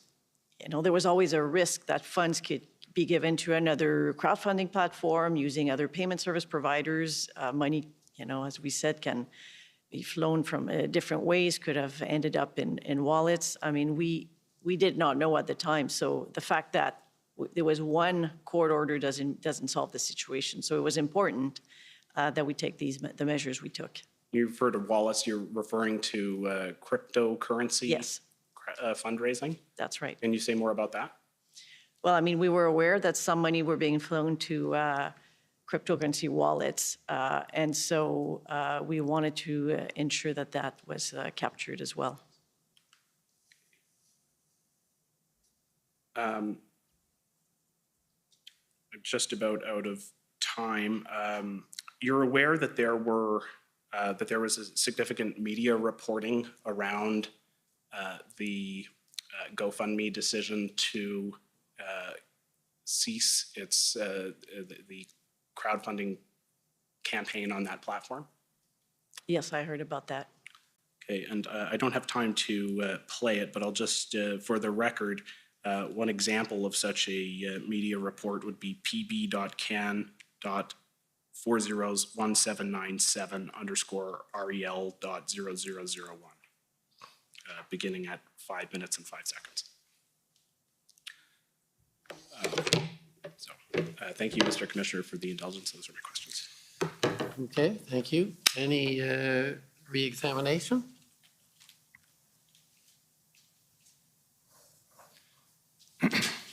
Thank you. Just very briefly, Mr. Commissioner.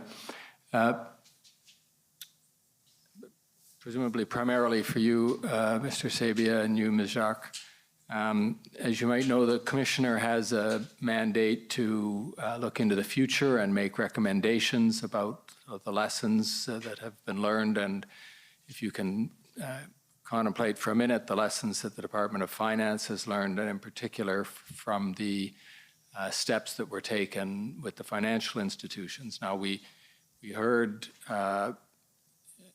evidence from both of you, Ms. Jacques, the very short period of time within which you had to draft these regulations, and from you, Mr. Sabia, the very short period within which you had to consult with all sorts of other outside institutions to see if you could make these work. And we'd heard earlier from the RCMP about how quickly they had to move as well. And so looking to the future, I'm wondering if the Department of Finance would consider it useful to have a sort of protocol in place in case this type of situation arises in the future about the factors that you would take into consideration if you had to move very quickly again in the future to take similar steps. You want to go? You want me to? Well, I can go. I mean, certainly, as we mentioned before, I mean, if we'd have more time to draft and craft the policy at the time, maybe to provide from specific exceptions for some sum of money for the freezing of the bank accounts. Maybe that is something that we would have done. Certainly with respect to the list of designated person as it was mentioned. I mean, I know that although there was no provision for listing, effectively the RCMP provided a list of person to financial institutions. I mean, that's something that we can think about, but we also do not want to lose the capacity of financial institution to do their own verification.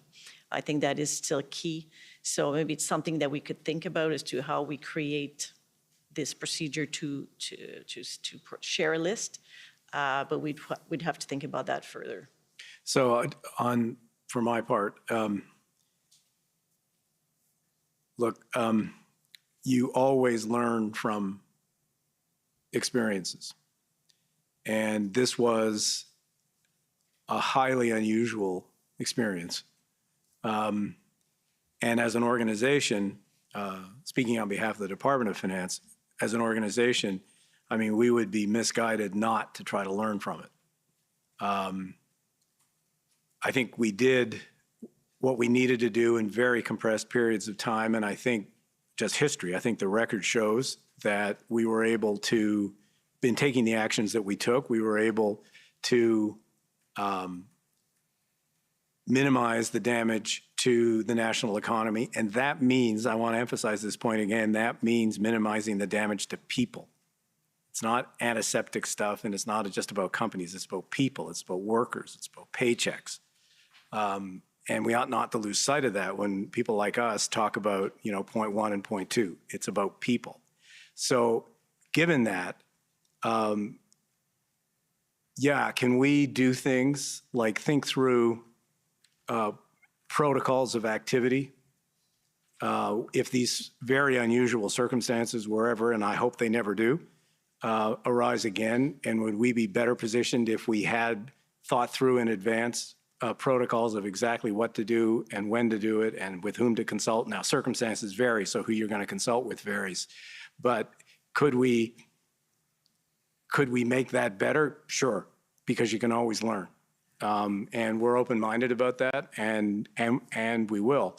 But again, I won't say more on this. I'll just say in the circumstances, and I think the record shows this, we were able to avoid some potentially very, very serious consequences for, in effect, millions of people who could have been affected by this. Thank you, and thank you, Mr. Commissioner. That's my only re-examination. Okay, I'm going to maybe wade in a bit further on the last question about reforms and looking forward, and ask you to go up a bit to the Emergency Act itself, in the sense that there may be debate, let's put it this way, as to whether or not the concerns you've expressed today are encompassed by public order emergency, i.e. the financial impact that you've described.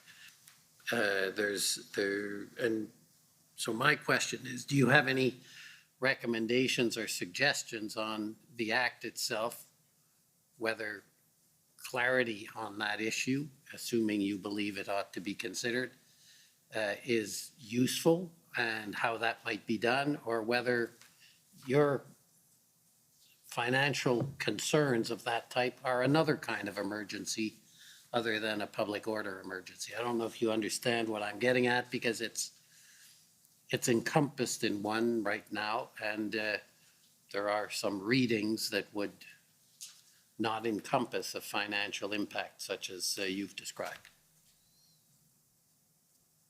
Well, Commissioner, you're going to get a biased answer. No, and that's fine. Because my biased answer is, for all the reasons I just said, economics is not about economics, it's about people, and it's about the welfare of people. So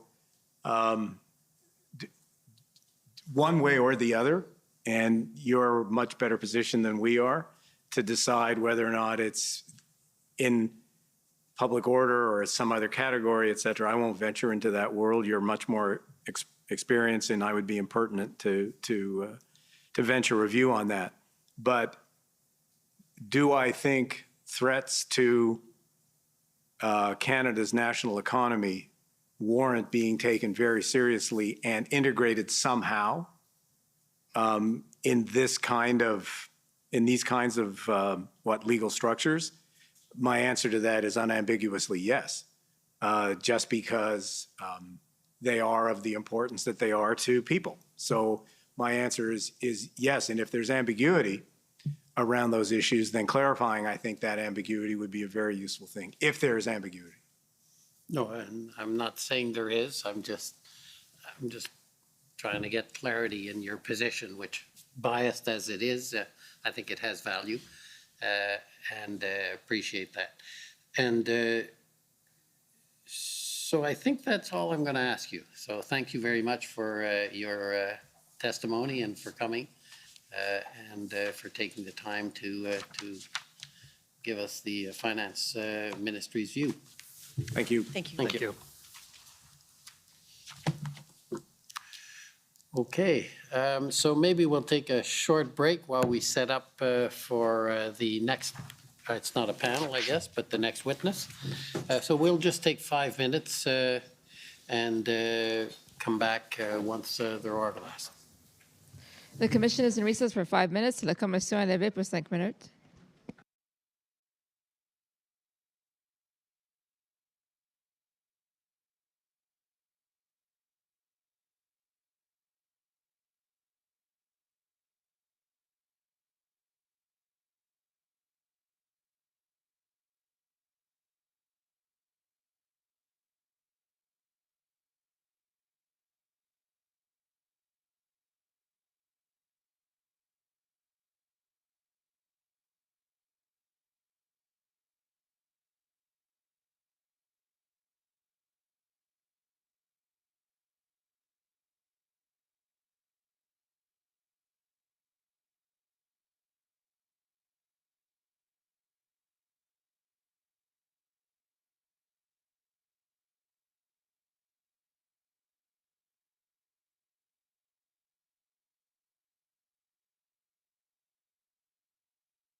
Order à l'ordre.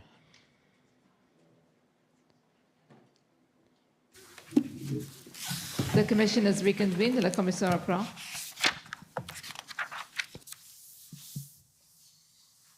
Okay, go ahead. For the record, Shantona Chaudhry for the commission. Our next witness is Ms. Jody Thomas, the National Security Advisor to the Prime Minister. I would ask the witness be sworn or affirmed. Ms. Thomas, will you swear on a religious document or do you wish to affirm? On a religious document, please. We have the Bible, the Quran, or the Torah available? The Bible, please.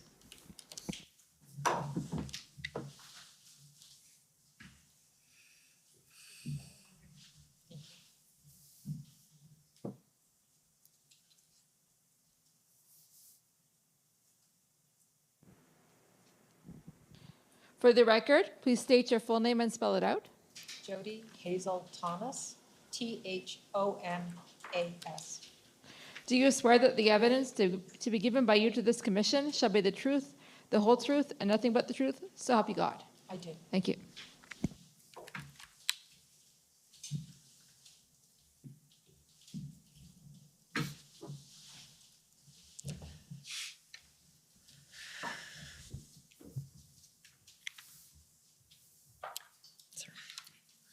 Go ahead. Good afternoon, Ms. Thomas. Thank you for being here. We'll just start with a couple of housekeeping matters. First of all, you'll recall participating in an interview with Commission Counsel on August 30th of this year? I do. Okay.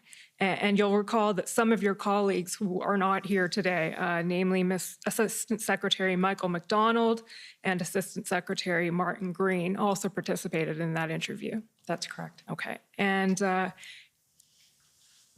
after that interview, Commission Counsel prepared a summary of the interview. And for the record, I don't think we need to pull it up, Mr. Clerk, but for the record, it's WTS 5071. So, Ms. Thomas, I'll just ask you to confirm that you've reviewed that interview summary and that it's accurate to the best of your knowledge and belief, and that insofar as it contains the information of your colleagues, they have also reviewed it and confirmed it is accurate. That's correct. Okay. And the second little housekeeping matter is the institutional report of the Privy Council Office, affectionately known as the PCO. So you're aware that the PCO filed an institutional report with the Commission? I am. And you've reviewed it? I have. And it's accurate to the best of your knowledge and belief? Yes. Okay. For the record, that's DOJ IR 6013.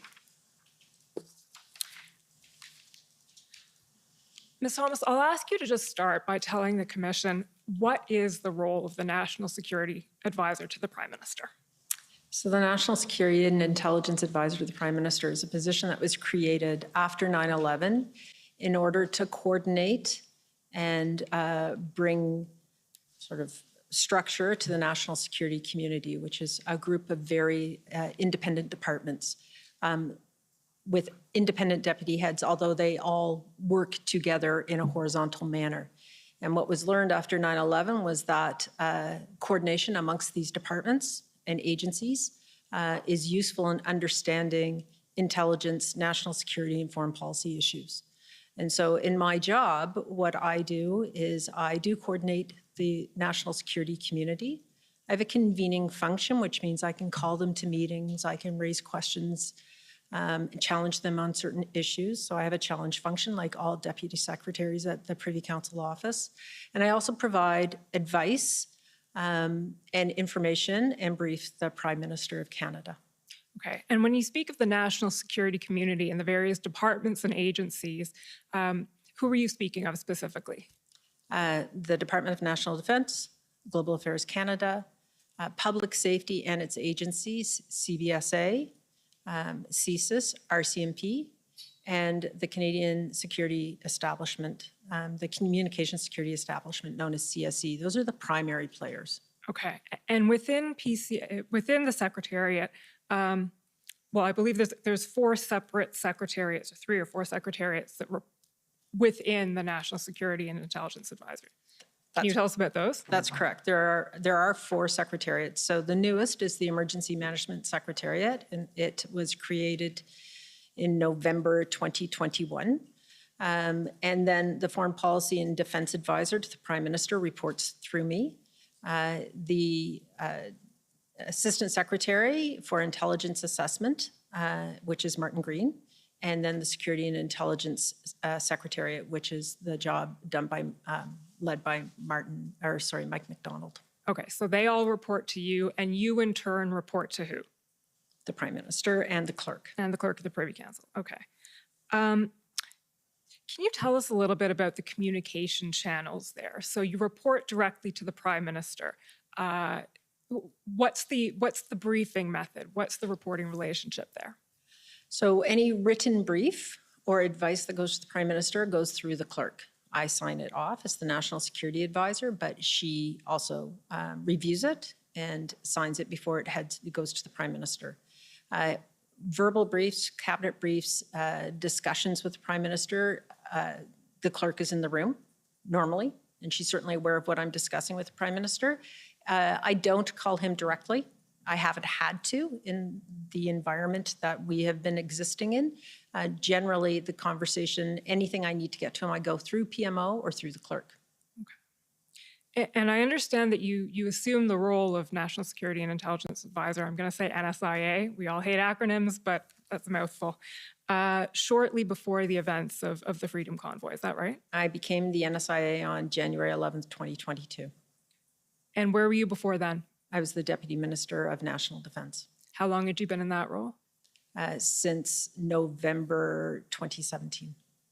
Okay. And what was your background before that? I was the Commissioner of the Canadian Coast Guard, then the Deputy Commissioner of the Coast Guard. So I've had 35 years of experience in the federal government.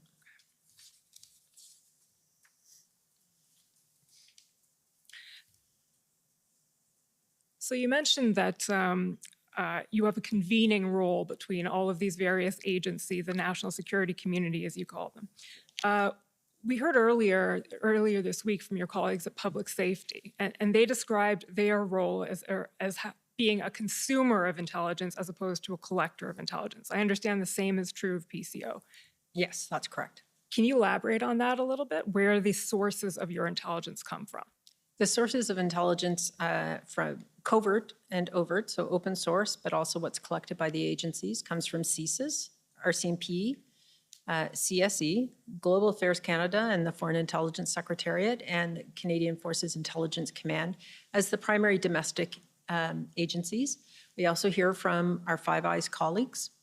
So we hear from we get intelligence that we read and consume and analyze, assess from Australia, the UK, New Zealand, and the US. We also receive open source and review open source information from academics. We look at social media to some extent, not as much as we should. We do about certain incidents, but we don't do social media scraping as an example, and that will later become an issue that we talk about. So primarily the information, the intelligence we receive domestically, but we have links around the world. Okay, and if I can ask it colloquially, when you get it, what do you do with it? So I read raw intelligence, but the Intelligence Assessment Secretariat assesses it. It looks at trends. It looks at implications for Canada. What if intelligence is actionable, meaning we receive a piece of intelligence that says something could happen. What do we do with that? They do that kind of assessment, reaching out back to those departments to ensure that there is a global view of what this intelligence means for Canada and for our allies. And do they produce like assessments, certain products of intelligence? And if so, how are those disseminated, dispersed? What's done with them? They do multiple kinds of products. They do longer term vision products about, we see a trend coming. They do a daily foreign intelligence brief, which is a document that is sent to a reading list of people around various departments and within PCO. They do an update once a week to the Prime Minister, the Prime Minister's foreign intelligence update. They will do bespoke products on specific situations. We had, for example, this week, an incident in Ukraine where there was a missile shot down in Poland. So they did a bespoke piece on that to analyze it very quickly in conjunction with the rest of the security agencies, primarily D&D in this case. Okay, with that basic background out of the way, we'll move now to the events of January and February 2022. So the first thing I want to ask you about is the early monitoring of the convoy. And I'll ask Mr. Clerk if you can pull up ssm.nsc.can 403209.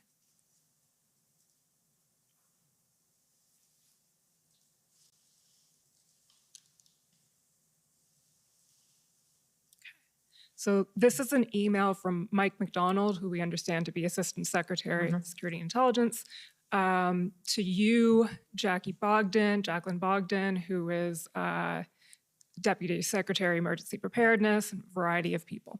So to situate you in time, this is Tuesday, January 22nd, so ahead of the arrival of the convoy. So I'm going to take you through a couple of points in this email.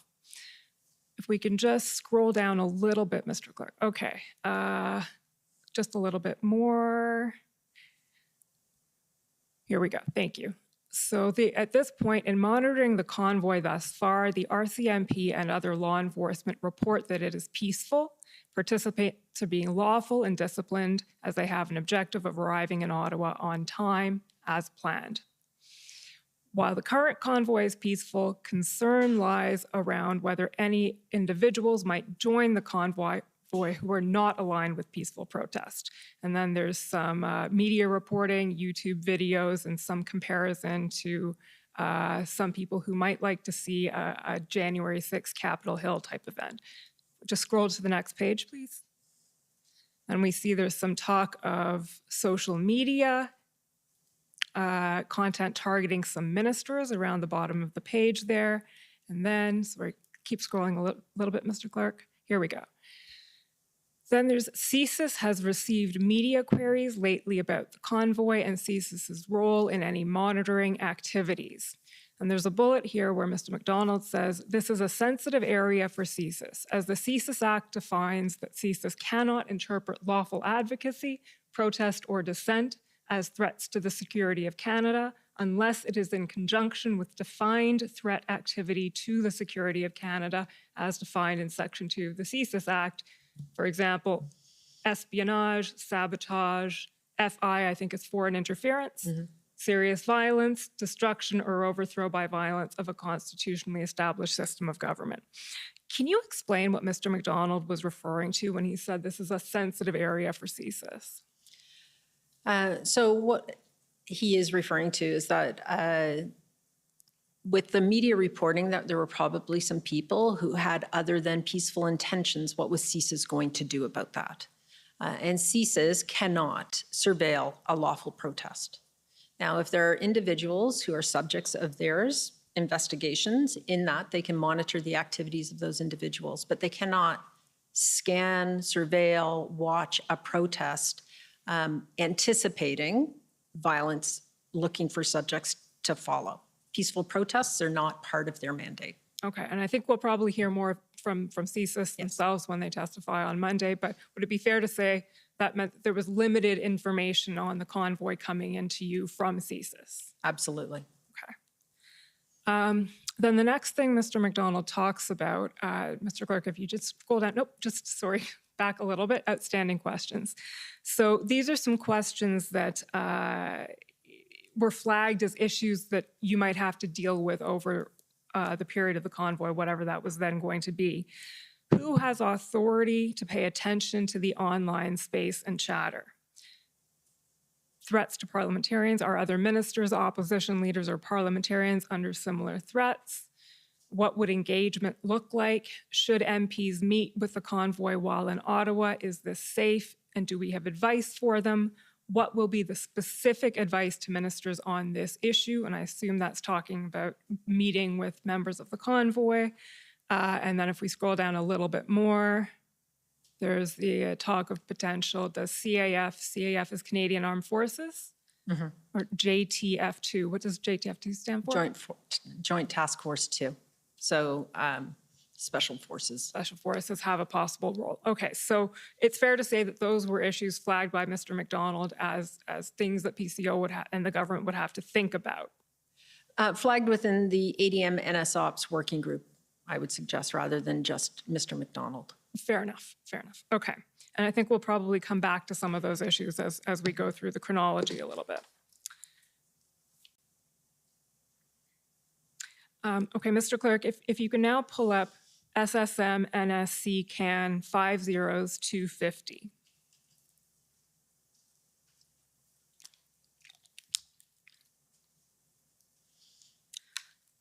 This will be another email sent on January 25th, and I understand you're not actually a recipient of this email personally. It was to Mr. McDonald, but I'm hoping you can help us with some of the issues in there. Specifically, Mr. Clerk, if you can scroll down to page 3 to a point where you see there is a gap where it comes to reporting. There we go. So this is our deputy minister. So this is Derek Traherne from Public Safety writing. I'm sorry, it's not Derek Traherne writing, but in any event, it's to Derek Traherne. Our deputy minister, Rob, debriefed on the NSIA call on this topic today and mentioned that there is a gap where it comes to reporting on this issue as we head towards the demonstration this weekend. Do you know what reporting gap Mr. Stewart was talking about there?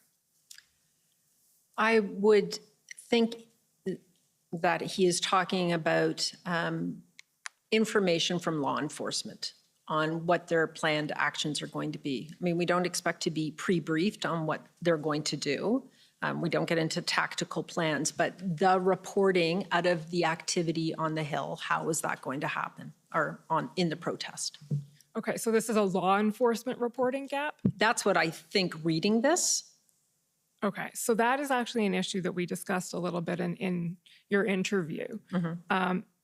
Can you tell us, can you explain to the commission what that gap is? It's something that's been identified here by Mr. Stewart, and it was also identified as in his testimony. As I said, it was discussed also in your interview. So can you elaborate on what that law enforcement reporting gap was from your point of view? So there is a general gap in terms of open source information and who can collect it, who can analyze it, and what we do with it. RCMP collects information for law enforcement purposes. And as do other police agencies. We've all heard of Op-Hendon now.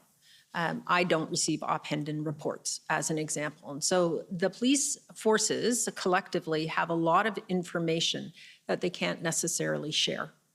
And so those of us in jobs like mine and Deputy Minister Stewart's who need some overview of what's coming, who these people are, what their intentions are, have a difficulty in receiving that kind of open source information.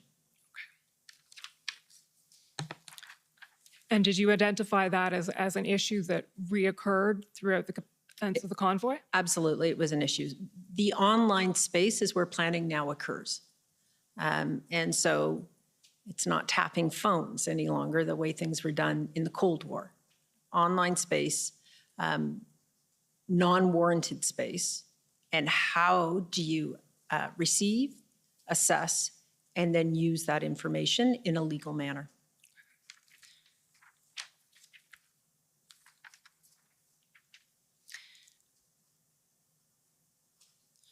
So with that having been said, what was your expectation of what the convoy was going to look like when it arrived in Ottawa? So Ottawa is the city of protests. That's been said, it's known. The OPS is experienced in collaborating with all the various other agencies involved in terms of managing protests. The early reporting was that this would be a normal protest. Arrive, disrupt, spend some time here in Ottawa and then leave. We were seeing just on Twitter feeds, your own Twitter feed, indications that perhaps this was going to be something more. But the information we had at that point in time from the accountable agencies was that they had it managed and it was going to be big, it was going to be complex, but they would be able to handle it in the way they have handled so many other protests. So were any specific steps taken by PCO or by you ahead of the convoy's arrival to prepare for it? Well, Intersect, which is the grouping that you've heard about of all the police agencies in Ottawa, was certainly stood up and was operating. Employees were told to stay home over the weekend. Don't come to the office if you can avoid coming downtown. We set up reporting mechanisms and we arranged to brief ministers on what we knew and what was going on over the course of the weekend. And then, as we know, the convoy arrived and didn't leave when it was expected to do. So what was the response from your perspective then? So the original response, every day, the question was, when is this going to end? What are we doing to end it? There's absolutely no doubt that having it end was the priority. In the immediate, there seemed to be quite a bit of activity between OPS and RCMP to understand the magnitude of this. At the same time, after the first weekend, we saw behavior on the streets that indicated they were settling in for quite some time. You know, wheels were removed from rigs so that they couldn't be towed. Supply lines were being set up. And so something quite different was happening and unfolding in front of our eyes. And within the federal government, the response, you mentioned earlier, the ADMNS Ops, which is the Assistant Deputy Minister, National Security Operations Committee, and that's co-chaired by Mike MacDonald? Mike MacDonald and Don Rochon at the time. Okay, and so we've heard already that that committee was meeting daily as an information sharing mechanism? That's right, and DMOC was meeting, DMOC, you've heard a lot about it, it was meeting informally. We made it a standing meeting every day at the same time, but we were checking in to see what we knew and what could be done to end this protest every day, and we were briefing ministers. And DMOC was chaired by you? Yes. Is DMOC always chaired by you, or was that specific to this circumstance because it was a security thing? As long as it has existed, it's been chaired by the National Security Advisor. Okay. What other kind of meetings were you participating in? That's the majority of it. So with deputy ministers, hearing what the ADMs were doing, and then the law enforcement meetings were going on in parallel. And certainly Op Intersect was meeting in parallel. And what about with the externally to the federal government? Were you participating in meetings that involved other authorities, municipal, provincial? Not in the first weekend, not until the first meeting with the city. And when was that, in your recollection? I don't have the date in front of me, but we have the information available. So it was the first meeting that Rob Stewart called. I had asked, I'm new in the job, we're meeting every day to understand what we can do, what action can be taken, who has what authority. And I asked if I can call the city. What is my role vis-a-vis the city being a federal authority? Discussed it with Deputy Minister Stewart because he has the federal policing responsibility and that secretariat works for him. It was decided he would do the reach out to the city. And that's how we had our first meeting with the city manager and Chief Slowly. Okay. Mr. Clerk, can you pull up ONT 50159?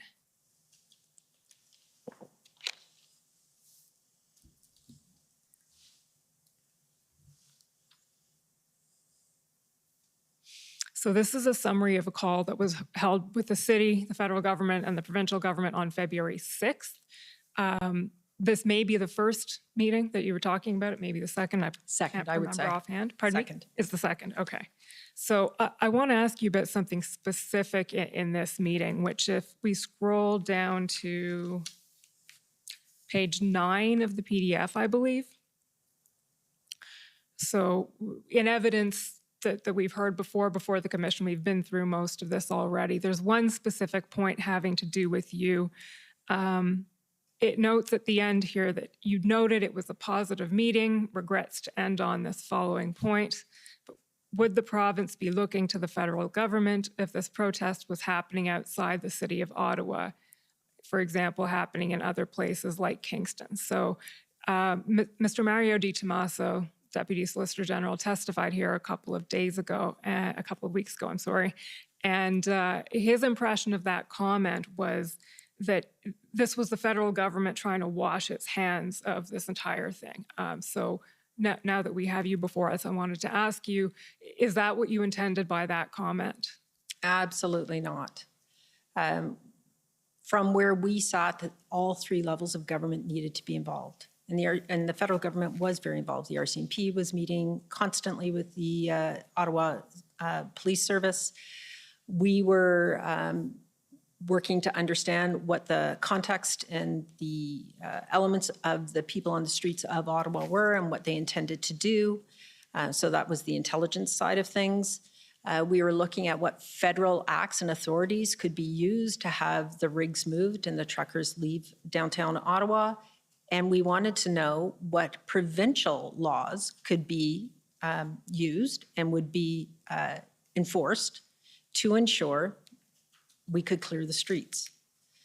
Mr. Di Tommaso, his answer was, well, it's a federal jurisdiction. Ottawa is a city in Ontario. And the provincial accountability is the same for Ottawa, except for a very small precinct on Parliament Hill.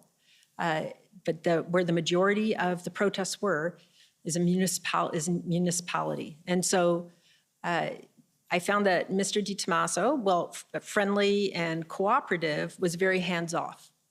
And I didn't understand why. And I wanted to make the point that we're not Washington, D.C. Ottawa is a municipality of Ontario. And so very simple things like the Ontario Police Services Act, which requires the Ottawa Police Service to go to the OPP for additional resources, were additional resources going to be provided to Ottawa to assist? Thank you for that. So I'm now going to skip ahead a little bit and talk about your role in briefing cabinet committees and cabinet itself and all of this.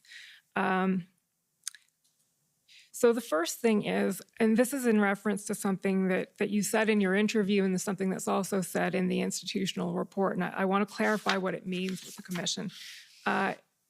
In the interview, you explained that your role at the IRG meetings and anytime you were briefing cabinet was to provide a full and frank factual threat picture to cabinet or to the IRG.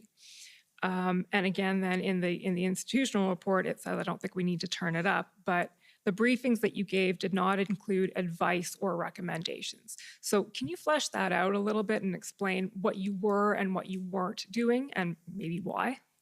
So without betraying what was said at the meetings, my role was to give an overview of the situation nation to nation, like coast to coast, the entire nation. As we were moving into having blockades at border crossings, pop-up convoys across the country, as well as the situation in Ottawa, I gave a consolidated view of what was happening across the country, what we were seeing in terms of manifestation, intelligence that said there were going to be new convoys or maybe there weren't, what we saw from ceases on the IMVE, the ideologically motivated extremist front, any arrests, those kinds of high-level details that gave framed the discussion that the Prime Minister was going to have with other officials and his cabinet ministers. And so did I give advice? No, I gave overview. In the discussion, if required, I would make suggestions as all officials do at those meetings at IRGs, but my overview and my opening remarks were not advice. Okay. And at some point it says that you would sometimes be asked to give or provide your assessment of a situation. So can you explain the distinction then between an assessment of a situation and advice? Advice is, so assessment is, Prime Minister, we think that they are going to stay in Ottawa for another weekend. Looking at all the indicators, the assessment is, and that's a very simplistic example, but advice is the RCMP should move in right now and take it over and clean up the streets of Ottawa. That would be advice. Again, I'm giving you a very extreme example of something that was not said. That's helpful. Simple is good. Simple is always good. Okay. So I'd like to turn now to some examples of the actual briefings that you were giving at these various meetings. So Mr. Clerk, if you could pull up SSM NSC CAN 50292.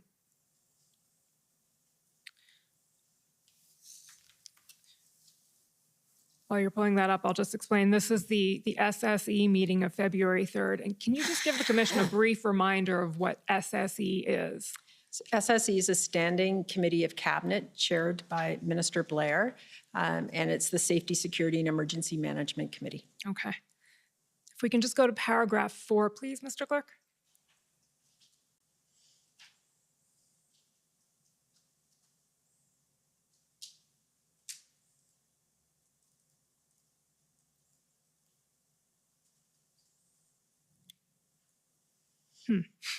There doesn't seem to be a paragraph 4.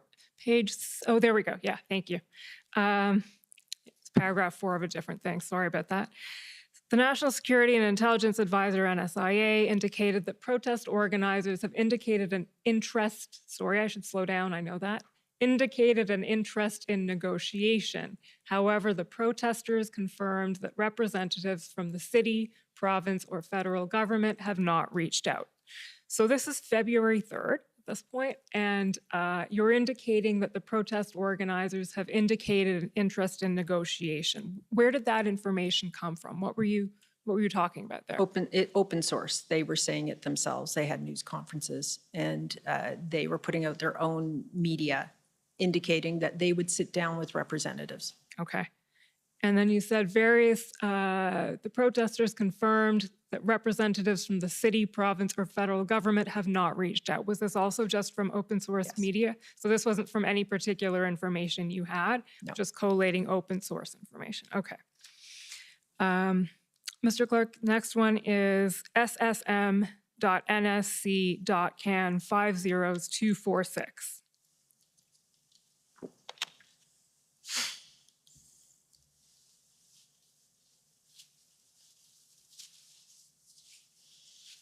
Okay, these aren't minutes of a meeting, they're talking points. So do I understand that these would be materials prepared for you by your staff in preparation for one of these meetings? That's correct. Okay.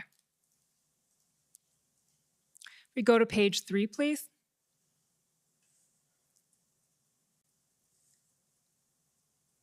There we go, the bullet that says senior officials.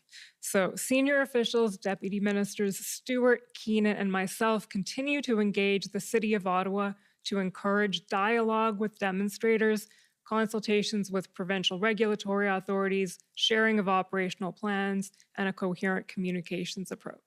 And I see encourage dialogue as bolded and underlined there. So what was that about? What were you talking about there, dialoguing with the protesters? Some of it was the work that was already being done by the PLTs, and so it was to introduce that discussion and that line of work that was being done by OPS with the demonstrators. And we were hearing that engagement would be welcomed. It wasn't yet defined. We didn't have a plan for it. We didn't even know what it would look like, but we're just reporting what we're being told. And we're hearing that from the City of Ottawa primarily.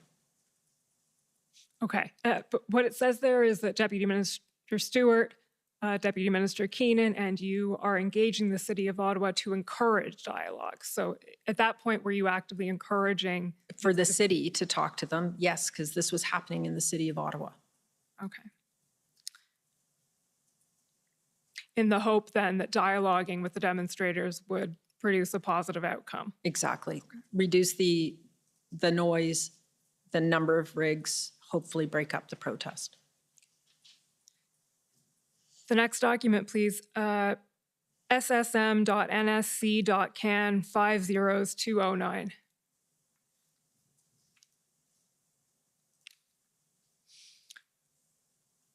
So this is the February 10th IRG.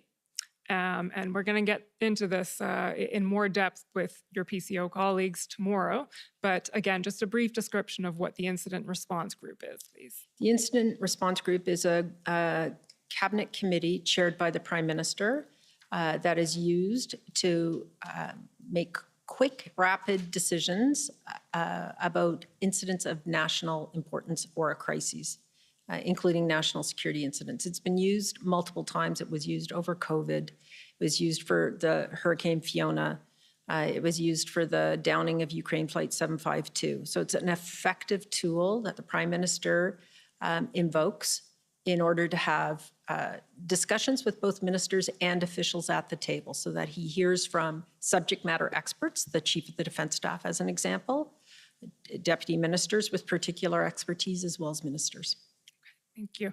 If we can just scroll down then to page 5, please. So February 10th, I believe, was the first IRG meeting? Yes, it was.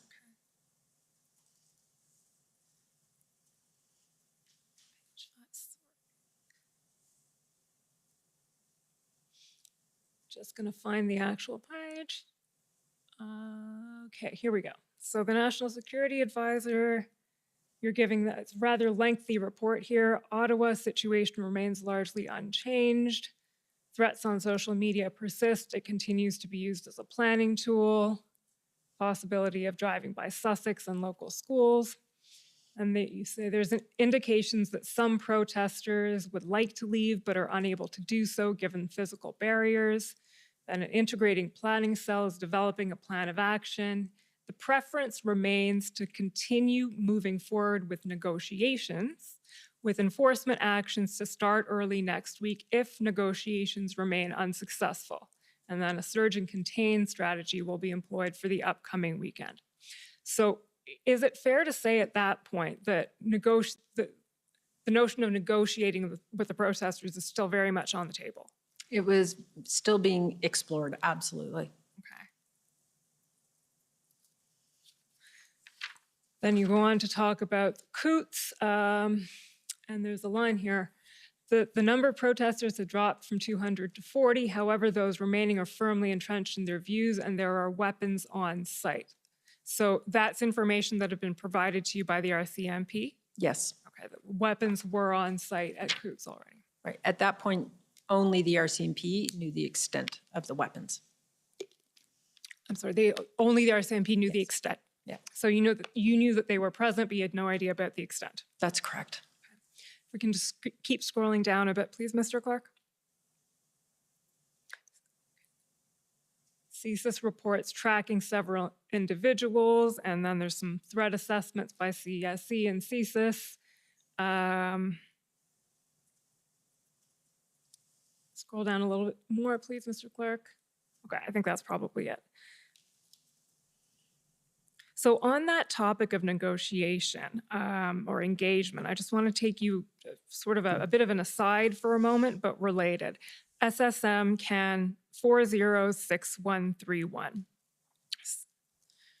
While that's being pulled up, I'll just situate this. So this is the engagement proposal about which the Commission has heard quite a bit. Mm-hmm.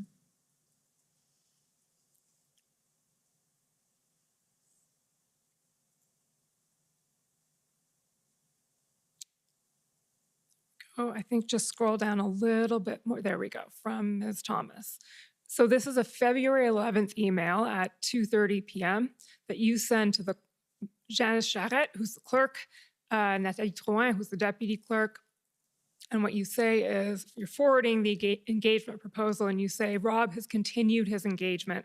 I suggest that we need to decide if this has a green light. I expect he will get more specifics.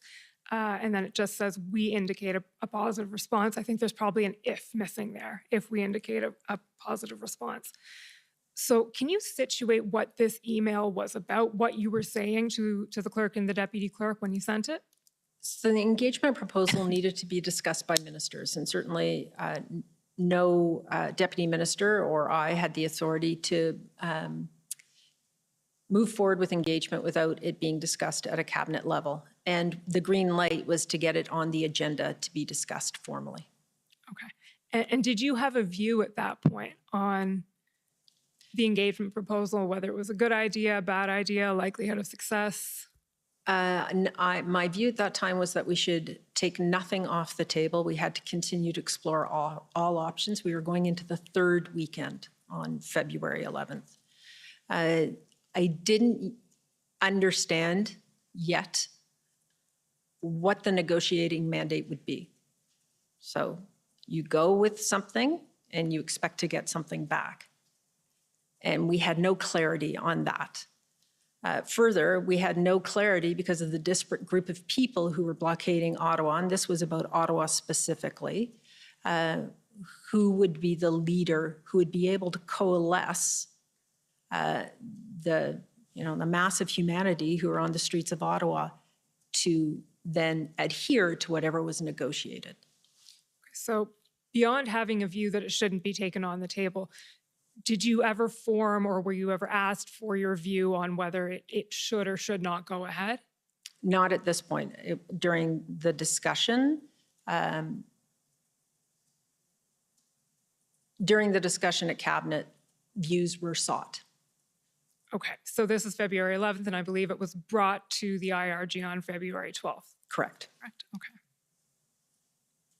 And at that point, views were sought. Correct. And you provided a view? I did. And your view was? Well, it's protected. Got it. Okay. Can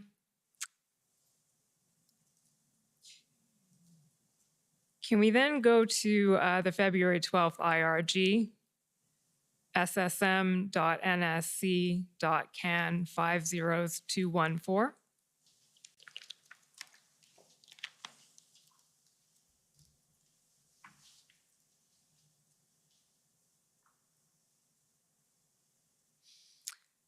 If we can scroll down then to page 5.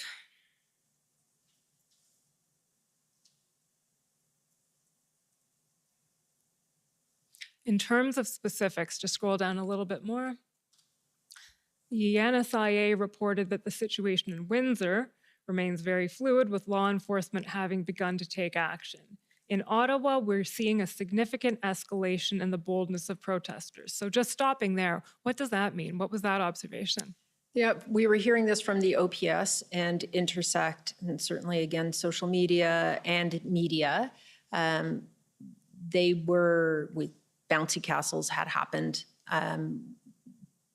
The view that they were here to stay, that they had zero regard for the citizens of Ottawa, that social media was talking more and more about aggressive action to stay, holding the line, dig in. It was just a change in tone that was noted. And sometimes changes are subtle, but you have to pay attention to them. We saw more people on the street that weekend than we had anticipated, and fewer people were leaving at the end of the day. And the raucous atmosphere was extending later into the evening. We saw things like the wrecking ball on Wellington Street by then. And so there was just a change in the forcefulness of the tone. And did that have an effect on your assessment of the situation?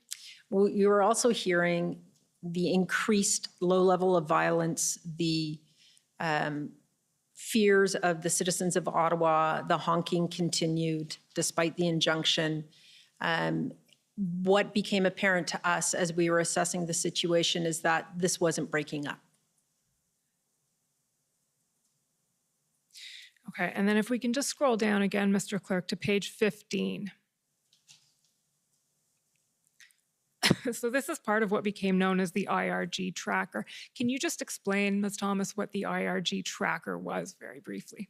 So the issues that were discussed at IRG and the action plan out of it was this tracker. I think the Prime Minister was, I'm paraphrasing here, and I don't want to put words in his mouth, of course. The Prime Minister and the clerk were concerned that people would discuss, leave the table, and then what would be the outcomes of the direction that was given. And so this was to track all the activity to understand what could be done and the progress, the status on achieving certain goals. So the action plan for tow trucks. For instance. For instance. So what was done, where did it stand, and we would update it every single day. Okay, and the one that pertains specifically to your area is item number 4 here, which is identify immediate measures to close the intelligence gap, i.e. open source, non-criminal, non-terrorist. Can you elaborate on that? Is that the intelligence gap you referred to earlier, the social media? It is. So the RCMP, OPP, OPS all collect open source information for law enforcement purposes. We saw that in Ophenden. CSIS collects some open source information in very specific circumstances for subjects or investigations of their own. We knew that social media was being used to mobilize, to plan actions, to talk about what was going to happen next, to talk to other protests across the country. You can't do that as an so you can't track individuals. PCO cannot track individual social media. We didn't have the tools in place to do scraping of social media and understand the trends. As an example, one morning they talked about slow rolling convoys through school zones. It was being reported on the radio that this is all over Twitter. Why aren't the police doing anything about it? Not that the police can respond to everything they see on Twitter, and that's not what I'm implying at all. But if we had the correct tools and the legal mandate to collect this kind of information, we would have some understanding of the trends and where this was potentially going. We didn't have the tools or the mandate. Okay, on that point, Mr. Clerk, I'll just ask you to turn up the witness summary, please. So that's WTS 5071 at page 6.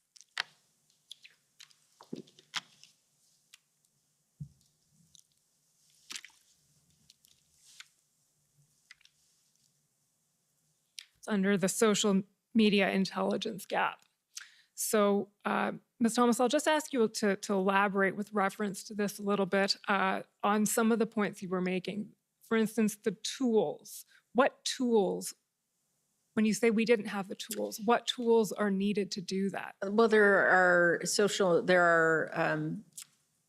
IA-based tools that can be purchased to look for keywords, to look for algorithms. And we don't have those. You can't put a person in front of the screen and just have them Google convoy and get enough information quickly enough to do anything with it. So you actually need computer-based tools to do computer-based analysis. Okay. And then just scrolling down the page again a bit, please. Thank you. So just the point where it says NSIA Thomas there. One of the issues that was identified there was distinguishing between credible threats and non-credible threats on social media. Can you tell us a little bit about that and the difficulties, if any, you faced with that? That is one of the primary problems that we're facing right now. The level of violent threats against the Prime Minister and other elected officials and some public figures. Dr. Tam, as an example, received enormous hate online, and some of it was threatening and indicated a threat against her. Distinguishing a credible threat, an identifiable person with an identifiable identifiable threat that looks like they have the capability to execute that threat. So not only intent, but capability is sort of the formula used to understand if a threat is credible or not. The problem is online, people are difficult, in some cases close to impossible to identify. You know, throw burner accounts, et cetera. It is easy to hide an identity online. Now the RCMP and other police services do a very good job of those kinds of investigations, but in the moment, in the middle of this crisis, with the number of threats going up against elected officials, it was an enormous problem and an enormous concern. Okay, now we'll move on to the February 13th, please. So, Mr. Clerk, that's SSM NSC CAN 50216.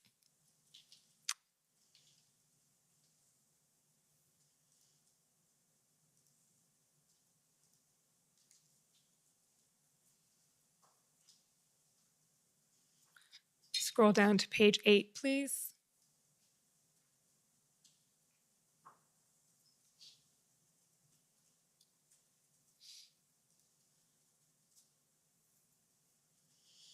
So this is the cabinet meeting on February 13th, and this is the report that you're giving it. This was definitely a key moment in the events and in the eventual decision to invoke. and you're reporting on what you've heard from various agencies, including CSIS and including the RCMP. I don't know if you had a chance to see the RCMP's testimony the other day, but Commissioner Lucki testified that she was never asked to speak either at the IRG meeting on February 13th or at the cabinet meeting on February 13th. And there's a key bit of well, I call it evidence, but it's information at the time, where Commissioner Lucki had expressed the view to Mike Jones, who is the Minister of Public Safety's Chief of Staff, that law enforcement had not yet exhausted all available tools to it.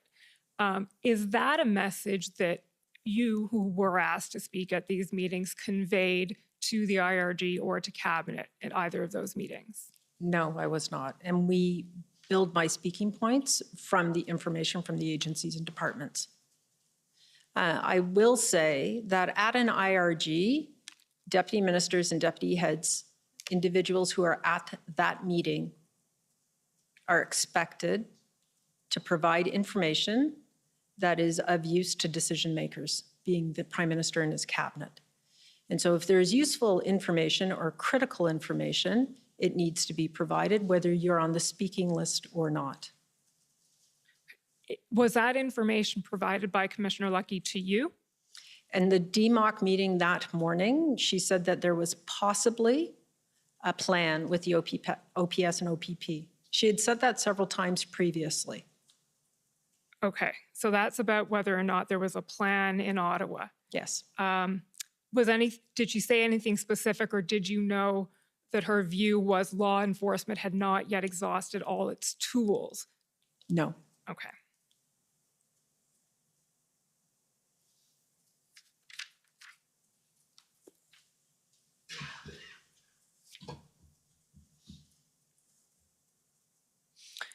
The next document is SSM NSC CAN 50298. So these are your talking points for this meeting. Chronologically a little out of order, but that's okay. Okay, so here again we see the mood of the organizers in Ottawa appears emboldened. So that's essentially a repeat of a point that's been made on a previous day, no change there. And then there's talk of City of Ottawa announced agreement with protest leader Tamara Leach that could lead to approximately 70% of trucks and cars leaving the residential areas in the downtown core over the next 24 hours. Then they explain a little bit more detail about that. Given the anti-government sentiment of Ottawa Group, along with the decentralized nature of its leadership, it is unclear at this time the concurrence of other leaders in the group to the agreement. So is that your assessment of the situation there? It was our collective assessment, yes. And we were already seeing signs that the agreement was falling apart, that other leaders, other parts of the blockade were saying, no, we're not leaving. Okay, so that there is no deal. Would it be fair to say that at this point your confidence in negotiation with dialoguing with protesters was no longer what it had previously been? At this point, it was very clear that there was no one person or group to dialogue with where you could get achievable outcomes, which meant the group breaking up in downtown Ottawa.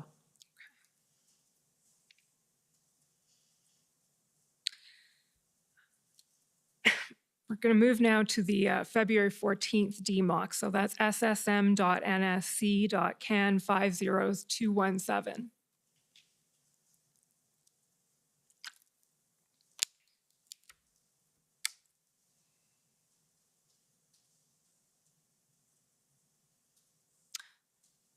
Bottom of page 1.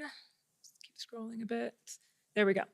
OPS has approved a joint operational plan for Ottawa developed with support from RCMP and OPP will be put into action in coming days. So this is now, we're on February 14th.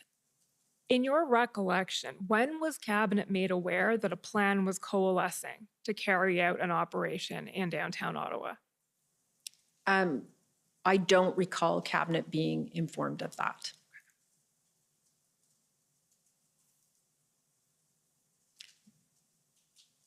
But on February, I will go back to on February 13th, this had also been said, and there was an IRG, and at this point, so it wasn't said at the IRG, at this point, we had no evidence of that. And so while it was said, and these are the minutes, there is no evidence that there was a plan. And as I noted, we had been told there was a plan multiple times. When you say no evidence, what kind of evidence would you have expected to see? We would expect some level of assurance from the RCMP that the people were in place, it was executable. We don't expect to see details, that's policing. But we needed a level of assurance that yes, finally, the officers needed, the equipment needed, the executable strategic and tactical plan was there. The same thing that had been asked for several days. We didn't have any evidence or assurance that that was in fact where we were. And do you think that that falls into the law enforcement reporting gap that you discussed earlier, the sort of the information sharing between law enforcement and your level? I think that's part of it, yes. I also think that the plans were just not quite as firm as we would have hoped. Okay. Also on February 14th then, pb.nsc.can40s8485, please.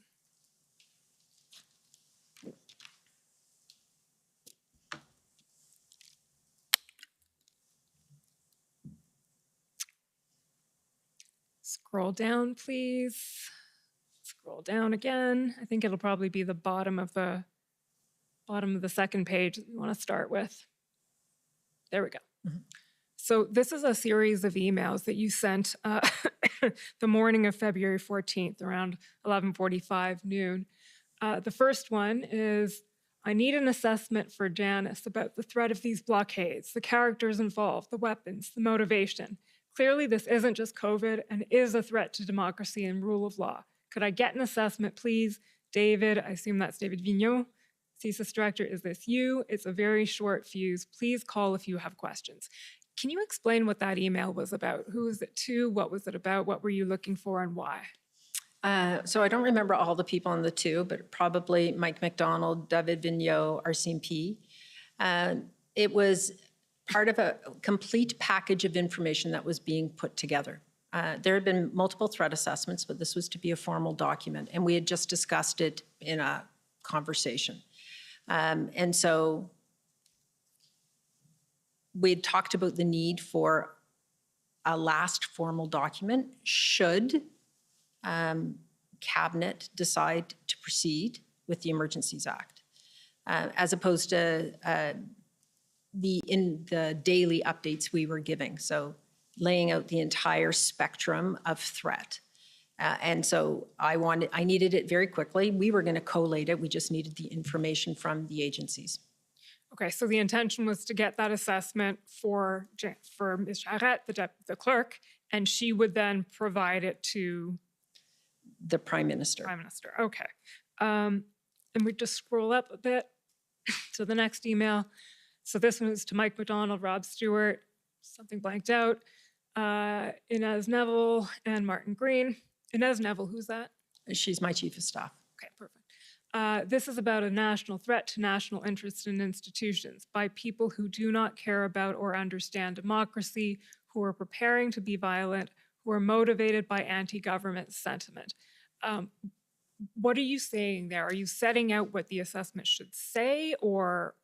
I was being asked questions about how specific it should be. And so that was my response. How specific it should be in terms of? Of what the threat was and sort of the range of issues that were of concern. So national interest in institutions, lack of confidence in police as police were being stretched across the country. The desire to have government policy changed by force mandates. There were people preparing to be violent. We saw it on social media. We certainly knew that both CSIS and RCMP had concern about some people and the potential for violence. And there was certainly an anti-government sentiment throughout. So does what is reflected in this email reflect your assessment of the situation at the time? Not everybody on the ground, absolutely. This wasn't a monolithic group of people, but yes, those elements were there. Was that assessment ever produced to you?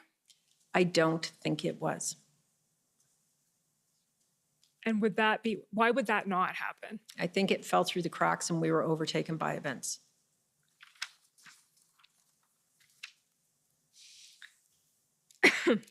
Okay, the next topic I want to address, or the next document, let's start with the document, SSM.can 50297.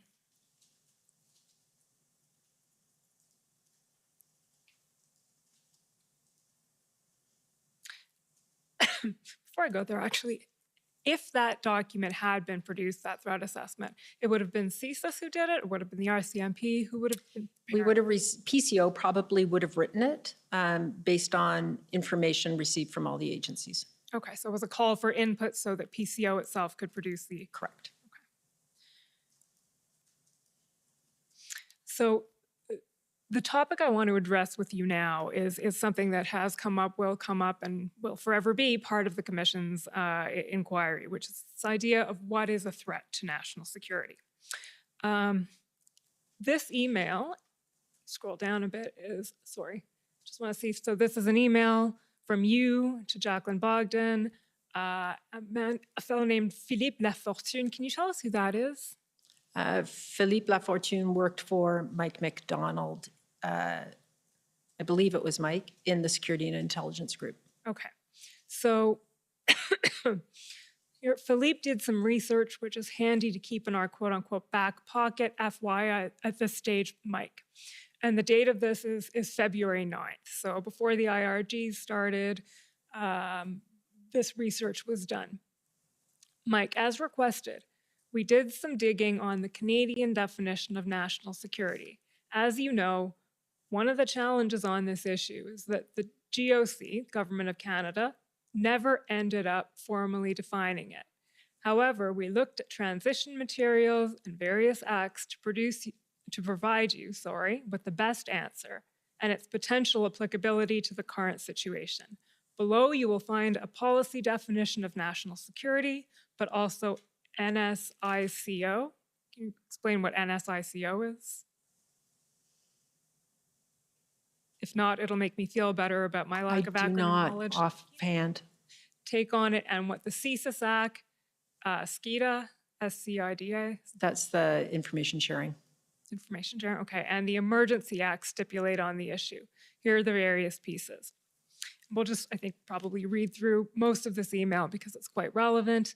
But first of all, before we get into the specifics of it, can you explain the context of why that information was being sought? No, I don't think I asked for it. I don't recall, unless there's an email that says I did ask for it. But it is an ongoing question. Who defines national security? What is the definition? And even in the national security policy in 2003, I think it was written, it wasn't really defined. Okay, so that's what Monsieur Lafortune is talking about when he says the problem is it's never been formally defined? Correct. Okay. And how would that be formally defined if it were to be? In a public policy. In a policy, so not in legislation, but in a policy. Yes, correct. A Government of Canada policy of some sort? Right, a national security policy as an example. Great. And that would be something prepared by, if it were to exist, PCO? No, probably public safety. Public safety. As the policy lead on national security issues. Okay, so here we have the first, national security pertains to the safety and security of Canada's territory, government, economy, and people, as well as the promotion and protection of Canadian national interests. National interest refers to Canada's sovereignty, democratic processes and institutions, security, territorial integrity, economic prosperity, social cohesion, environmental protection, and healthy and resilient communities. That's the NCCOP. So NCCOP, I believe, is the National Security Intelligence Committee of Parliamentarians annual report. So that's about as broad a definition of national security as one could possibly imagine. That's correct. Okay. Then there's the legislative perspective reported by Monsieur Lafortune. What he says is there is no true legislative definition of quote unquote national security. The CSIS Act and SCIDA provide examples of threats to security and activities that undermine security. However, do not exclusively define what is included in the term quote unquote security, as their lists are non-exhaustive, and do not specifically reference quote unquote national security. And then there's the definition of the CSIS Act, which we're all familiar with now. You just scroll down a little bit, Mr. Clerk. SCIDA has its own definition here. Scroll down a little bit more. Then there's a quote from a Supreme Court ruling. I think the case is actually called Suresh, not Sunrush, but and so what the Supreme Court says in Suresh is they talk about danger, a fair, large, and liberal interpretation in accordance with international norms must be accorded to danger to the security of Canada. And they're talking about deportation here. Then they say the danger to the security of Canada is difficult to define. And then they go on and talk about a broad and flexible approach, et cetera, et cetera. Then, I think this is now Monsieur Lafortune, not part of Suresh, the Emergency Act, and he talks about how the Emergency Act does define national emergencies as the following, and then he gives a definition which again is familiar to us here in the commission. So you received this email and this sort of memo, if I can call it, on national security. Did that have any impact on your thinking, your assessment of the situation that was happening at the time?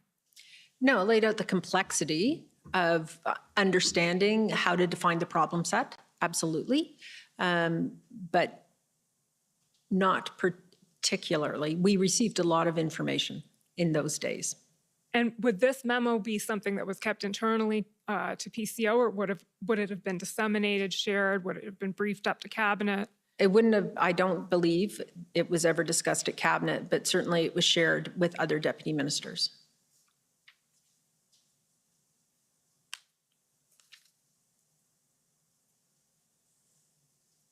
And you're aware, of course, that CSIS assessed the protests as not constituting a threat to the security of Canada as defined in Section 2 of the CSIS Act. They said it did not meet the threshold as defined in their very narrow interpretation of what they can do under their act. And obviously we'll hear directly from them on that on Monday, I believe. But were you personally ever asked to advise on whether that definition had been met? No.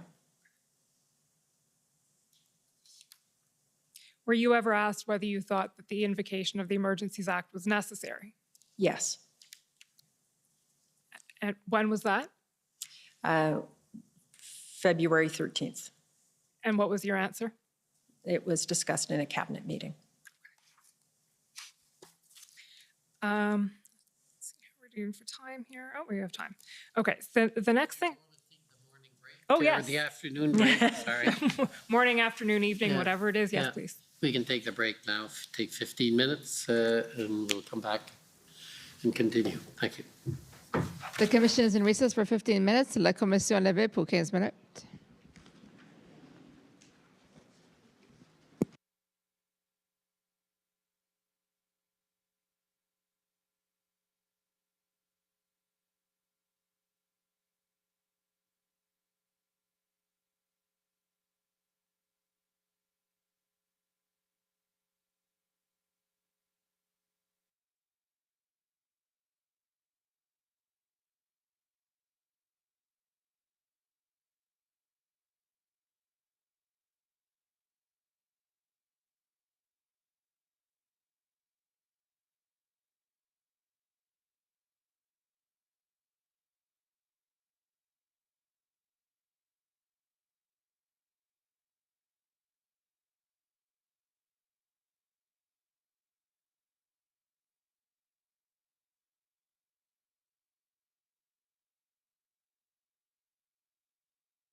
Order à l'autre.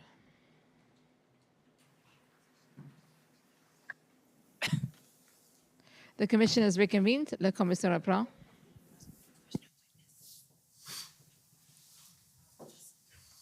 It's okay.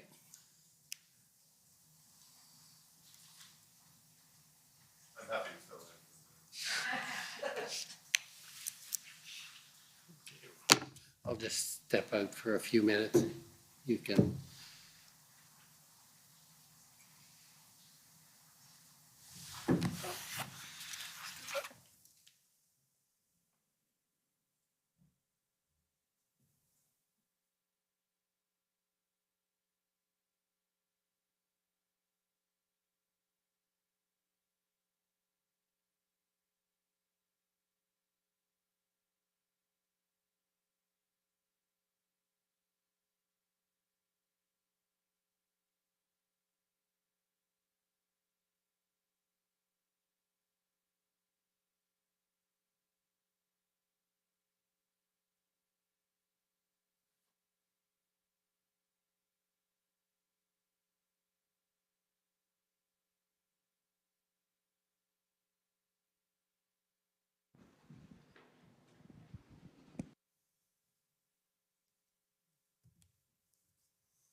Go ahead.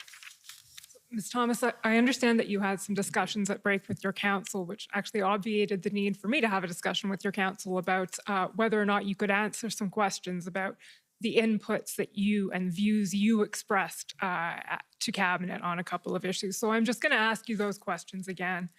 The first is with respect to the engagement proposal. What view did you express to Cabinet on the engagement proposal? After the discussion was concluded, my view is that it was not a workable plan. And this would be on February 12th? Yes. And why did you form that view?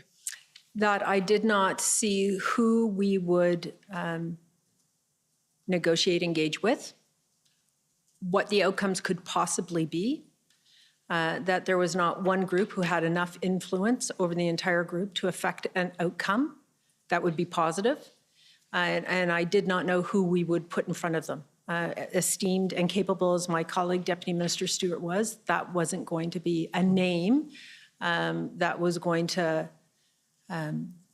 mean anything to the protesters. And so who it would be, what they would do, and who it would be with were unanswerable questions. We had also seen negotiations attempted and fail in Windsor. And we actually, as has been testified here, knew that in UNCUT, the engagement strategy and the lessening and the path to reducing and removing mandates in Alberta actually caused the protesters there to dig in because they thought that would then allow for a complete removal immediately. So the unintended consequences were greater than the consequences. And the second question that fell into that category of whether or not you could answer is whether you were ever asked whether the Emergencies Act was necessary. Yes, and I apologize. Yes. And my answer was yes. Okay. And that was on February 13th? Yes.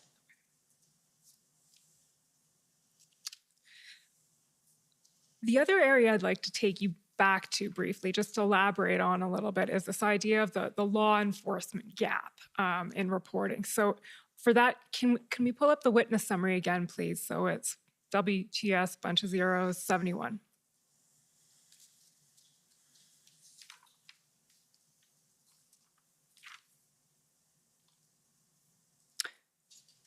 Down to the bottom of page 7, please. Okay, so you've discussed here two different sort of intelligence gaps that you've identified. One is the social media gap that you've spoken about, and we may speak a bit about again. The other is the law enforcement intelligence gap. So what you've expressed here is a slightly more elaborate view than you'd expressed earlier today. So you didn't receive, and this is you and Assistant Secretary Mike MacDonald, Social Security and Intelligence, did not receive direct reports from law enforcement partners such as OPP, OPS, and WPS, so that's outside the quote-unquote federal family. You can tell I'm learning the lingo. that constituted another significant intelligence sharing gap. Assistant Secretary McDonald recalled a significant delay in receiving updates from the RCMP, given the RCMP's policy obligation to consult with each relevant agency prior to sharing investigative and operational information. And you clarified that neither you nor your staff received SITREPs, so situation reports, project reports, or other forms of information directly. And as you mentioned today, you hadn't heard of Project Hendon specifically.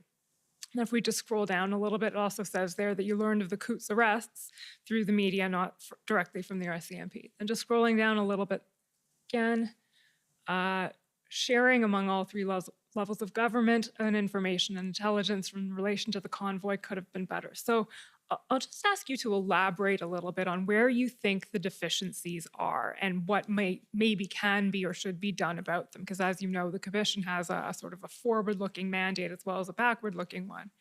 I think when we are looking at primarily open source information as opposed to investigation-specific information. So let's draw a line there. The RCMP is investigating person X for having done something criminal. As the NSIA, should I receive that? No.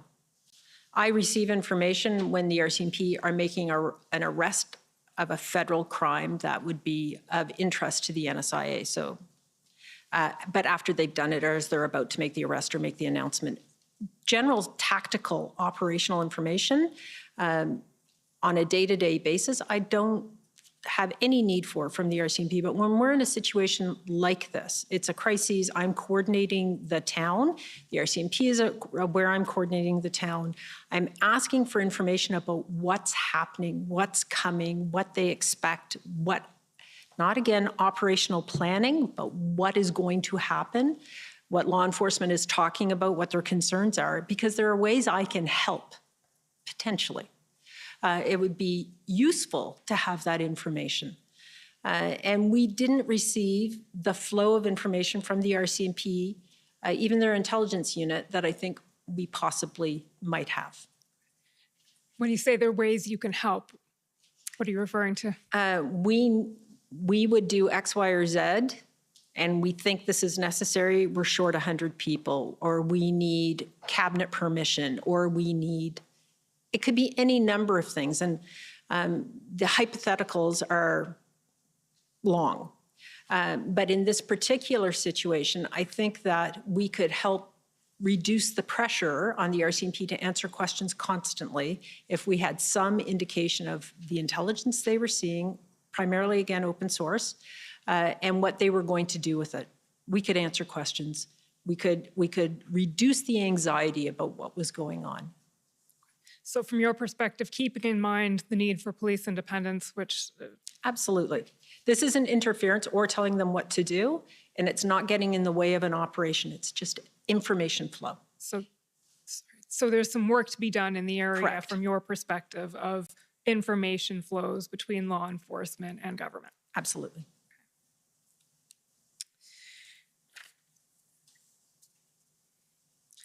Switching gears a little bit, the next topic I want to address with you is sort of an existential one, but the line between lawful and unlawful protest. And I'm going to do this with reference to a few documents in which this was brought up and came up repeatedly over the course of the events of the convoy. The first one, Mr. Clerk, is ssm.nsc.can 303211.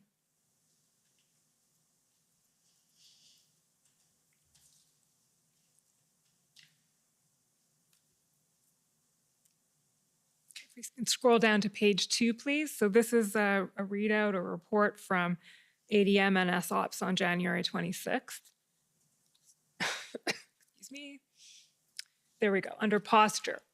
So first they're talking about the RCMP monitoring, and then ADM's committed to return to the committee with specifics on what will trigger the event from peaceful event to one requiring law enforcement action. So I realize this is ADM and SOPS, not specifically at your level, but is it fair to say that that was something on the radar? When does an event go from lawful to unlawful? Absolutely. It was a question that we discussed constantly. And I don't know if there may be a policing definition, but there certainly isn't a public policy definition. And you'll see it says here, ADM's committed to return with specifics. To your knowledge, and I know this isn't your committee, but to your knowledge, did that happen? I didn't see it. If it did, I did not see it. Okay. It may be that the next document is the answer, but I'm not sure. SSM.NSC.CAN 50294.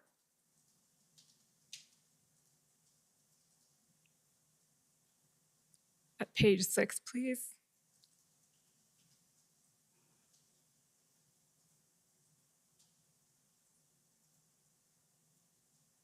Under peaceful event. Okay, there we go. Perfect.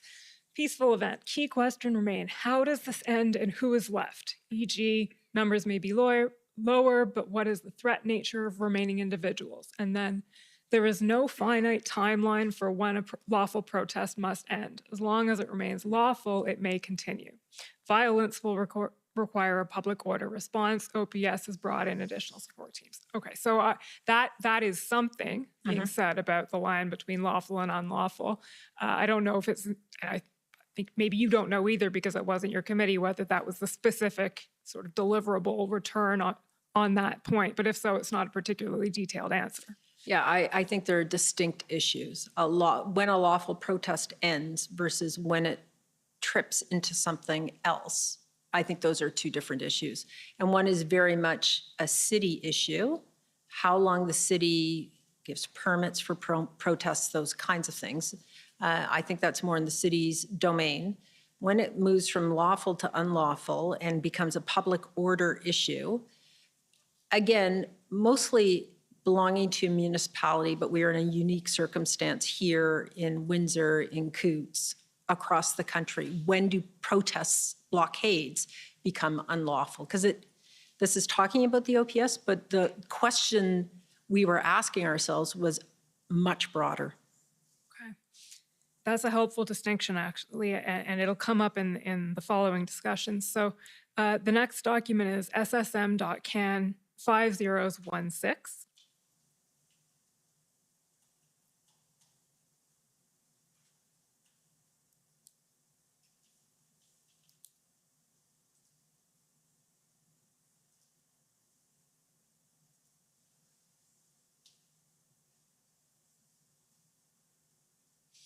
So this is a readout of the February 14th DMOC. And if we can scroll down a bit to page 2, please. There we go. The NSIA and Director of CISA. So this is the DMOC that's being held on February 14th. Do you remember what time that DMOC was? There were, I think there were 2 on February 14th, or there might have been 2 on the 13th, but we were generally meeting in the morning before we briefed ministers. Okay. So the NSIA and the Director of CISA highlighted the need to better understand where and how the convoys metastasized into something else. We have seen a fundamental shift. Protest that affects people's ability to live and exist is no longer peaceful, need to understand long-term trends. So can you tell the commission a little bit what your thinking was there in saying that the protests had metastasized, the convoys rather, metastasize into something else? It was my recollection is that it was a very interesting conversation, one that we needed to spend more time on, but in the height of a crisis, you move on to operational things very quickly. It was a discussion about lawful and unlawful, violent and peaceful, and can you be unlawful and still, for all intents and purposes, peaceful, meaning you're not January 6th? And is that line of violence only measured when you are at the January 6th status, series of events, or is the violence the people of Ottawa were experiencing on the streets, the inability of people in Windsor to conduct their lives in the neighborhood where the blockade was, the inability of the town of Coutts to function, is that a line?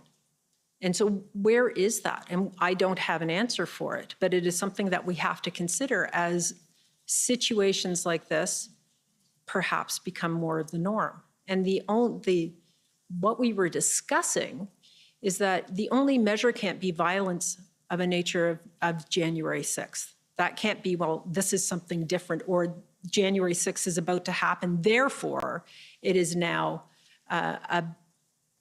not only illegal, but a national security threat. There is a spectrum of activity and behavior and threat in there that we need to understand. And so that was the nature of the conversation. And it's one that's continued. I can't tell you that I have a paper on it yet.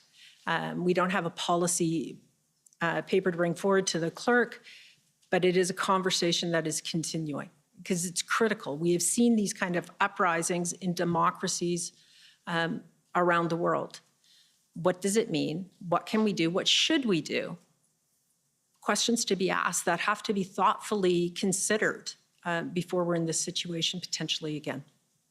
In a sense, I think you've preempted my next question, which is this an area that is being worked on within the federal government, is in case anything like this ever happens again, where that line is? And when you talk about the line between lawful and unlawful, in some senses, that's the line where intervention would happen. Correct. And yes, the work is ongoing.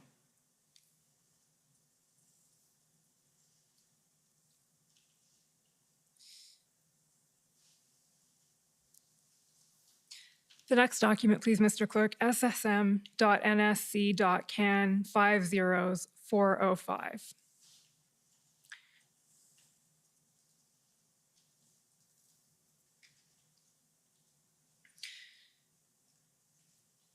So this is a related point, Ms. Thomas, to situate you a little bit on the need to protect lawful protest. There is unlawful protest at some point. We don't know precisely where that line is, you've said, but the need to protect lawful protest in all circumstances where possible. Was there any thought given, and I'll wait for the reference to turn up here, but in your recollection, was there any thought given in the discussions around how to intervene once it became clear that there was going to be intervention in what was happening in Ottawa specifically? I mean, I suppose it would apply across Canada, but specifically in Ottawa, to protecting lawful protest so a subset of that protest. Was there any thought given to, okay, well, you can't do it on Wellington Street, but maybe you can go somewhere else? And I'll just situate you a little bit here. Can we turn down to page, of course I don't have the page, I believe it's page 2. It could be a bit later.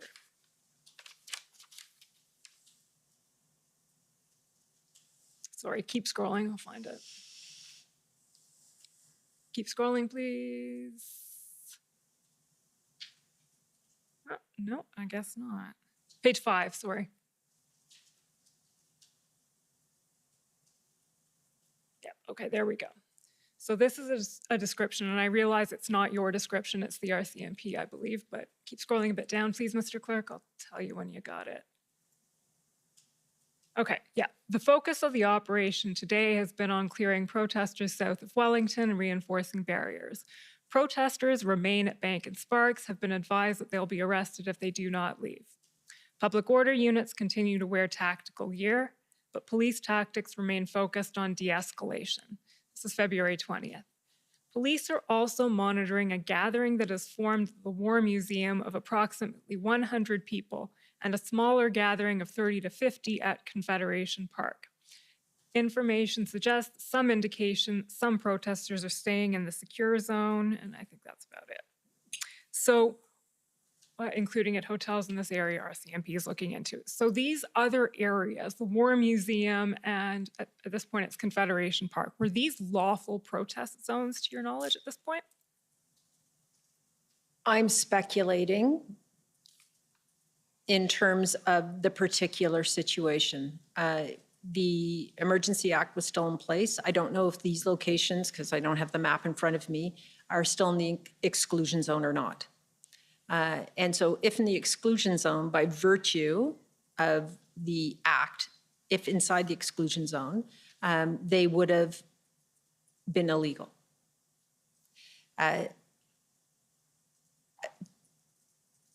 In regards to your question about protecting lawful protest, that's a fundamental. People who wish to protest lawfully, peacefully, respecting the rights of, in this case, the citizens of Ottawa, that's a given in this city. The right to do that is a given in the Constitution. It's just a fundamental right Canadians have. That discussion, again, about when it metastasizes into something else is what we are pursuing. So I think this will be the last area that we can cover today, but I want to ask you about a couple of intelligent assessments, secretariat assessments that were produced to the Commission. The first one is ssm.nsc.can 40218.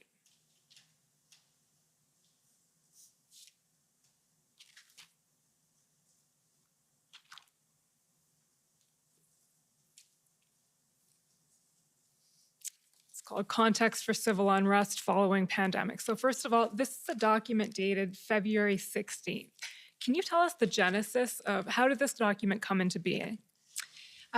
So when we spoke about the Intelligence Assessment Secretariat, I said that they will do longer thought pieces as well as immediate operational assessments. So the immediate, the missile strike in Poland, this is an example of the kind of thought they do, piece they do to look at trends, to understand the context in which foreign policy, security, and intelligence issues are nested.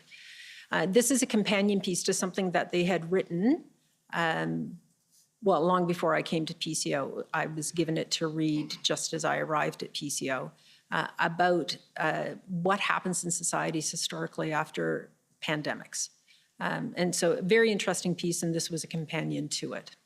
Okay, so you already had a piece on what happens after pandemics. Yes. Okay, so we'll take you through a little bit of this, and you can tell me if this is something that would have been known before February 16th and formed part of the context you were thinking about, or whether it was an ex post facto. So the first thing, just introduction. Historically, civil unrest, degradation of social cohesion have been common in the immediate aftermath of pandemics or epidemics. The health impacts and restrictions involved provide fertile ground for social unrest and mobilization as pandemics progress or end. This is particularly true when there are existing underlying inequalities and or social fault lines within the population. The ongoing trucker protests have several markers demonstrating consistency with this trend. So is this something that was part of your thinking when the convoys rolled in? Or was this something that was only thought about after the fact? I didn't know about the previous piece when the convoys rolled in, because again, I wasn't at PCO, and in my job at Defense, I hadn't seen it. The clerk brought it to my attention as something she had read and found very interesting, and so I pulled it up and read it, and this was done as an addition to that. So that, if I understand correctly, it wasn't part of your personal thinking, but it may have been part of the thinking at PCO. I think it was part of, thinking implies, I think it was more it was just informative. If we just scroll down a little bit more, speaks to Canadian historical context, 1885 vaccine requirements intended to curtail the spread of smallpox resulted in public violence throughout the city. Per the Washington Post, more than 2,000 violent rioters marched through the streets of Montreal screaming, "Kill the vaccinators," in response to vaccine mandates.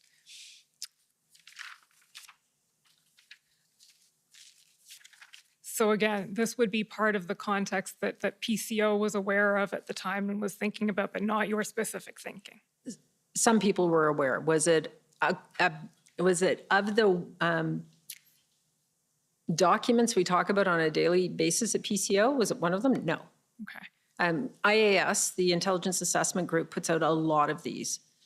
People read them not as an immediate to do their job. They read them as thought pieces when they have time on the weekend. And so who's read it in PCO, I couldn't tell you. And what would be the purpose of having an assessment like this done? Again, the assessment group takes global trends, takes events, and tries to help predict what will happen. And they use, in this case, a lot of academic and historical research to build their assessment. Okay. The next assessment is ssm.nsc.can 40231.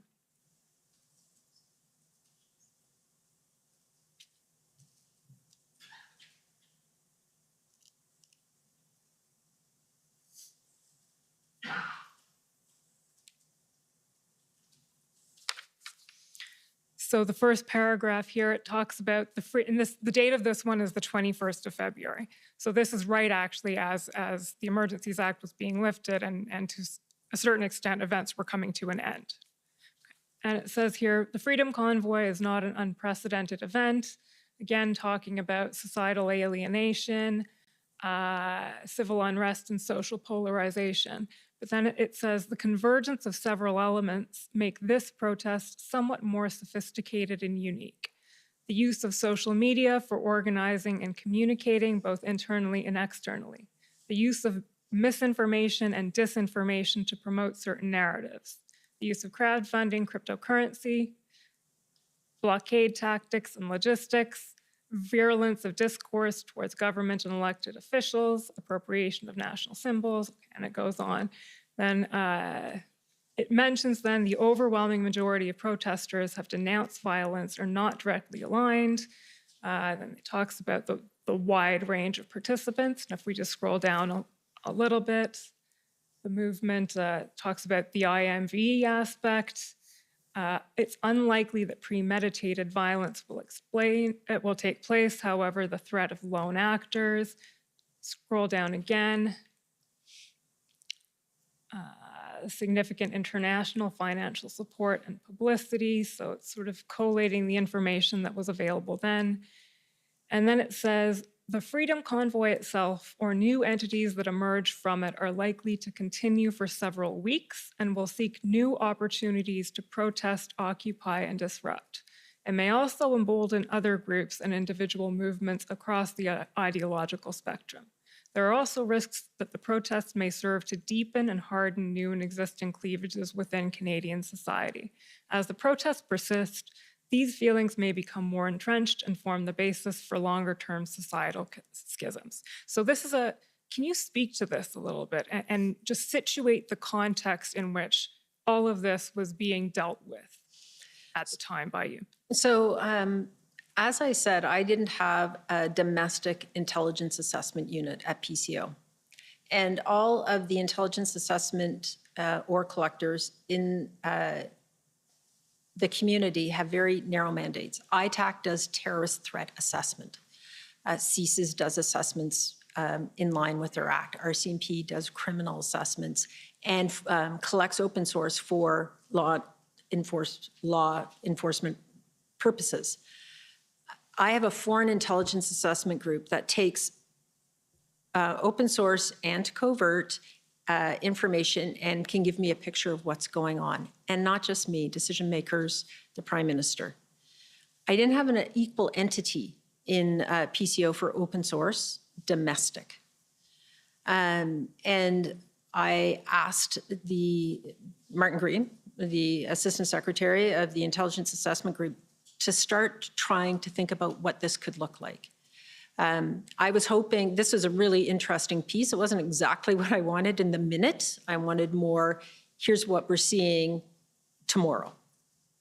But a very useful piece where he tried to be very thoughtful about what this could mean based on known aspects of protests, what we were seeing in other countries, conversations with colleagues in other countries about similar phenomena, and try to build an idea of what this could mean from an intelligence perspective, but what it would mean for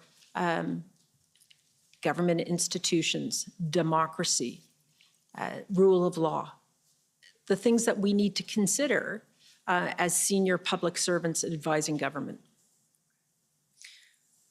Those are my questions for you today, Ms. Thomas, but before I sit down, is there anything we haven't covered today that you'd like to raise? No, I I don't think so. Certainly, there's been a lot of focus on Ottawa because it was significant, and it was on, at the footsteps of where our democracy is housed. This was a national situation, and our concern about Windsor, as you've heard from other people, Coots, the pop-up convoys across the country, the intelligence that we were getting about potentials in New Brunswick, Cornwall, the Peace Bridge, Via Rail protests, that all came together to form our view of what was going on and raise our level of concern. So while, yes, Ottawa is a significant event, this was a national crisis.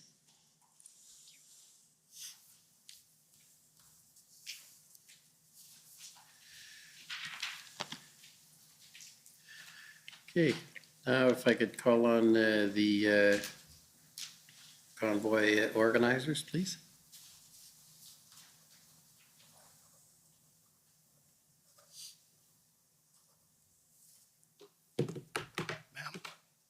My name is Brendan Miller, and I'm counsel for Freedom Corp, which is the entity that represents the protesters that were in Ottawa in January and February of 2022. I have a few questions for you, and hopefully we'll be able to get through them. Ma'am, you had just mentioned, and I'm glad you did, the rule of law. What's your understanding of the rule of law? That laws are obeyed in the country of Canada, provincial, federal, and municipal laws. Right. And you agree with me that the rule of law applies to you and it applies to the executive and the elected executive of the government of Canada? Yes. All right. Would you agree with this, that the rule of law conveys a sense of orderliness and executive accountability to legal authority and vouches safe a stable, predictable, and ordered society in which citizens and residents may conduct their affairs? It requires that government power or any authority delegated by Parliament must be exercised pursuant to valid laws, either directly or indirectly permitted by an act of Parliament. Do you agree with that? I do. All right. Now, you can agree with me that your position, your office, and I'll call it your office, the National Intelligence and Security Advisor, it's not been created by an act of Parliament, has it? No, No. it does not. It's an advisor. Right. And you have no statutory mandate. I do not. And you've also got no legal powers yourself. I do not, which I explained when I talked about what my role is. Right. And I take it you've never been an intelligence officer with CSIS or within the intelligence community, is that correct? I have not. And you've never been an intelligence analyst with CSIS or in the intelligence community, is that correct? That is correct. All right. So you said in your evidence that you didn't feel that you were getting the proper intelligence or updated intelligence from law enforcement or from CSIS, or weren't getting enough of it. Is that fair? I didn't say that about CSIS. All right. So you were satisfied with the intelligence you received from CSIS? I was. And CSIS specifically told you and Cabinet that there was no Section 2 CSIS Act threat posed by the protest or posed by any of the actions going on throughout Canada at the time, did they not? You're misinterpreting what CSIS said. Can you tell me how? Because I can put up the statement and Right. the reports, because Right. that's what it says. But there isn't, what they said and the interpretation of what they said are two entirely different things. Their mandate is very narrow. And so Section 2 of the CSIS Act is about the work that CSIS does and the intelligence they collect. And they said they are not the only arbiters of what is a national security threat in this country. Okay. And so very true that they said that vis-a-vis their particular act. Right. And the thing is you agree with me that the CSIS Act, the meaning of security threat to Canada, is incorporated directly into the Emergencies Act, correct? You're going to receive legal briefs on the Emergencies Act and the legal interpretation, and I'm not a lawyer. My understanding is that the Emergencies Act is assigned the meaning as defined in the CSIS Act, but is not limited by the CSIS Act. Well, I don't know how that could be, but we can agree to disagree. But you agree that the Emergencies Act on its own reading, and I put this to the Deputy Minister, you understand that it requires reasonable grounds that a Section 2 CSIS Act threat exists. I don't agree. That's what it says. No, it says it assigns meaning as the language is defined in the CSIS Act. But again, you'll get legal arguments. Right, I understand. So you're saying that the CSIS Act and Section 2 of the CSIS Act, which is incorporated into the Emergencies Act, means something different when you're looking at it. No, that's not what I've said. So what do you mean? I mean that in terms of the Emergency Act, the governor and council can consider more broadly than the intelligence collected by CSIS in determining a national security threat or situation or a public order emergency.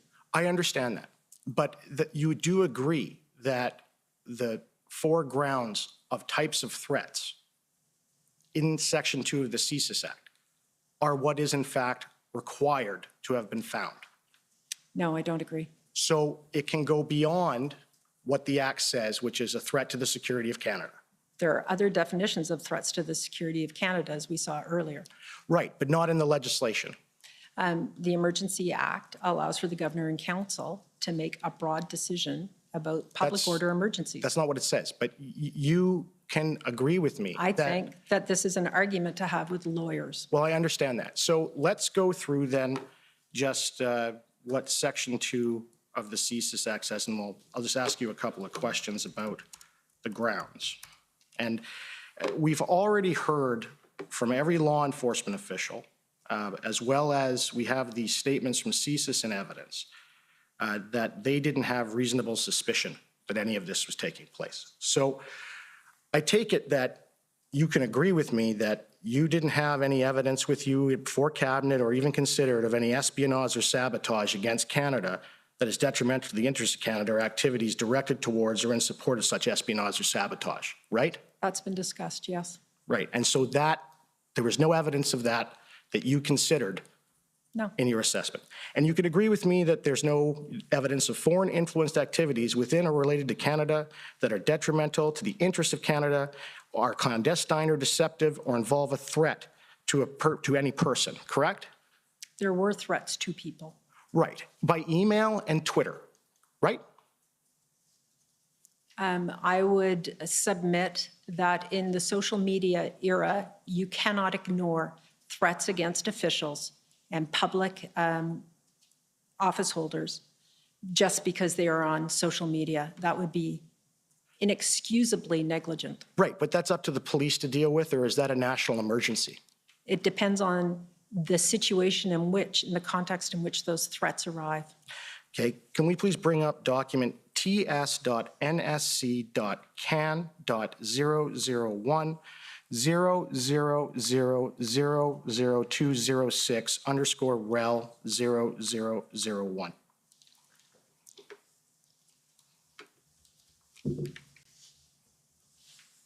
Oh, apologies, just a second. Wrong one. I'll just say the end numbers. Same forward. 159_rel0001.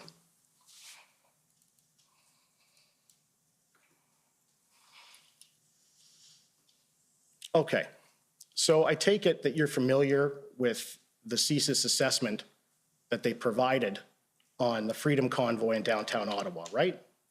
That's one of the assessments. Right, okay. And their assessment was this, and at the beginning you see downtown Ottawa was actually quite festive, not threatening to a passerby. Some criminal acts did occur, law enforcement.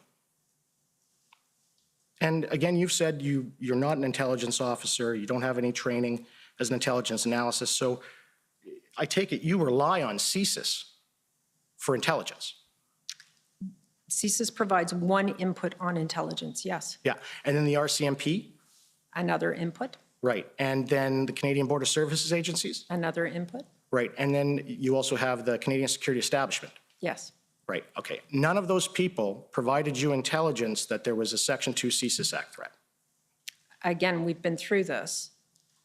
There are other measures other than Section 2 of the CSIS Act. So let's scroll down, if we can.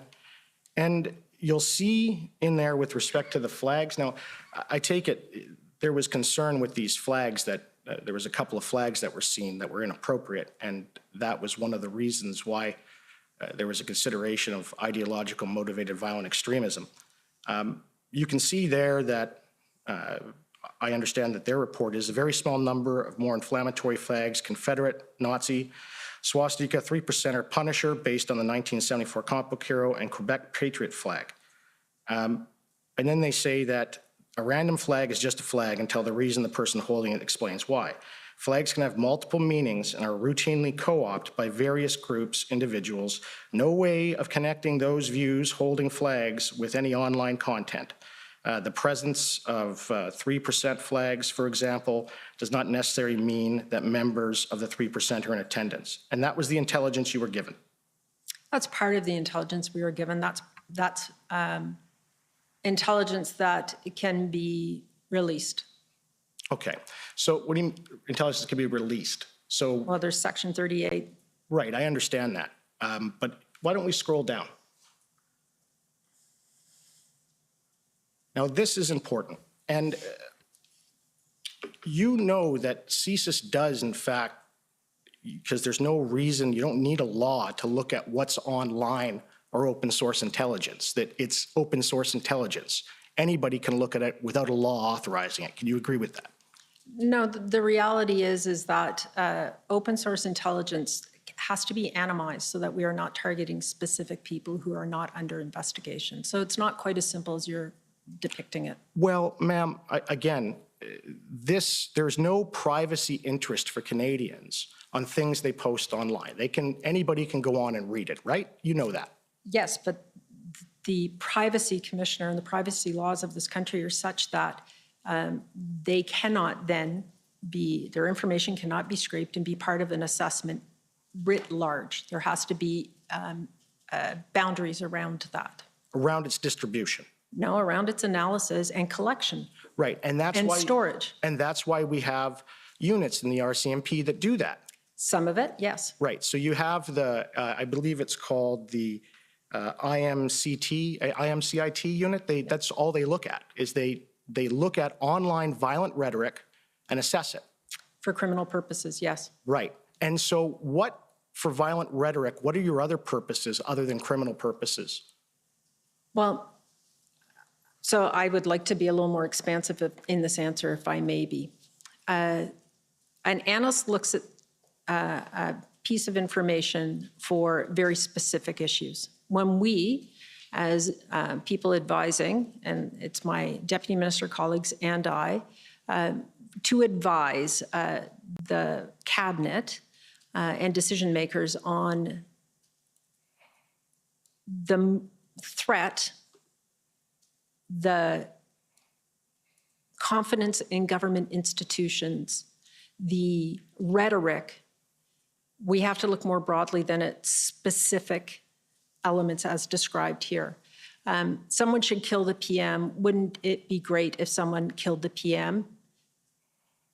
That says something. And it's not just random because they can't identify it to an individual and it doesn't say the day, doesn't mean it doesn't matter. So what are you looking for? Are you looking that the government without warrants is allowed just to go and look into metadata? No, that's what I just said to you. Yeah, so I just said to you that we should not be doing that, and so we have to find a legal framework for it. We are actually violently agreeing. Okay, well, that's good. So, and we agree that we should follow legal frameworks. We should, and I believe there is a gap in the legal framework. And you agree we should follow the legal framework in the Emergencies Act, right? And we have. Okay. And then can I just show you that part up there? CSIS assessed this and... Excuse me, we've never established the date of this document. Can we see what it's dated, please? Freedom Convoy 2022. It's an assessment of CSIS. I believe it's been referred to in the statement. It's from your production. I assume that it's relevant and material. I'm not arguing that. I'm just asking Yeah. to establish if there's a date on Okay. the document, perhaps at the last page. No, but I understand that, and the witness has accepted that this was one of the assessments that was before cabinet. So, Well, no, I didn't say it was before cabinet. I said it was produced. okay, and And I believe it was before the I convoy understand. arrived. So the CSIS had assessed the anonymity of the online space allows individuals to post commentary that they would not normally say in public. Many of the posts in this space are best articulated as shit posting. Confirmation bias. Strategic analysis must be driven by direct evidence collection and assessments as opposed to a reliance on social media posting, lacks context, and where the poster bias may not be considered. So that had been given to you by CSIS, and do you not agree with that? I believe that it is an analysis done by an analyst, and that is the National Security and Intelligence Advisor to the Prime Minister. When I see social media posts growing in number and aggressiveness of language that says somebody should kill the PM or somebody should kill the DPM, I have reason to be concerned beyond what the analyst is concerned about. Okay, so I'm just going to run over very briefly what I understand your position is, and your position as National Security Advisor. I've managed to find the policy with respect to your position. So if you can agree with the following, this is what you are to do. The National Security Advisor to the Prime Minister and Associate Secretary to Cabinet assists the clerk and provides information, advice, and recommendations to the Prime Minister as follows. As Associate Secretary to Cabinet, he or she can act on the clerk's behalf on any of the policy and operational issues that come before the Privy Council. As National Security Advisor to the Prime Minister, he or she ensures the effective coordination of Canada's security and intelligence community, and together with the Deputy Ministers of National Defence, is responsible for the communication security establishment. The National Security Advisor also oversees the provisions of intelligence assessments to the Prime Minister, other ministers, and senior government officials. The National Security Advisor to the Prime Minister is supported by two secretariats via the Foreign and Defence Policy Advisors to the Prime Minister, Security and Intelligence, and International Assessment Staff. That's what your job is. That's an old version of the job description. There's been some changes to it since then, but sure. Right, but you are not in the business, or your department is not supposed to be in the business of actually collecting intelligence yourself. We don't collect intelligence ourselves. But I thought you'd said that it was looked at, you were setting up your own bureau or what have you to look at online rhetoric and do your own open source intelligence. What I said is that there is no one doing that in a broad sense. I saw it as a gap. I need to do something about it. I don't have the legal mandate right now to do it. The OSINT document you saw previously is all obtained through legal means as an analysis. What we need is we need a unit in PCO or public safety that is more akin to the Foreign Intelligence Assessment Unit that takes covert and overt information and makes assessments. We don't have that domestically. It is a gap. I don't have a solution for it yet, and I won't be the sole person who decides whether it happens or not, but it is something that we need to look at, and I'm exploring. That's my job. Why would you need that outside of the civil service, who are governed by legislation that collect intelligence? It would be part of the civil service, just like the Foreign Intelligence Assessment Unit is part of the civil service. Right, but the Foreign Intelligence Service, like the International Assessment Staff and Foreign Intelligence Service, you had the information from them, I take it, when the cabinet made this decision, did you not? They were assessing foreign intelligence, not domestic intelligence. And domestic intelligence was being assessed by the RCMP. Who assess also foreign intelligence. Right. CSIS. Who also assess foreign intelligence. The Canadian Security Intelligence. Who also assess foreign intelligence. And they also look at domestic intelligence. Some of them do, CSE does not. So just as those units all have mandates to collect and do some assessment, we see that raw intelligence and we make assessments of it on the foreign side. I would like an equivalent on the domestic side. I don't have that now. I believe it is a gap. So why is what the RCMP does already doing that with their reports. They have two sets. They have the IMVE assessments online. They have the onset assessments online. Why is that not good enough for you? Because I would like to look at, just as we do with foreign intelligence, all the various pieces in totality rather than institution by institution. It's part of our job to give a holistic picture. And it's your job, according to this description, to effectively coordinate all that anyway. Right, but I need to have people with the mandate to do that assessment, which is I coordinate the function and the issues, the issues management of what's going on in the national security community, but not necessarily their intelligence assessment. How about this? What if they just got rid of your position and left it to the director of CSIS to do what you do? So the director of CSIS is not the only person who is responsible for security in this country. That's number one.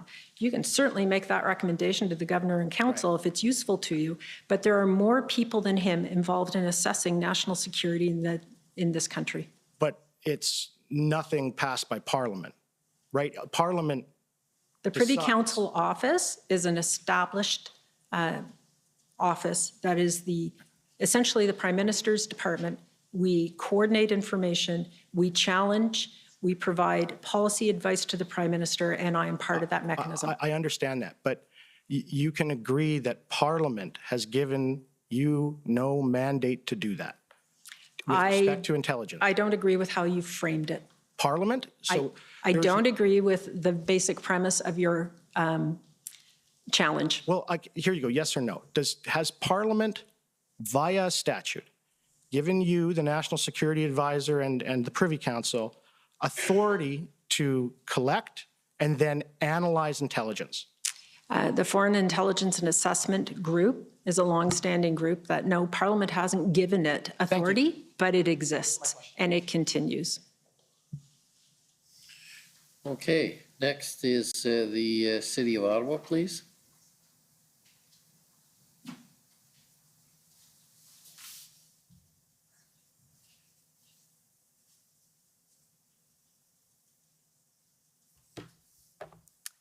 Good afternoon, Ms. Thomas. My name's Anne Tardif. I'm one of the lawyers representing the City of Ottawa. You discussed the IRG, or Incident Response Group, this afternoon, Yes. right? Yes. And I heard that that's a committee of cabinet that also includes officials who are subject matter experts. Is that correct? Yes. And it's chaired by the Prime Minister? It is. And its purpose, if I understood you correctly, is to make quick, rapid decisions. Let's just go with rapid decisions about issues of national importance or crises. Yes. Including COVID. Yes. And you gave a number of other examples, right? I did. And it's the committee that is the most effective in dealing with crises. Yes. And my understanding is it met first on February 10th. It did. And that was, of course, day 13 of the convoy here in Ottawa. Is that correct? That's correct. And I think, as you mentioned earlier, we were in fact going into our third weekend in Ottawa. Fair? Yes. And the commission has heard some evidence that, in fact, weekends were more volatile. Is that right? Correct. At least in Ottawa. I'm just Yes. talking about Ottawa. Yes. Okay. And commission counsel took you to the minutes of that IRG meeting. I won't turn them up, but I'll give the reference for the record. It's ssm.nsc.can.50209. And you had reported, if you need me to turn it up, I will, but you had reported that in Ottawa, the situation at that time remained largely unchanged. Do you recall that? I do. So the reason then that the IRG was convened at that point was not because something new or something had changed in Ottawa. Fair? Fair. And, you know, you're perhaps seeing where I'm going here. I'm assuming it had something to do with the blockade in Windsor and perhaps concerns about other protest activity outside of Ottawa, in addition to what was going on in Ottawa. That's a fair comment. The clerk of the Privy Council, Janice Charette, decided that briefing a group of ministers who are largely the ministers in the responsible departments for the national picture, and the Cabinet Committee, SSE, which was meeting quite regularly. While they had been effective, it was now time for an IRG and the Prime Minister to direct in a different way.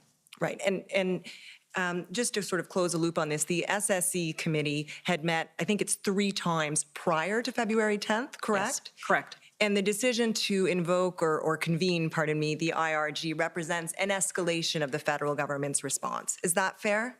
I would say that's fair, but it's best raised with the Clerk of the Privy Council. Understood, and we'll do that then. Thank you.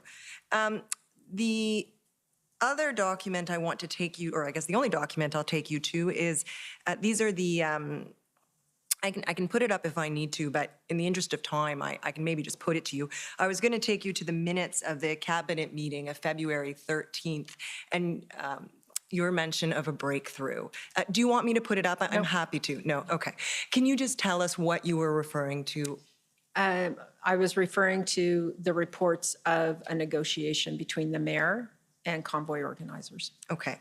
And can we then turn up pb.nsc.can.403245? And bear with me, Ms. Thomas, this is the last document I'll take you to, the only and the last.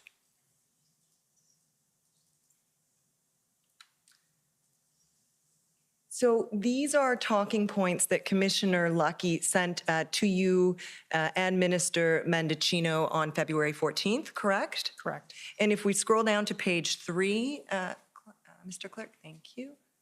Yep, moving back to auto. If we scroll down a little further, down. There we go.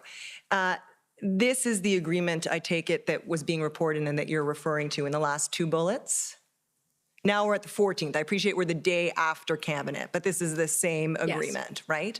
And if we, I won't read it, but that's what's described there in those bullets. Yes. Last 2 bullets on page 3. And scrolling down to page 4, Mr. Clerk, there's the rest of the description. Just in fairness to you, Ms. Thomas, that's the agreement, right? Okay.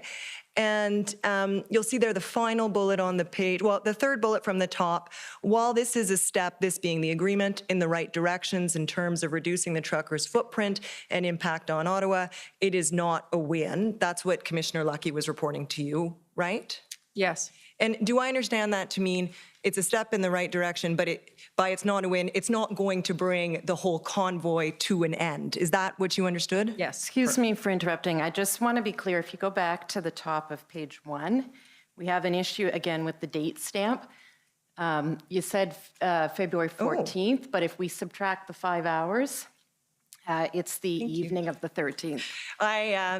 Thank you very much, and I apologize. I confess I've never quite gotten that Greenwich time down. So, Ms. Thomas, you understood what your counsel said, so I apologize if I misled you. I'm not great with the time change. Thank you, counsel. And the last point I want to take you to is that final bullet. Commissioner Lucki reports, this agreement complements the plan to reduce the footprint through the work of the public liaison team, integrated command planners, and that's a reference to the integrated command planners in Ottawa, correct? Correct. Need to now incorporate this development into their resource and enforcement plan. And that's the information you had in the breakthrough, potential breakthrough, to the extent you were aware of it. Is that correct?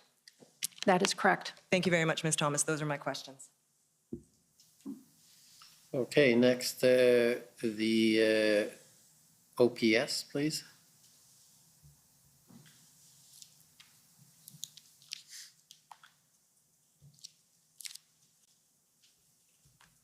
Good afternoon, Ms. Thomas. My name is David Michikowski, and I'm counsel to the Ottawa Police Service.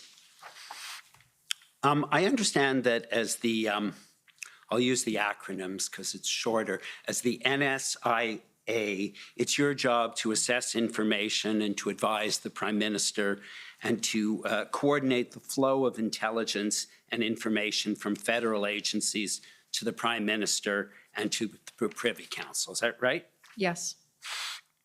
And in looking through the documents, and I'm happy to call it up if it's necessary, but I don't think it's contentious, there's a message from Zita Estravis to Bill Blair, I believe. Are you familiar with Zita Estravis? I am.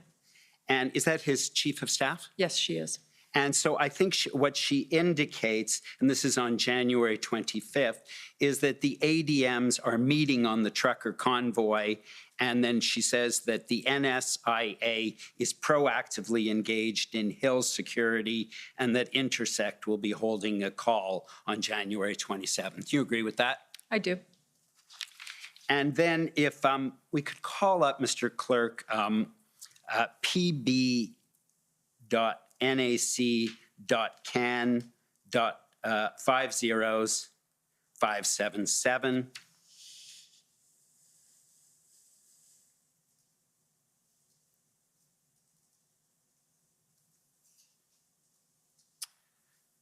There is a report on January 27th in which you asked for an update. Is that right? I believe so, yes. And in that report, if we just look at the first paragraph or the second paragraph, it indicates that all key stakeholders, so that includes the RCMP, the OPP, OPS, PPS, various other entities, are actively planning and collaborating to ensure public safety. You'd agree with that? I would. And in the second paragraph, we see that it is also, it's planned to be a peaceful demonstration. Is that correct? That's correct. And you can take that down. Thank you very much. And I understand there was an ITAC report on January 26th. And again, I won't turn it up unless you need to see it, but it is ts.nsc.can 50156. That ITAC report notes that the majority of the truckers are exercising their right to peaceful protest. Is that right? That's correct. And then there is another ITAC report, I believe, the following day, which is pb.can 401237. And it indicates at that point, so this is January 27th, that a dedicated group could prolong that protest until January 31st. Do you recall that? I do recall it. And it's still, however, expected to be peaceful, although recognizing that some extreme views of a vocal minority are on social media advocating, correct? Correct. And then there's an Intersect meeting on January 27th. So the OPP, RCMP, PPS. Intersect's purpose is to collaborate on emergency preparedness and to provide situational awareness. Correct. And so I could turn up the report if you need to see it, but I see in that Intersect report, and maybe you can confirm, that we do see in that report that the plan is the trucks are going to be on Kent Street, they're going to be on Metcalfe, they're going to be on Wellington. You're aware of that from the Intersect report? I was. In a memo you received on January 28th, you again expressed, and I guess this is on the Friday, that the organizers of the protest had at that point expressed the intent for a peaceful event, correct? I expressed that, or it was sent to me? It was expressed to you, I'm sorry. Yes, correct. And on January 26th, so going back 2 days previously, Mr. McDonald reports to you, is that correct? He does. He indicated to you that in terms of public communication, that public communication was taking its cues from the Prime Minister and emphasizing the lawful nature of protest. Yes, I remember reading that. Right. And so there'd be no basis at that point for law enforcement to stop the protest at that stage, correct? Not that I'm aware of, no. And on February 1st, you gave a talk to something called Canada and the World Committee. Yes, so that's the partner committee to the Safety, Security, and Emergency Management meeting, where it looks at policy and emerging issues, essentially about Canadian foreign and defense policy. Okay, and I see at that talk, which was on February 1st, that even though you indicate there's some disturbing behavior that you've now seen, you noted that the protest had largely remained peaceful and that all levels of law enforcement had worked together with federal officials to ensure planning for a safe protest, and that national security would continue to work closely with law enforcement. Is that right? I want to move on and talk about negotiation and de-escalation as a method of resolving protests and demonstrations. And the commission took you to a memo from Mike McDonald to you. And in that memo, the question was asked, and this was on January 25th, as to whether MPs should meet with the convoy while in Ottawa and whether it was safe and if there was advice for them. Do you remember that memo? I do remember that memo. And that question wasn't answered at that time as to whether MPs should meet with them, correct? Correct, and partly because it was not for ADM NSOPs to make that determination broadly. And you would agree with me that sometimes enforcement action can have undesirable results, correct? It has, yes.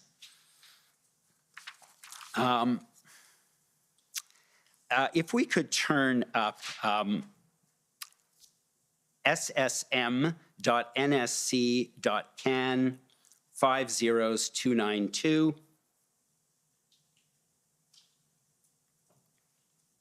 And if we turn to page 5,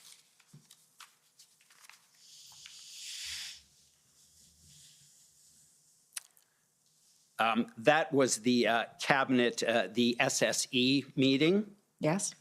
And so you'll see on page 5, number 6, if we scroll down. Yes, thanks very much. You'll see it was brought to your attention, this is on February 3rd, that the Ottawa police said that they could not bring the protest to a conclusion without the assistance of the federal government due to public safety concerns and risks that enforcement would provoke some protesters, correct? Yes. And at that meeting on page 6 then, item 4, you had indicated that the protest organizations have indicated an interest in negotiations, but no one had reached out to them, correct? Correct. And then on page 8, there was a chart with a list of various options. And one of the things we see in the third box on the left-hand side is engagement with protesters and the question of a dedicated minister. So this is on February 3rd that's raised, correct? A dedicated minister amongst others. Right. Certainly not as the only option. Right, to engage with them. And then if we go then to the February 6th SSE meeting, and again, I won't turn it up in the interest of time, but if you need it, do let me know. I see at the February 6th meeting, there's a reference to the deputy minister reiterating the views of provincial colleagues that negotiation is the preferred option for resolution. Do you recall that? I do. And you participated then in a call with the city and the federal officials that the, and Chief Slowly that the commission took you to earlier this afternoon. And there was a discussion about negotiation resolving the situation at Confederation Park rather than going tactical. Do you remember that? I do. And you expressed enthusiasm that a tactical takedown was avoided by negotiations, correct? Yes. And the commission took you to your talking points on February 8th. And one, I see at that, in those talking points that the mayor of Ottawa had requested that the Prime Minister of Canada appoint a mediator. Do you recall that? I do. And when I looked at the IRG minutes of February 10th, I saw that Public Safety Canada reported on a conversation with the lead OPP negotiators that raised the possibility of the protesters leaving and denouncing the blockades in exchange for a commitment to register their message with the government. Do you recall that? I recall it being said, yes. And that came up again, I saw at the IRG in the tracker of February 12th. In fact, you're shown as the lead to engage a federal interlocutor at that meeting, correct? I don't recall being the lead, but certainly Deputy Minister Stewart was leading the discussions. Who would be the interlocutor? Names were put forward. I don't think I was ever identified as the single lead. I just need another 3 minutes, I believe, to finish off this point. Yes, if you didn't go over the same documents with each witness and focused on key, that might shorten your time, but I'll let you go. I'm doing my best. And so you indicated that there wasn't an interlocutor. And one of the things that you mentioned to my friends earlier this afternoon was that the negotiations in Windsor had failed, correct? Correct. And when I looked at the document, and I won't take you up to it, but it is pbnsc.can 402963, I see that Deputy Minister Stewart at that time told Mr. Mendocino that it failed in Windsor because it was given to them late at night and the enforcement was starting the next morning, correct? That is what Deputy Stewart said and is in that memo. And so I just want to take you to one last document.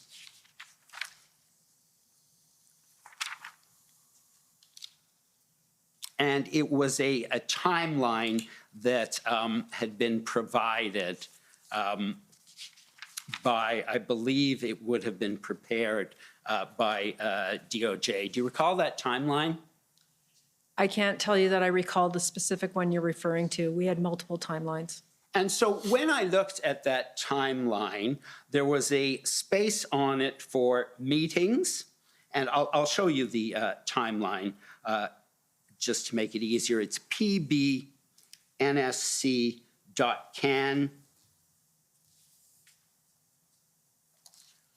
I'm sorry, it's, I'm sorry, I'm giving you the wrong document number for the timeline. The timeline had 2 columns on it, and it had a column that said meetings, and then it had federal decisions. Do you remember that? I don't recall the document you're speaking of. Okay, and when I, when I looked at that document, and it started prior to the convoy and it went right up until past the emergency. And what I saw on the right-hand side was lots of meetings, dozens of meetings with various committees. But when I looked at and you'd agree that that occurred? Yes.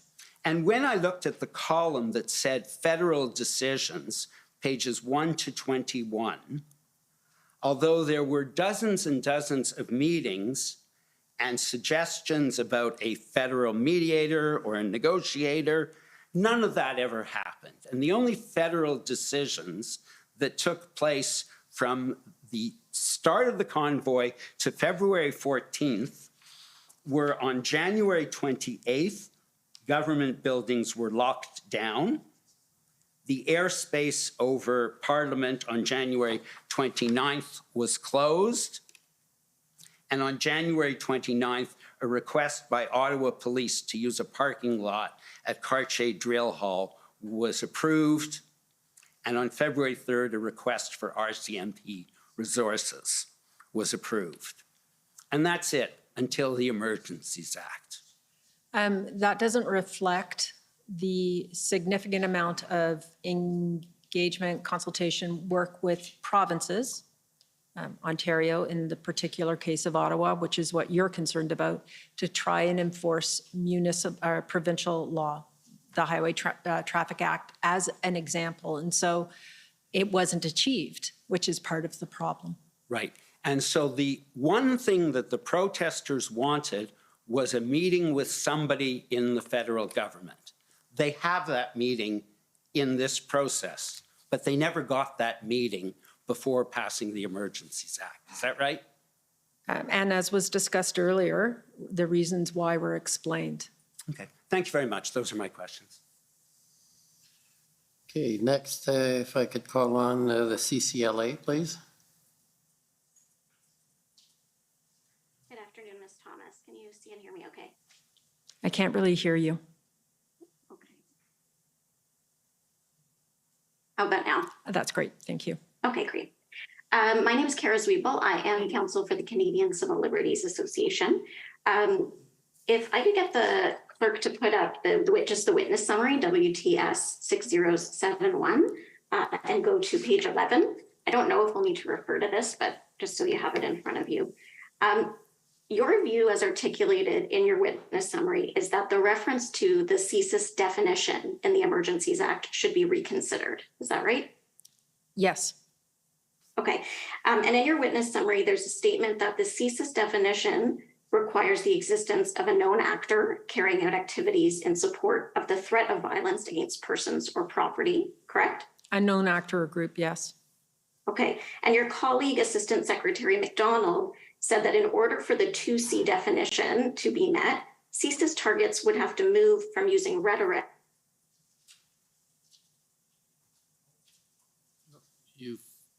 You've cut out, you're freezing. Oh, we'll have to get her back. I'm sorry, are you there? I've lost the picture of the. Okay. Okay, you're now back. Oh, okay, thank you, sorry. Is that a statement that you agree with? The definition as into, yes, I think that it needs to be modernized. Just as the director of CSIS has indicated that the CSIS Act needs to be modernized, that element does as well. Okay, but the statement that in order for the 2C definition to be met, CSIS targets would have to move from using rhetoric to inciting or carrying out serious violence, I'm going to suggest to you, is a misunderstanding of the CSIS definition, because individuals can't be targets of CSIS if they haven't already determined that there's been, if that 2C threshold, that threshold has been met. Would you agree with that? I would. Okay. And your view is that the CSIS definition you've said before of threat to the security of Canada is very narrow. Very narrow and outdated. I'm not saying it should be broadened. I'm saying it should be modernized. Okay. But it needs to be reviewed. Sorry, not trying to interrupt you, because you understand why there should be a high threshold before the state can start engaging in surveillance of its citizens. I don't disagree with that at all. I didn't say it should be broadened. I said it should be modernized. Right, because expressing unpopular political views shouldn't be enough to engage the surveillance apparatus of the state. And that's not what I've said. Okay, and disagreement with the government should not be enough? I agree. But your view is that the Emergencies Act should have a broader definition of what constitutes a threat to the security of Canada. Is that right? I think that both acts were written in the 1980s, and they both need to be modernized to reflect the reality of the nature of threats that are occurring in 2022. Okay, but again, you understand that in the case of the Emergencies Act, there are reasons why we would want a high threshold. I'm not disagreeing with the threshold. I'm speaking about an act that was written 30 years ago that needs to be modernized to reflect the reality of the kinds of threats that exist in the world today. Okay, and we'd want a high threshold because the Emergencies Act allows the government to bypass the parliamentary process and rule by executive order, at least for a brief period of time. Right, but does allow for all the transparency of going through the parliamentary process and for processes like this one. So right. I am not saying that the government should have more expansive power or a lower threshold. I'm saying that the act should not sit 30 years untouched. Okay, there's no disagreement there. I mean, I think we probably have different characterizations of what's a high threshold. You also understand, and maybe I'm not sure if this is the case. I was trying to follow your answers to my friend, Mr. Miller. But although you believe that the definition should be reconsidered in the Emergencies Act, you understand that currently the definition of a public order emergency in the Emergencies Act is tied exclusively and exhaustively to the definition in the CSIS Act. The federal government legal opinion is different, and there will be legal arguments to that, and I'm not the person to make that argument. Okay. One other area I'd like to cover. Your office, you've mentioned, is a consumer of intelligence, and you receive intelligence from CSIS, CSEC, ITAC, Global Affairs, Foreign Intelligence Partners, all of those? Correct. And in this case, I think there was also mention in the witness summary of receiving information from the CBSA, from Immigration and Refugee Citizenship Canada, from the Parliamentary Protective Services, and from the Department of National Defense. I actually don't receive anything personally from Parliamentary Protective Services, but the rest are true. Okay.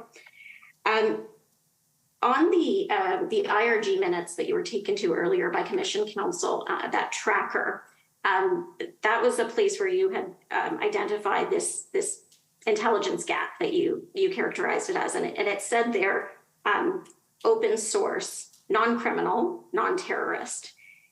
So I just want to put a proposition to you, and you can tell me if you agree or disagree.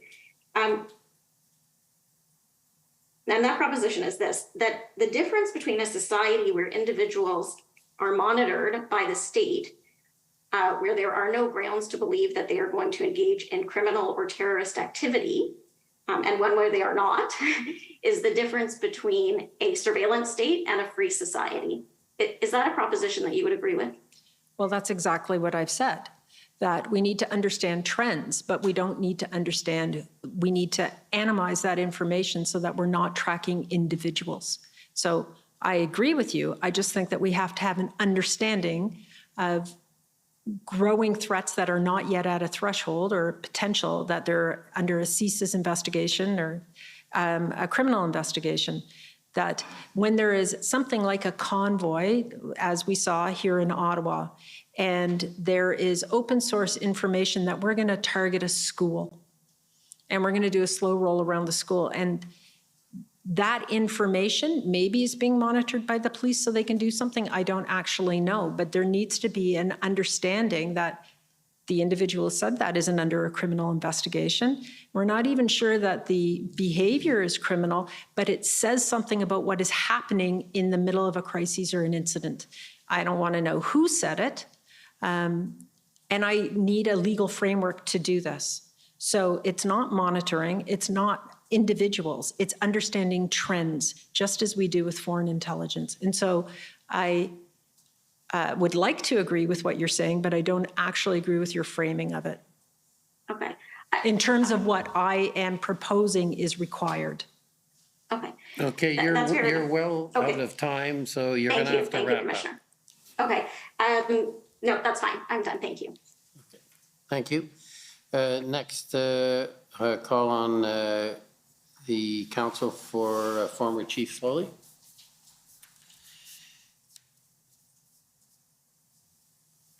Good evening. Rebecca Jones for counsel for former Chief Slowly.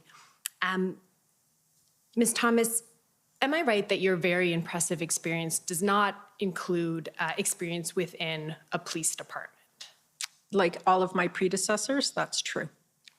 And so that means that you don't have specific experience figuring out resource requests for public order operations, for example? No, I would rely on experts for that information if I required it, and I'm not sure I would.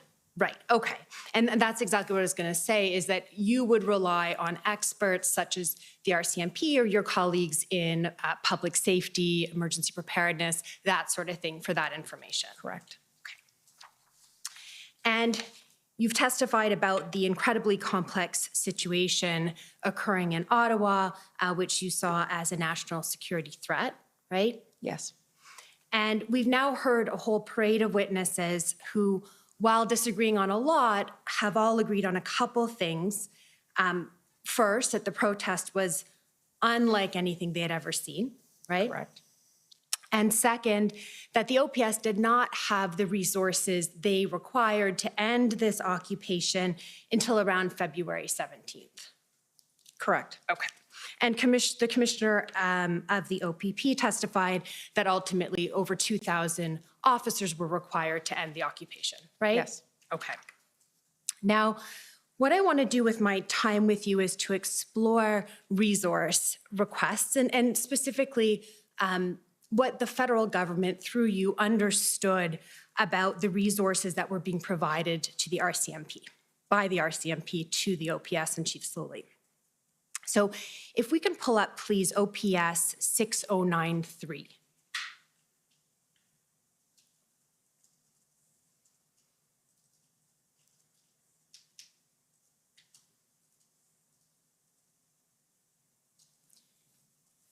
And if we can go to page 4, please.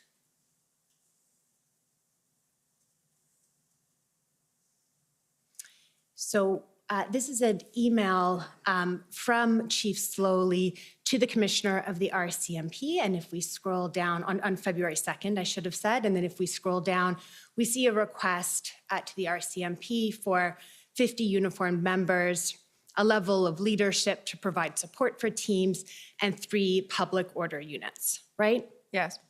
And if we scroll up, we'll see that Commissioner Lucki advised Chief Slowly in the first paragraph there that she had reviewed the request with her team, but that the RCMP was experiencing a draw on their resources and were not able to provide that assistance, right? That's what the letter says, yes. Okay. And if we scroll up, we'll see that by the 3rd, it was still the case. If you go all the way up, well, in any event, it says that by the 3rd, those resources still hadn't been provided and there had been no promise to provide them. That's what the email says. Okay. And were you following this? Not in this level of detail at all, nor have I ever seen this, so. Okay. Yes, I'm reading what's said and agreeing with you. Perfect. And so that's what I want to know. You would have been relying on the RCMP to be dealing with these resource requests and then briefing you. Yes. Okay. And the Deputy Minister of Public Safety and the Minister of Public Safety, in fact, more than me. Right. Everyone would be relying on the RCMP with respect to these resource requests. Yes. Okay. I'm not going to pull it up in the interest of time, but on February 3rd in the evening, Minister Mendicino tweets that the RCMP has approved all additional officers requested. And we heard evidence. Have you watched the evidence of the RCMP yesterday? As much as I could. Okay. And we heard from Deputy Commissioner Duheme of the RCMP that there was a mix-up, that those officers that were requested, there was a statement made that 250 officers had been provided by the RCMP, but that was a mix-up. Did you hear that evidence? I did not hear that evidence. Okay. And we also heard evidence from Commissioner Lucki that until after February 2nd, the number of RCMP members deployed to Ottawa did not go above 50 or 60 officers. I did not hear her say that. Okay. At the time that, leading up to, let's say, the period of the mayor's letter requesting the 1,800 resources on February 7th, leading up to that time, is it fair to say that you were under the impression from your colleagues at the RCMP that all of the resource requests being made by the OPS were being fulfilled? I can't say that unequivocally. We knew that the RCMP was stretched. They had resources that they had to redeploy from across the country to Ottawa, and they also had responsibility for their protective units. So I would need the numbers in front of me exactly and to recreate data to be able to answer that unequivocally. I'm willing to say that there was confusion about the number of RCMP provided.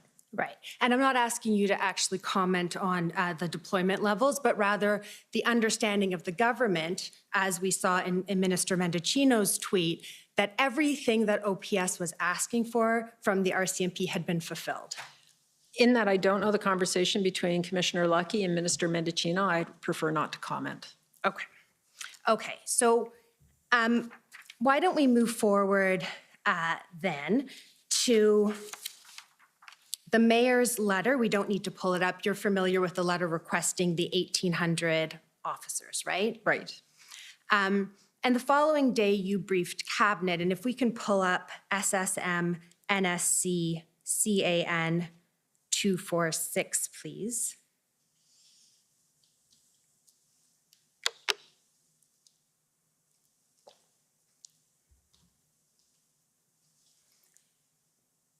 So this is the day after the resource request. And if we look at the fourth bullet, this is your briefing. You say the chief continues to communicate publicly his view that OPS lacks resources to effectively manage the situation. This may be somewhat true, but may also be a strategic tactic. So I want to just break that down. This may be somewhat true. We can now agree that it was true that the chief required those resources, correct? Correct. At the time this was written, I would not necessarily have seen that letter because it didn't come to me. The letter about the resources that were being requested. Okay, so when you're commenting on the OPS lacking resources and you're saying it may be somewhat true, what I'm asking you now is you'll acknowledge now that you know it was entirely true that the OPS lacked those resources. I know in retrospect for the size the convoy grew to and the way it became entrenched into the city, Chief Slowly did not have the resources to manage it. Perfect. And then you say it may also be a strategic tactic. And I take it that that wasn't something you arrived at yourself. It was something that you were being briefed on? Yes, that's correct. And who briefed you on that? The commissioner of the RCMP. Okay. So she told you that the request for resources may be a strategic tactic. Correct. Okay. Can we agree that this kind of communication to cabinet would lead cabinet and federal government officials to question what the OPS was asking for in terms of resource requests? Without betraying what was discussed in cabinet, I think that ministers were very open to understanding what OPS's needs were. Right, but we'll see that what they're being briefed on is that this request might be somewhat true, but might be a tactic. And that was the thought at the time. Right. And we now know that was incorrect. Correct. Okay. And then you testified a moment ago that you weren't really sure what the RCMP was saying in terms of whether they had fulfilled all resource requests. We now know that there was the request for the 1,800 on February 7th. And what I'm curious about is that there are multiple times after that date where the RCMP was still indicating that it had provided all resources that the OPS had requested. Do you remember that? I actually can't say that unequivocally. Okay, so why don't we quickly pull up SSM NSC CAN 209.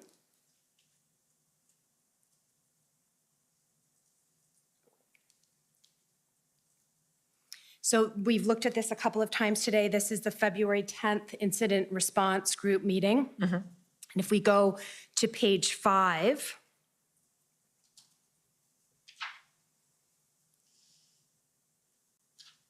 if you look at the first big paragraph right in the middle, you see the sentence, the RCMP has provided all resources requested by the OPS. That's what I would have been briefed. Right, and that's all I'm asking is, does that refresh your recollection that you were still being briefed after the mayor's letter that the RCMP had provided all of the resources that the OPS had requested? I can agree with that. What I can't say is that I knew about the mayor's letter or saw it at the time. That's a different issue. Okay. Different issue. But so I couldn't see them. I can't. Oh, yes. Okay. Okay, we're agreeing. We're agreeing. You were not doing your own assessment about whether or not OPS had all the resources they asked for. You were relying on the RCMP. Correct. And the RCMP is still telling you on the 10th that they are providing all of the resources that the OPS requested. Correct. Okay. And my one question would be, did the OPS request 1,700 or 1,800 resources of the RCMP or of police support writ large? And I don't know the answer to that. And the answer, and I can tell you the answer to that, was from both federal policing and provincial and municipal policing. Okay. Okay. Thank you. Those are my questions. Thank you. The Democracy Fund, JCCF.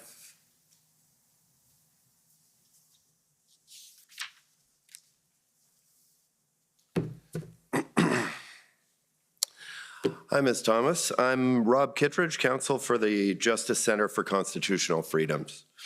I only have 10 minutes with you today, and I'm going to try and cover a fair amount of territory. So to the extent possible, if you can give me yes or no questions or yes or no answers, that would be very helpful. Obviously, answer where you have to, but if we can plow through this, that would be great.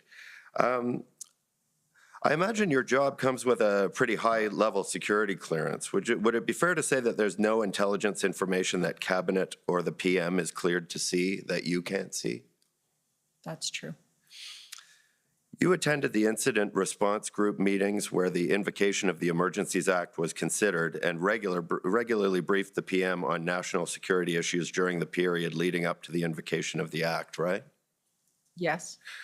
You would know about any protest-associated acts or threats of serious violence that Cabinet, the IRG, and the Prime Minister knew about when they were considering whether to invoke the Emergencies Act, right? As I've said earlier, not necessarily. Not necessarily. Right. All so I'm cleared to see everything. Right. That's different than seeing everything. Okay.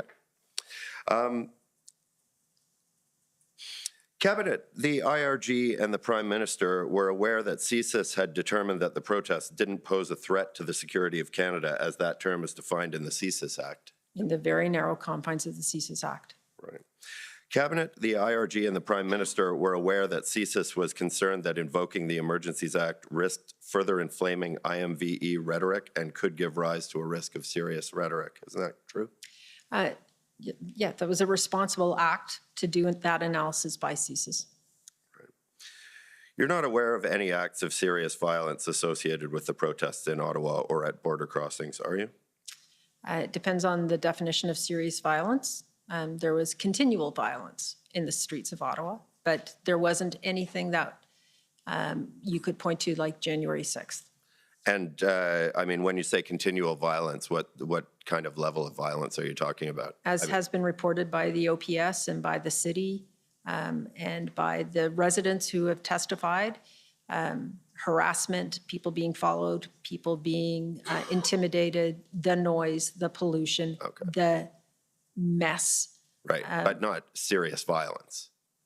There were some incidents that were early reported, but I don't know if they, the outcome of them was directly related to the convoy participants or just the general atmosphere in downtown at that point in time. Okay, but you can't point me to an example of an incident of serious violence. Not serious violence. All right.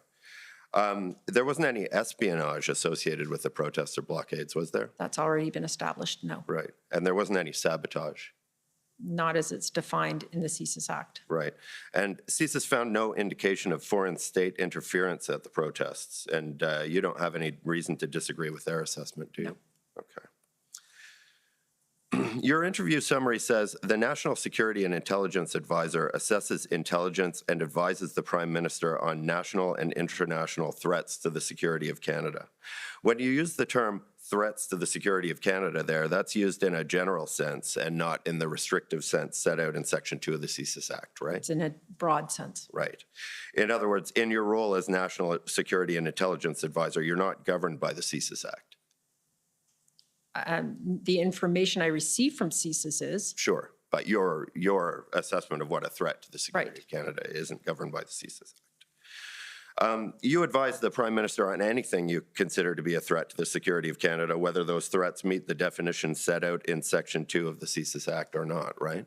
No, that is, you're misrepresenting. I would not brief on a threat where I did not have intelligence from one of the intelligence agencies that I had thoroughly discussed with the intelligence agencies. Right, but what you consider a threat that's worth bringing to the attention of the Prime Minister might be something that doesn't strictly fall into the limited definition of Section 2 of the CSIS Act, right? Yes, but it would be very much consulted with the heads of those agencies. Sure, but you're not as restricted in scope I am as not. CSIS is. Okay. In the time leading up to the invocation of the Emergencies Act, you felt that the protests in Ottawa and at border crossings constituted a threat to the security of Canada, right? I did. But not in the sense contemplated in Section 2 of the CSIS Act. Correct. All right. In your interview summary, you say that CSIS's legal mandate obliges it to assess threats to national security through a very narrow lens. Do you remember saying that? I do. And that narrow lens basically boils down to the definition of threat to the security of Canada as set out in Section 2, right? No. CSIS is restricted in terms of the threshold they have to meet in order to open an investigation, to get a warrant, and pursue collecting intelligence. There are threats to Canada that are broader than that. Foreign interference is a threat to Canada, as an example. That doesn't fall under that definition of the CSIS Act. Okay. If I'm understanding your testimony earlier, it's your opinion that the Emergencies Act doesn't require a Section 2 threat to the national security of Canada. That's not what I said. I said that the public order emergency is assigned meaning by the CSIS Act, but is not restricted by the CSIS Act. Right. And so a public order emergency is broader than as defined by the CSIS Act. So does a Section 2 CSIS Act threat to the security of Canada have to exist in order for a public order emergency to exist under the Emergencies Act? Well, as we've seen, the answer to that, in my opinion, is no. Okay. Well, I guess I'd like to walk you through the Emergencies Act and maybe see if I can persuade you that the answer is not no. Well, as I said, you're going to receive legal arguments, and I'm not going to respond to you in terms of the legal view. You're a lawyer, I am not, and our lawyers will be making arguments. Fair enough, but I just want to show you the section of the I Act, understand, I've read the section. and we'll see where we get it. Well, I've read the section. Okay, but you don't mind my showing Sure. it to you, I imagine. All right, Mr. Clerk, can we pull up the Emergencies Act? It's CCF 047. When did you first read the Emergencies Act? The Emergencies Act, when I arrived in PCO. Which would be when? In January. Okay. And when did you first read the CSIS Act?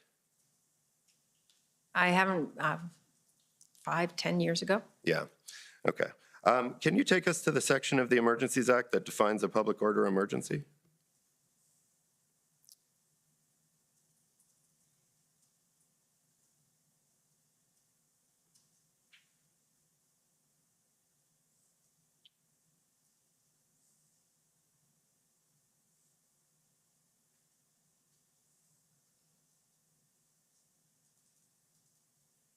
I think it's further down. Section 16. There we go. So if we look at the definition of public order emergency, can you read that to us, that paragraph that starts with public order emergency in bold? You'd like me to read it? Yes, please. Public order emergency means an emergency that arises from threats to the security of Canada and that is so serious as to be a national emergency. And the next paragraph? Has the meaning assigned by Section 2 of the Canadian Security Intelligence Service Act. Right. So on a plain reading, not a legal interpretation, but on a plain reading, doesn't that say to you that the circumstances that constitute the emergency have to arise from a Section 2 threat to the security of Canada? The witness has already said she's not going to interpret the act. She's not a lawyer. I mean, it's a fairly plain English reading, but I suppose. As a lawyer, if that's all it required, you'd know we'd be out of business. So Well, fair enough. Fair enough. All right. You have 1 minute left, and so I'm just warning you that time's running out. So Okay, fair enough.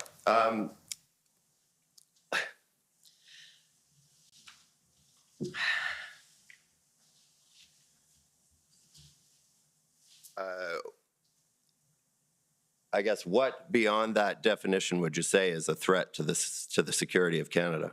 There's a range of threats that need to be considered when you're talking about this country. Economic security, the threat of IMVE, the rhetoric of threats against public figures, the inability to conduct a livelihood in the city of Ottawa, as an example, at the Coutts border blockade, if we're going to speak about this specific example.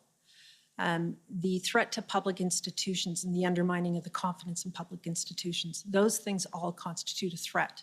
Right, but those aren't mentioned in Section 2 of the CSIS Act. You asked me what did, and I answered your question. Right. And the lawyers will talk about the Okay, CSIS but Act. those aren't mentioned in Section 2 of the CSIS Act. All right, fair enough. Okay, well, thank you very much. Those are my questions. Okay, next, the Windsor Police Service. Tom McCrae, and I appear for the Windsor Police Service. Mr. Clerk, could you please turn up the witness statement 6071 WTS?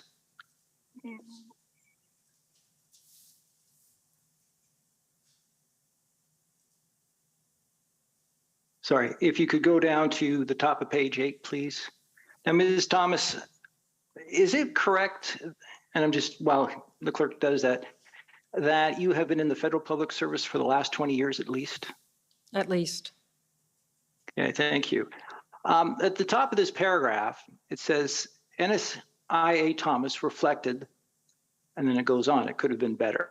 The sharing of information, for instance. Then ASC McDonald added that the implicated law enforcement agencies, OPS, SQ, OPP, WPS, and RCMP, maintain distinct intelligence silos. Is that a view that you hold, Ms. Thomas? It is.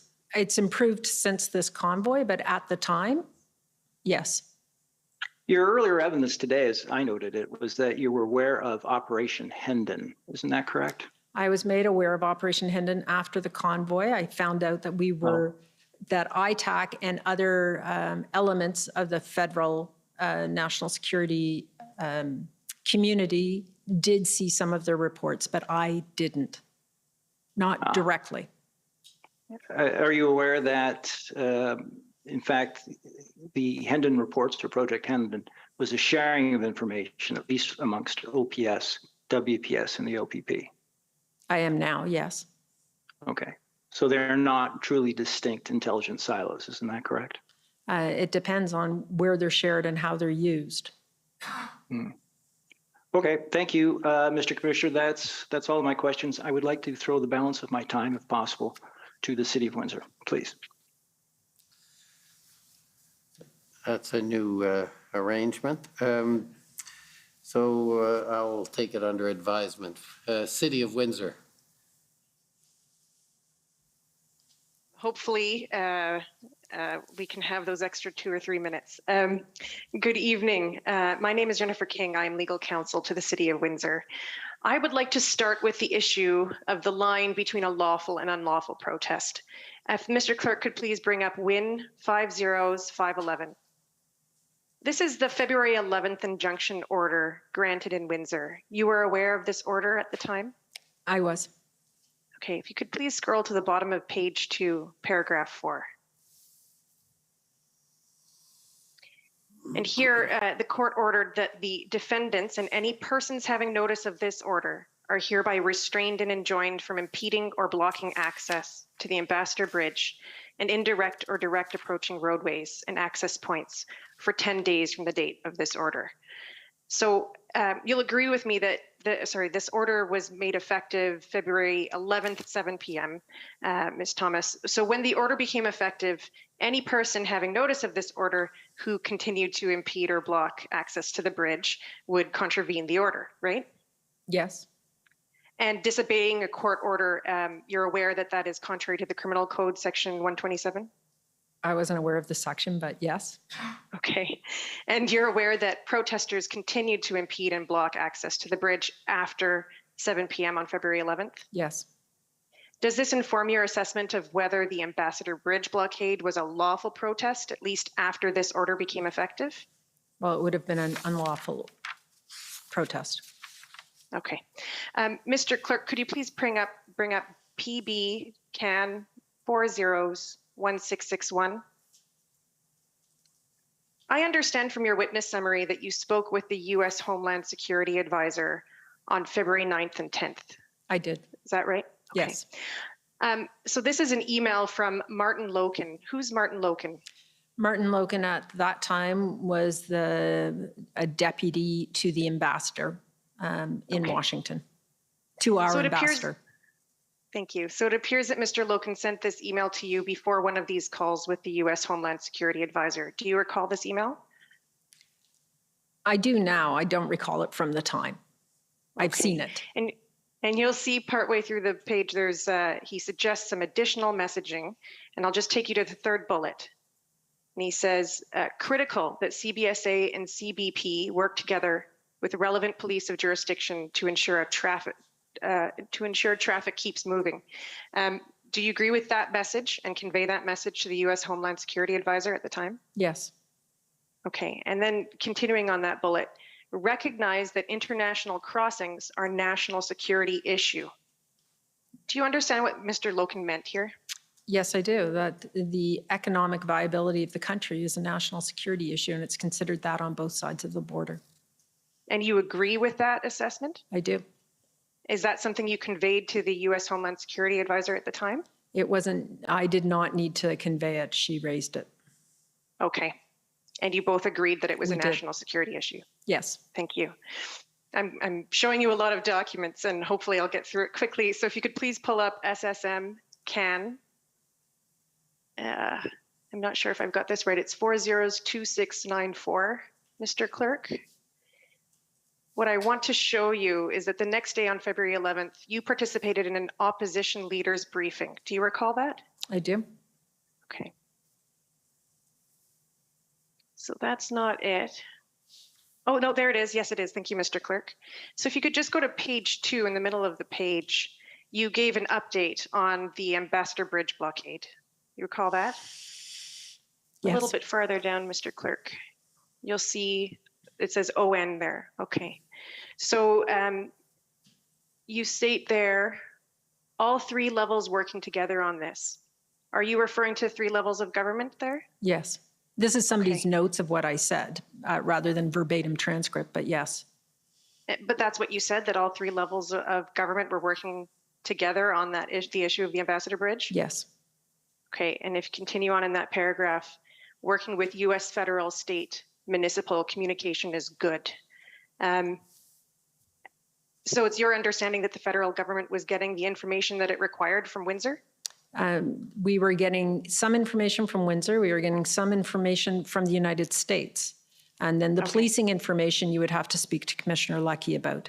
But in terms of working collectively with the 2 border agencies on both sides of the border, along with Homeland Security in the White House, people were working well. They had the same goal, and it was opening that bridge as quickly as possible. Okay, and Mr. Clerk, if you could scroll down to just under the redactions on that page. So at the bottom of the page.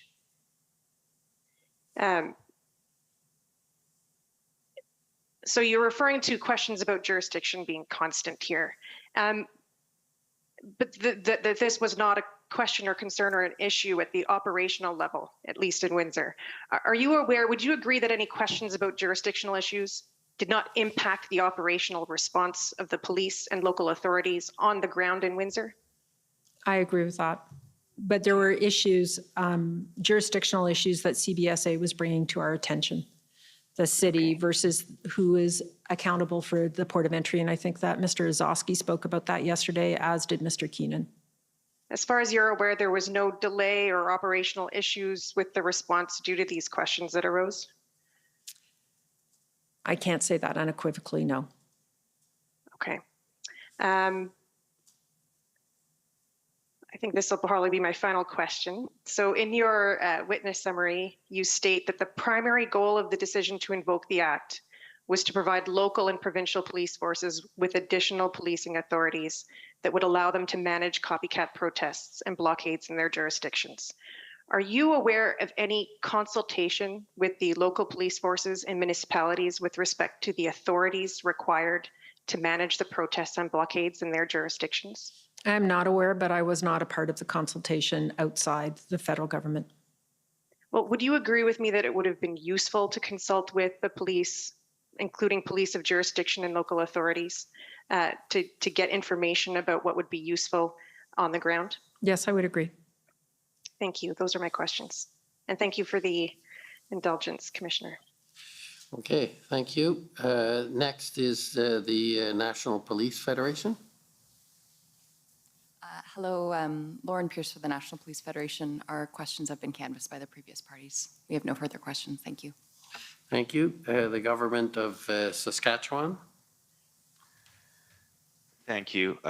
Good evening, Ms. Thomas. My name is Mike Morris, and I'm counsel for the Government of Saskatchewan. Ms. Thomas, I understand that you were only about 2 weeks into your role as NSIA when the Freedom Convoy rolled into Ottawa. Is that correct? That is correct. That meant you were effectively having to learn your role while in the thick of it. Is that fair? That's fair. And I think you've stated that as NSIA, you are essentially a consumer of intelligence provided to you by other agencies such as the RCMP and CSIS, correct? Amongst others, yes. Right. What I want to touch upon is your request for a threat assessment from the RCMP on February 14th. Commission Counsel raised this with you and drew your attention to an email which was titled Urgent from Mike McDonald to the RCMP, indicating you needed a threat assessment for the clerk of the Privy Council. Do you recall that? I do. So I'm just going to ask the registrar to pull up PB NSC CAN 403462. And the reason I'm pulling this up, ma'am, is because I think you actually did get a response to that threat assessment, and I just want to give you the opportunity to see that. Yeah, I remember the document. It was incomplete and certainly not, it was going to be incorporated into a broader document that was attached to the invocation material. And so this is a part of a response. Okay, because if we just scroll down, we can see there's information provided by Adriana Polaz from the RCMP to Mike McDonald at 2:25 p.m., correct? Yes. And she says, Mike has requested, please let me know if this suits your requirements. And below that, of course, is obviously what is the RCMP assessment on the convoy. I'd just like us to scroll up then again back to the top, because it appears that you had some questions about this material, this assessment, and you had asked Mr. McDonald to convey them to the RCMP. Particularly, it looks like he's quoted from something you typed, which begins, I guess my question is, how do we know, in particular, how do we know that the majority are peaceful? And of course, there's some other stuff typed after that as well, correct? Correct. Okay, so that was a question that you wanted answered, and Mr. McDonald seems to be indicating that NSIA would like the question answered within the next 20 minutes. And if we just scroll up again so we can see the time of this email, it's 1952. So if we subtract 5 hours, I think that puts us at 2:52 p.m. on February 14th. Is that fair? That's fair. Okay. Do you know what time the first ministers' meeting was held on that day? I think it was 10:15 a.m. I'll agree with you on that. I don't know offhand. And did it go for around an hour or a little over an hour? Do you know? I don't recall. Okay. And I gather you do know that the Prime Minister had a press conference scheduled for February 14th for 4:30 p.m. Do you recall that? I do. And that at that press conference, of course, the Prime Minister announced that the Emergencies Act was being invoked, correct? Correct. Okay. I'm just trying to get a timeline. So basically, you were looking for some more information at approximately 2:52 p.m. You wanted it within the next 20 minutes, and there was a press conference scheduled that day for 4:30 p.m., correct? Correct. I was asking questions to be more expansive, to ensure that we answered a broad range of questions. And this was required for the clerk of the Privy Council, correct? Correct. Okay. You wouldn't have asked if you didn't think the clerk should have it, I assume, correct? No, but as you would know, in government, we do a lot of preparatory staff work to answer eventualities. So I did not know at this point what the outcome was going to be of the Prime Minister's decisions. We were preparing for every eventuality. Okay. You hadn't spoken with the Prime Minister between the First Minister's meeting and the announcement then at 4:30 p.m. Or sorry, no, I shouldn't go to the announcement. I should go to the time this email was sent. I had not. There were other parts of PCO who were more engaged at that point because there was a different work that needed to be done. The Intergovernmental Affairs Group, as an example, rather than me. I'm not the Prime Minister's sole advisor. I understand that. I just have one last question. There was reference to an email drafted by a person named Philippe Lafortune in the Privy Council office. Do you recall that? I do. Is that person a lawyer, do you know? He is not. Not that I'm aware of. Okay. He was just essentially doing some legal research type work then. Is that fair? Yeah, he was doing research. I wouldn't call it legal. Okay. Thank you, ma'am. Those are my questions for you. Have a good evening. Thank you. Okay, thank you. Next is the Ontario Provincial Police.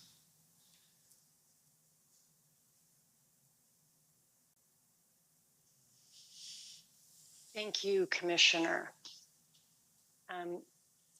Hello, Ms. Thomas. My name is Janine Cabersi, and I'm one of the lawyers representing the Ontario Provincial Police in this hearing.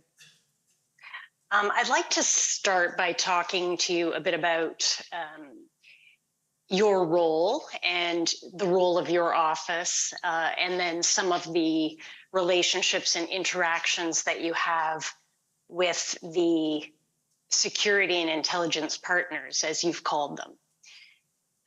So as stated, I believe in your witness summary, and it's also in the institutional report for the Privy Council office, you'd agree that you work closely with your security and intelligence partners, and that includes CSIS, the RCMP, the PPS, as well as CBSA and Transport Canada.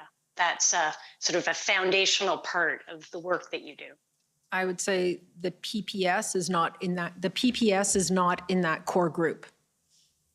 Okay, fair enough. It's listed in the report, but Mike McDonald deals with them more than I do. Right. Okay. And you also, in your exchange with counsel for the CCF, I believe, you talked about always consulting with the lead intelligence agencies that you work with whenever you're in the process of advising the Prime Minister about a threat. You recall saying that just a short while ago? I do. You know, obviously reflecting your respect for the expertise and the work that those agencies do, which is in their area of specialization. Well, it's more than expertise and respect. It's their legal authorities. Right. And mandates. Right. Yeah, it's of course a very important part of the consideration. And so I expect that in your role as a consumer of intelligence, but not a producer of intelligence or investigations, as we've heard earlier today, that there's a regular communication that you're doing with these entities and agencies that have to provide the information that then becomes part of that information flow through your office, through to the cabinet and the prime minister, and perhaps others as well. Correct. Right. And I expect that in that working relationship that you have with these partner entities and agencies, that there's always an opportunity for some conversation about what you need as the NSIA, what they can provide to you. Is that That's fair. a fair expectation? Yeah. Yes. So considering some of what's been discussed earlier in terms of the scope of what your office is able to do, given, as was raised in the questioning with Council for Freedom Corps, that you don't have any legislative framework for your work, I'd like to talk about, the current situation and how you deal with addressing the needs of your role through the entities that exist. So a first example, you've spoken about a concern that it seemed to me perhaps gave rise to this interest in doing more in the way of social media intelligence work. And I take it that to some extent the concern is related to potential threats to public figures, the Prime Minister, others in the cabinet, for example. That's one area of concern, I take it. Is that That's fair to say? Yes. Yes. And so my understanding is that currently, if there's a concern in that regard, that the RCMP has a National Security Criminal Investigations Office that would have responsibility for conducting threat assessments or perhaps doing an investigation. If you had a concern that you wanted to have a police agency look at, is that? Yes. Am I correct? Yes. Okay. And in order to provide that day-to-day security for the Prime Minister, there's the Prime Minister's protective detail, and for others, there is the RCMP Protective Services currently fulfilling that function.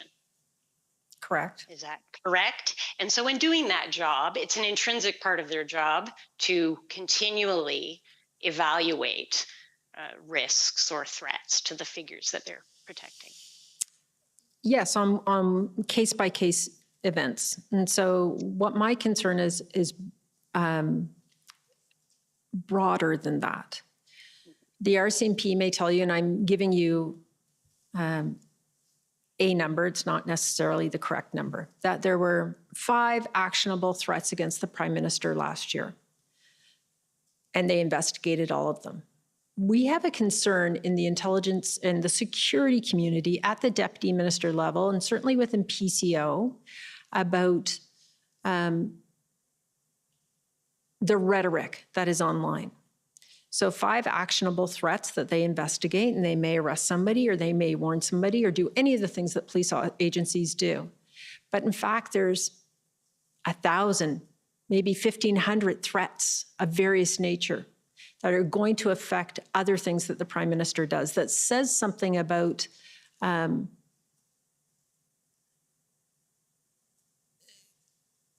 the discourse and the concern out there.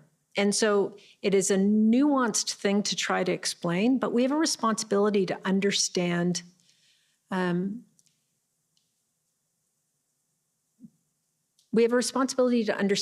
the country, and not on a case-by-case basis, on the mood, the tone. And some of that's intelligence, and some of it is other parts of the various arms of government. But I think that we are a little blind on what is going on in society. And we are, in terms of the Prime Minister's protection as an example, we are seeing a change in the environment that he is in. We're seeing an increased level of anger. And it's more than just him, it's other public officials as well. And we have a responsibility to understand that. Right. I appreciate that. And one option that is available now at this point to investigate that concern, to take whatever steps might be necessary to address that concern, would be to refer that to the RCMP. Is that? The RCMP will look at actionable intelligence. This is a different notion. It's a different need. And the RCMP, we can't send everything to the RCMP. They have their core functions to execute.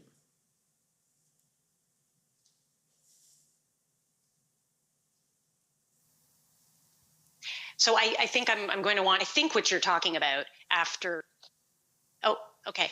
It just froze for a moment. I don't know if I froze for a moment, perhaps. But For a can moment, you hear me now? but go Ms. ahead. Thomas? Go ahead. Okay. Yeah, sorry about that. You have 2 minutes left. Okay.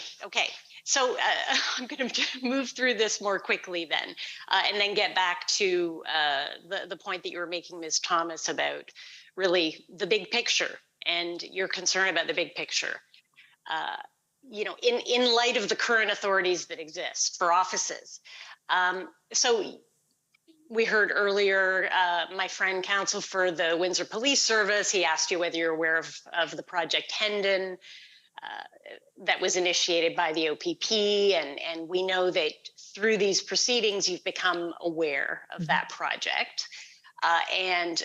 You know, as you can appreciate, and you spoke to this earlier, you know, it seems clear to me that you understand that there's certain information that is held by law enforcement entities with their authorities and their protections for information that you understand you're not able to get directly because you are essentially a civilian office of government, right? We agree on that? Yep. So then would you also agree with me then, and perhaps we, you know, just to be direct, we're considering the role of the RCMP in this information chain. If there's an issue with the kind of information that you're getting from what is an existing project that the OPP's initiated, then that's something you could perhaps have a conversation with the RCMP about. Absolutely. And so that's the range of optionality that we are looking at in terms of understanding what the gap is and how we're going to fill it. We don't have a solution yet. We know there's a gap. What is the best, most effective, most efficient way of filling it where we can have a broad view rather than a narrow view? Right. And counsel for the Ottawa Police Service, he took you through some of, or with reference to some of the documents regarding the information that was available to government in those days leading up to the convoy. And so you recall reviewing that with him just a short while ago? Yes. Yes. You know, I do have a question for you. Were you made aware? You're going to have to make it your last because you're over time. So okay. Go ahead. Pick your last question. Okay, we'll make it the last question. Just on this matter of strategic review, have you had an opportunity? I'm going to refer to a document, OPP 1600. If we could pull it up very quickly, Mr. Clerk, just so that Ms. Thomas can take a look at it. And I don't expect you have seen this before because it is a Project Hendon report that was produced on January 13th.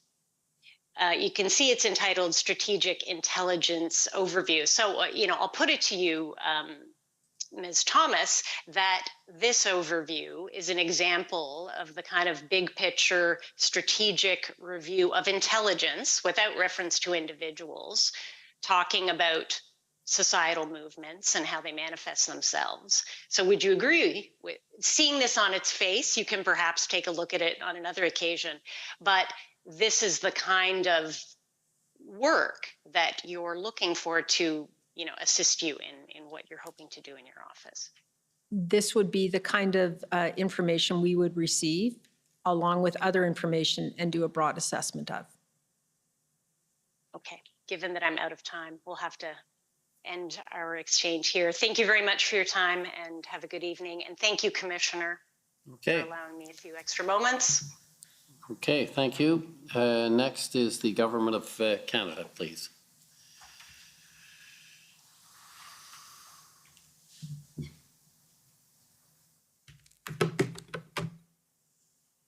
Good evening, Ms. Thomas. Good evening. Donnery Nygaard for the Government of Canada. I want to start out by asking you about something one of my friends asked. The Council for OPS put to you that the convoy participants in Ottawa wanted just one thing to be heard. What was your understanding of what the convoy participants wanted? They wanted all mandates removed. And they were going to stay in Ottawa until they were removed. And there was an element of the convoy that wanted the Prime Minister removed and a proxy government formed. Thank you. We haven't spent any time today, and I'd like to spend a little bit of time discussing your role coordinating the response of the federal government to the events that were occurring in Ottawa and across the country. So can you describe to the Commissioner what role you played there and what the federal government was doing in that regard? Thank you. So as it has been said in my interview summary and in our institutional report, PCO has that central coordinating function for the Government of Canada on a number of issues, on just about every issue that goes through to Cabinet. We play a coordination function, we have a challenge function, and when there is a crisis, and this has been for as long as the position has existed, the NSIA on this kind of a crisis plays a lead role. Much of the organization of meetings and documentation and briefing to ministers was organized by Jacquie Bogden, who's the new Deputy Secretary for Emergency Management at PCO. But what we did was bring colleagues together with their experts to discuss and try to understand how the federal government could assist in the resolution of not only the blockade here in Ottawa, but the various convoys that were occurring across the country. Because we've talked a lot about Ottawa today, but we haven't talked as much about the Ambassador Bridge. We certainly haven't talked about Coots, and then the continual pop-up convoys that were happening over this period in time. We used the forum of DMOC, which you have heard that acronym, to bring together the lead agencies, and we added additional departments. For example, the Deputy Minister of Justice joined us for many of our discussions, and because PCO was so very involved at every level in terms of the management of the national crises, I invited other deputy secretaries to come to DMOC, and certainly the clerk and the deputy clerk had a standing invitation. We wanted to have as broad a view as we could of what was going on and why it was happening and how the federal government could use existing authorities and resources to respond. You've heard the discussion of the tow truck strategy. Well, that came out of discussions at DMOC. The work that Deputy Minister Stewart was leading on engagement, that came to DMOC for original discussion before it went to Cabinet. But that was where we brainstormed, aired ideas, and assigned tasks to various people and departments and PCO to follow up. Most of the work was tasked from DMOC down into ADM and SOPS, and they went off and engaged because ADMs are that engine that do that level of work.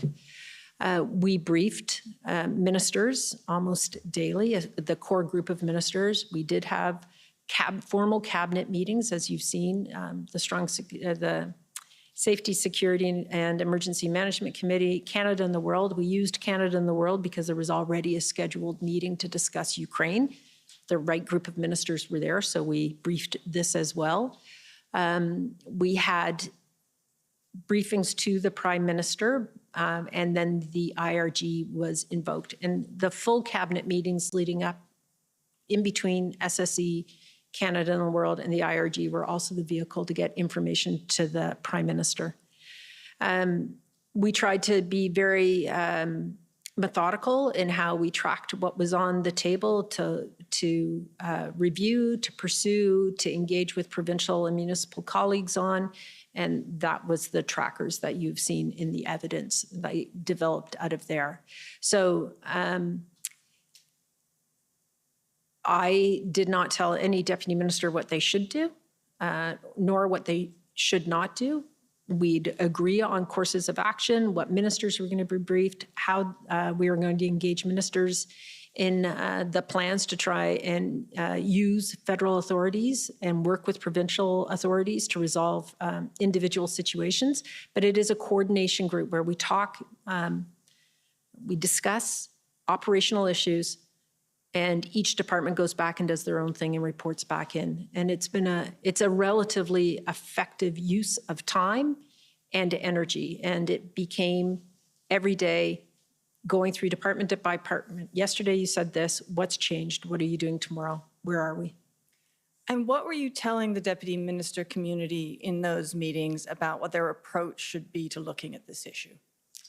Well, I would like to take credit, but it's the clerk of the Privy Council who actually told the community that when you're in the security environment, you get used to crises and you get used to protests and you get used to reading online threats, those kinds of things. She wanted us to think differently and think more broadly and to understand this situation, although it was acknowledged by the security deputy ministers, was unique in terms of its expanse across the country. That there was a thread across all of the incidents that said something, and that we needed to look at it from that perspective as well as the individual resolution of problems. Yes, the tow truck strategy as an example was very, very important, but there is a bigger, broader role for the federal government, and we needed to look at that. And this was happening in DMOC, and at the same time, there were the SSEs at the beginning of the process that were continuing. So what's the relationship between those two? There isn't a relationship other than most of the deputy ministers at DMOC, their ministers are members of the SSE committee. And so there was a one-to-one briefing from the deputies to their ministers. The ministers would go and prepare to SSE. So the work that was being done by the deputy minister community through DMOC to try and find solutions to this problem, when did that stop? DMOC? It didn't stop. So I guess the point I'm getting at, on the 10th of February, when it moved from SSE to the IRG and the track 1 and the track 2 was put in place, what was the deputy minister community working on at that point? So it just, the moving to the IRG brought a focus from the Prime Minister, and it was very directive of what are you doing, Transport Canada, Minister Alghabra, work with your provincial colleagues to achieve X, Y, and Z, and that became the tracker. So track 1 was anything we could do under existing legislation and with existing tools, and track 2 became what new could you use to help resolve this? So when you moved to the track 1 and track 2, the deputy minister community was still working on the issues in track 1. What could you do to resolve with the existing authorities? Is that absolutely correct? And that continued on from February 10th until revocation. And you spoke to my friend for the City of Windsor about your discussion with Homeland Security in the United States. Can you tell us a little bit more about that? The Deputy Homeland Security, Deputy NSA for Homeland Security is Liz Sherwood-Randall. She reached out to me to say, We have a concern about the Ambassador Bridge. You've heard that concern from others. She said nothing different than what has already been heard. The president had been hearing from auto companies. He'd been hearing from governors. What was the situation? What could I tell her? And how could they help? So fair to say that they were expressing considerable concern about the situation? Absolutely concerned, but no pressure. They'd experienced their own protests. They knew they were complex. Could we learn from their experiences, and could we keep them informed? And as we were working through this, and if they could help in any way, they would. So when we get to the period of February 13th and 14th, and you've talked about your role in coordinating the information that's coming from the various intelligence communities within the federal government and pulling that all together to provide advice to the Prime Minister. In the period February 13th and 14th, what was your assessment of the situation that was going on across Canada at that point? My assessment was that this was an entrenched movement, that the convoys were feeding off of each other, that they were causing significant economic instability, that the violent rhetoric was increasing rapidly and exponentially, that the number of threats against public figures were increasing, that we were seeing, I don't know if I've said this, seeing increased IMVE rhetoric that was concerning. Our concern on that front is not that any of the organizers of these various groups were going to take action themselves, but they were going to inspire a lone wolf. And our experience in Canada is that of the injuries and deaths that have been caused by ideologically motivated individuals, none of them have been known. They've all been inspired by online movements and rhetoric to do something and to act, and we had profound concern about that. Coutts was a point in time of huge concern because we'd been told there were weapons found in Coutts. I can't say that anybody was surprised there were weapons. We expected weapons to show up in various locations or anticipated that they could, but that it was of the magnitude that it was a significant concern. And the same language was being used in Ottawa. OPS said there were weapons in some of those rigs. Well, what did that mean?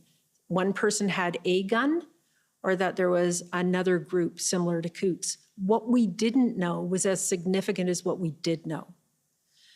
And we were at the point where we were going into the fourth weekend because we were through the third weekend without resolution. And in fact, it was growing.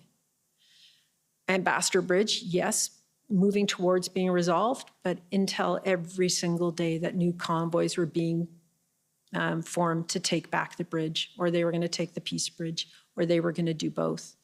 That there were convoys coming from across the country to reinforce Ottawa. If that had become violent, and of course we're working on absolute information, and there is no intelligence that says tomorrow there's going to be an attack, but if it had become violent, knowing what we know now, there was not the police on the ground to manage it.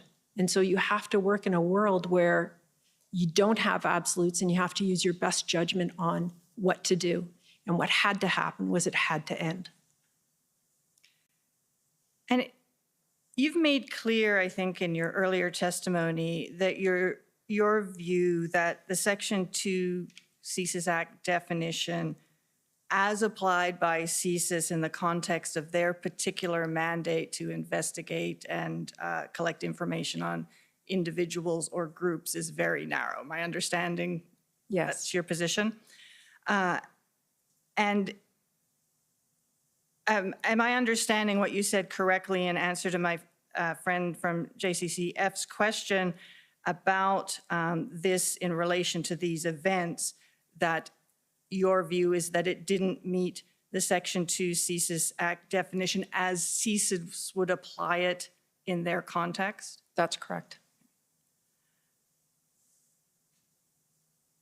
You were asked by the Commission Council about whether your views were asked at the February 13th IRG regarding whether the Emergency Act should be invoked, and you said that you had indicated yes at that time. Can you tell us why? For the reasons I described earlier, that if the powers existed in legislation, they were not being used or couldn't be used, and that we needed to take swift and decisive action to bring this national crisis to an end. We needed to compel tow trucks. We needed to have an exclusion zone so that people could no longer join the convoy. And the funding and the logistics chain that supported, particularly in Ottawa, but in other locations as well, the funding was significant, and so we needed to understand the money. And I know that Deputy Minister Sabia explained that earlier today. The combination of the tools that were put into the Emergency Act, time limited, as restrictive as possible, and as transparent as possible, was determined to be by the Governor and Council the most appropriate action to take at that moment in time to end what was going on across the country. And finally, can you tell us a little bit about how mis- and disinformation in the context of the convoy impacted on your decision-making and your advice and your assessments? So mis- and disinformation is a very hot topic. And everybody presumes that the mis- and disinformation has to come from foreign sources and be foreign interference. And so there was a question that was discussed at one point about whether, Russia was fomenting the disinformation. The mis- and disinformation, it could be said, is at the root of some of this problem of the convoy and the anger about vaccines and mandates and masks. The problem with it is that it occurs in the social media space, and threads pick up on each other and they generate more. And so if you believe misinformation, that's all you're going to see because you search for it and the algorithms feed it to you.